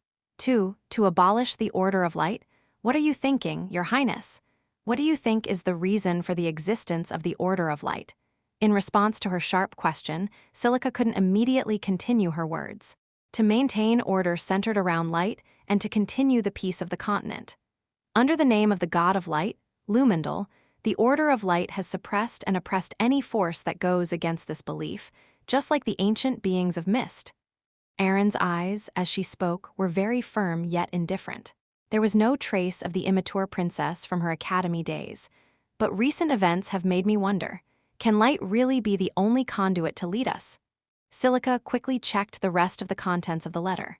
In the letter, it was written that recently, the spiritual leader of the Order of Light, Saint Nephrodite, had orchestrated some kind of intrigue using white elves in the kingdom of Garam. Is this information directly from the saint? Yes. However, on her way back to the palace, she took her own life. She said she would seek forgiveness from God for her mistakes. Silica's pupils shook greatly. So, I thought, the Order of Light can no longer maintain the Order of Light. Their role in maintaining peace on the continent has come to an end. In other words, that means you intend to create another force to perform that role? Silica's question was not denied by Erin. In the midst of a serious atmosphere where an awkward silence lingered, thump, thump, a man approached them. "Long time no see, Instructor Silica." Silica's face froze like a stone as she noticed him. "Even after 7 years, you haven't changed a bit." The man greeted her warmly. Suppressing the surge of discomfort inside her, Silica quickly masked herself with a smile. Boris. Are you really Boris? I was worried you might have forgotten, but I'm relieved you remember. Forget you? It's a bit bewildering, that's all. I never dreamed I'd meet Boris here again. Her words contained a certain degree of sincerity. Boris, with an effortless smile, approached behind Princess Erin and took his seat, as if it had always been like this. I called Instructor Silica here, and Boris will explain the reason. Erin rose from her seat once her business was concluded. Then, until next time, Instructor. Then she abruptly left with the knights. Soon, only Silica and Boris remained in the house. Indeed, Silica's acting skills are impressive. Even after 7 years, I couldn't help but admire it. Boris applauded her sincerely. It doesn't seem like a pleasant visit. Is there a reason you chose this place? The shimmering blade at the end of Silica's sleeve was now pointed towards Boris's neck. Chapter 200, Whisper of Secrets. Part 2. It's been a few hours already. During that time, all I've done is gaze at the body of the demonic sword lying on the table. I don't feel any energy, let alone words. In a situation where I should know exactly what to do next, there's really no reaction at all. Normally, she would have bounced back saying it's like flowing water, but this time is different. It's a feeling of distance with her that I haven't felt before. Surprisingly, just like yesterday, the retired knight with a smile on his face plopped down in front of me. I didn't expect you to come and wait for me first. Unlike him, who seemed genuinely happy to see me, my face didn't loosen up at all. Is the conversation with that demonic sword lady over? Naturally, I didn't respond. He, who was waiting for an answer, noticed the body of the demonic sword casually placed on the table and let out an uncomfortable cough. It's fine. Wasn't it said that a woman's heart is like a reed? It bends here and there but eventually comes back. Cut the nonsense and get to the point. Contrary to my expectations, Jerian shrugged with a doubtful reaction. What do you mean? Weren't you going to tell me about Dio Hafinkus, the author of the book? Oh, right. I was going to tell you as an act of goodwill, wasn't I? The moment his sly eyes met mine, a fierce energy surged within me. However, at that time, our conditions didn't quite match, so I was just trying to accommodate, but now the situation is different, isn't it? What do you mean? Now it's your turn to show goodwill towards me.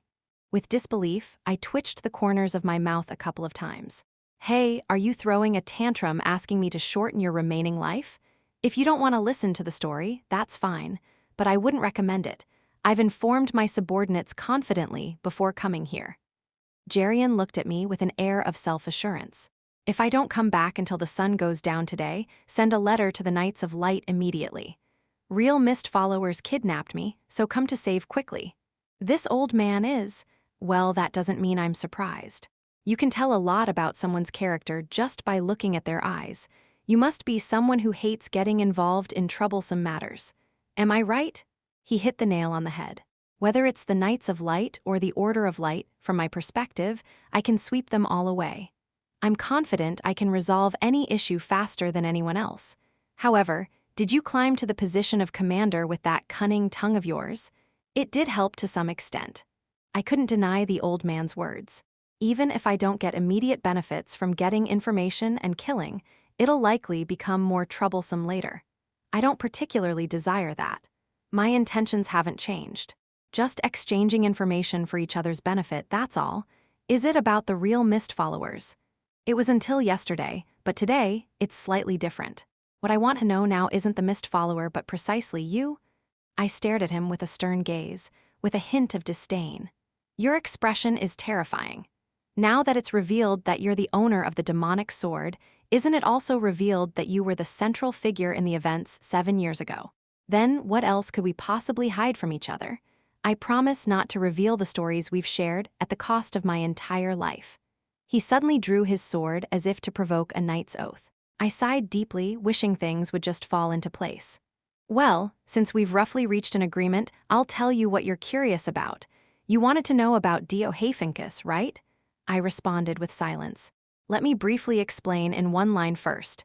Hafinkus is the name of a family who followed the Black Mist in ancient times. In an instant, my indifference shattered. What? The followers of the Black Mist? Jerian continued, seemingly unperturbed by my reaction.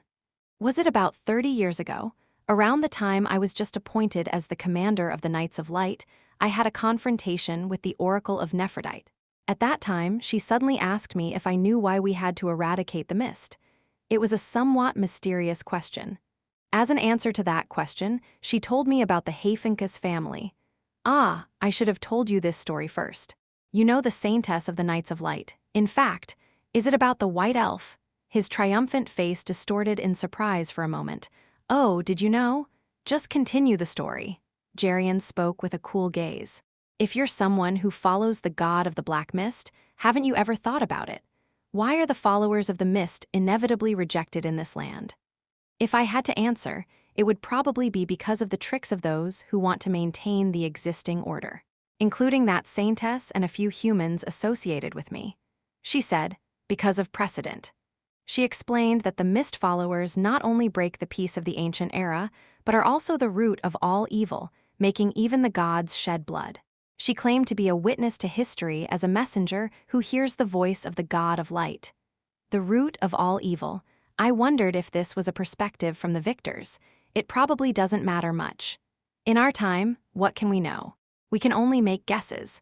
The author of this book, Dio Hayfinkus, must be related to the previous forces of the mist followers. Jarian seemed to indicate that this was as far as he could go and then fell silent.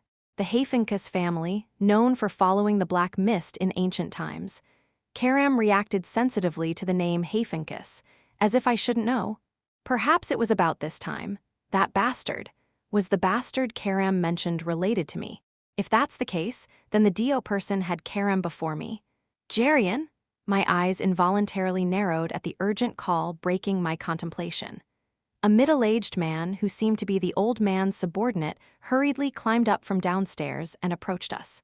Weren't you told to wait outside the tavern? Forgive me, but there's urgent news to convey. After looking at me for a moment, the man leaned in close to Jarian's ear and whispered something. As I closed my eyes, trying to ignore them, bang, Jarian, who had been dozing off, suddenly shot up from his seat. The saintess is dead. False smiles toward each other, amidst a tense atmosphere. Even though the blade hidden in the sleeve could turn towards the throat at any moment, Boris's face remained serene. There are knights outside. Even if you kill me now, you won't be able to leave this place peacefully, will you? Are you still unaware that I'm not one who cares about something like that? Even if you don't, shouldn't you care about what will happen to the successor afterwards? Don't toy with me recklessly. I might explode to the point where I don't even care about the successor. As Silica tucked the blade back into her sleeve, she sat back down. Her face returned to its previous gentle demeanor as if nothing had happened.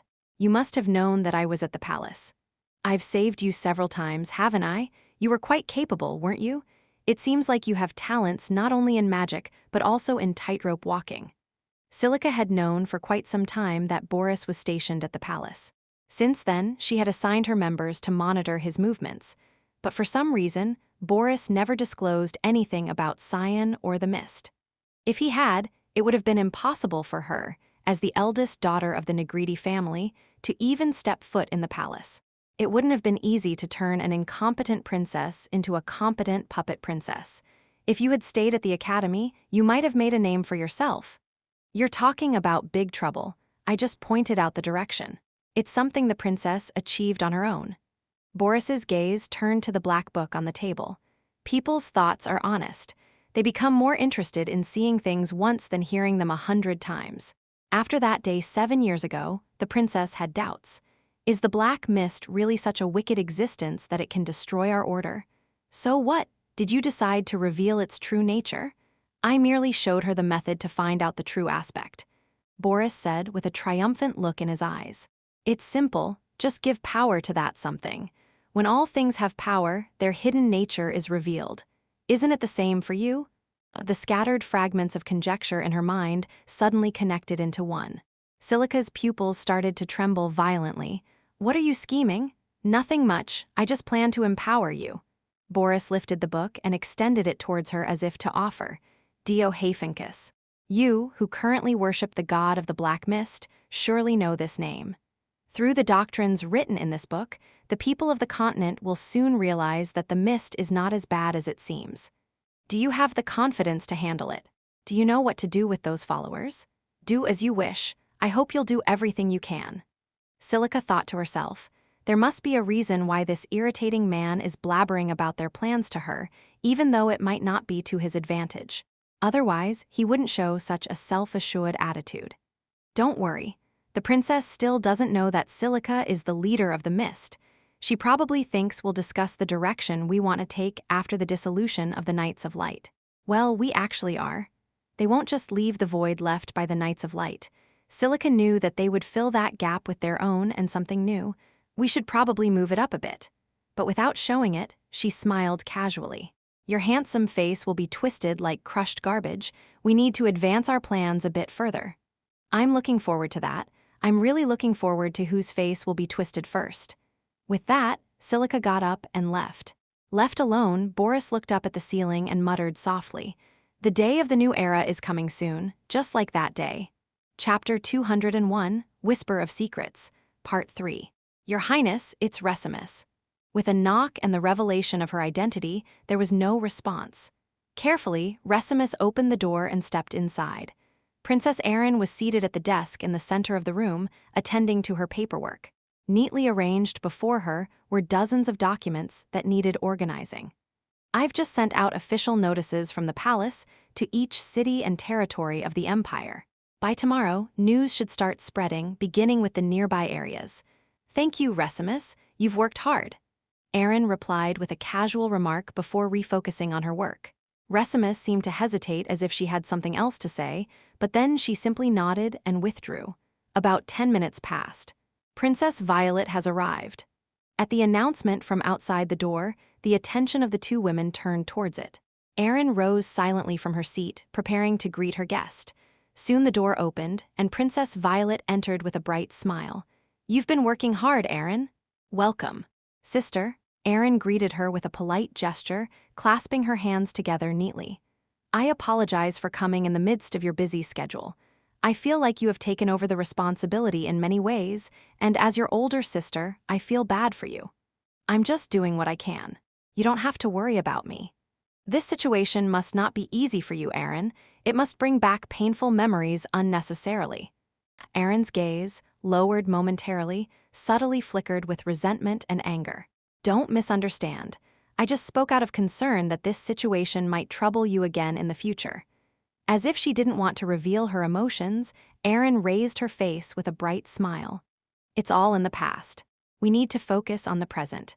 Well said. Especially now that father isn't feeling well, we must strive harder as members of the royal family. That's the only way to be worthy of the royal legacy. I will do my best. With encouraging words, Violet left the room. Erin resumed her work as if nothing had happened. To others, she might seem unchanged from before, but Resimus, who had been by her side for nearly 10 years, saw her differently. In Erin's indifferent gaze, there was a newfound emotion of hatred and anger that hadn't been there before. Whether it was directed towards Princess Violet or towards the person she mentioned, it was still unknown.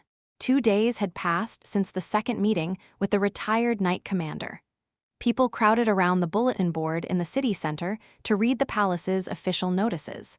Their gazes were clouded with suspicion and doubt. The death of Neophrodite Iris, the saint of the Order of Light who conveyed the voice of the gods. If only news of her death had been the extent of it, it would have been better. Ha, my God, is this all true? She was a madwoman, not a saint.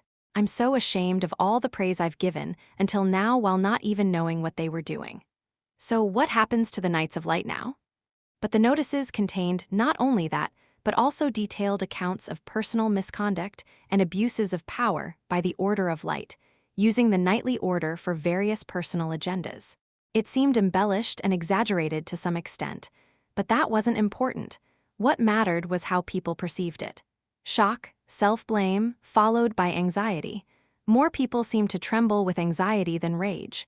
It must have been shocking. In an instant, the reputation of the saint and the Order of Light, built over decades, plummeted. To ordinary people who knew nothing, that might be understandable, but from my perspective, knowing some of the truth, it was absurd. The cause of death, suicide due to guilt and despair, it did shock me mentally.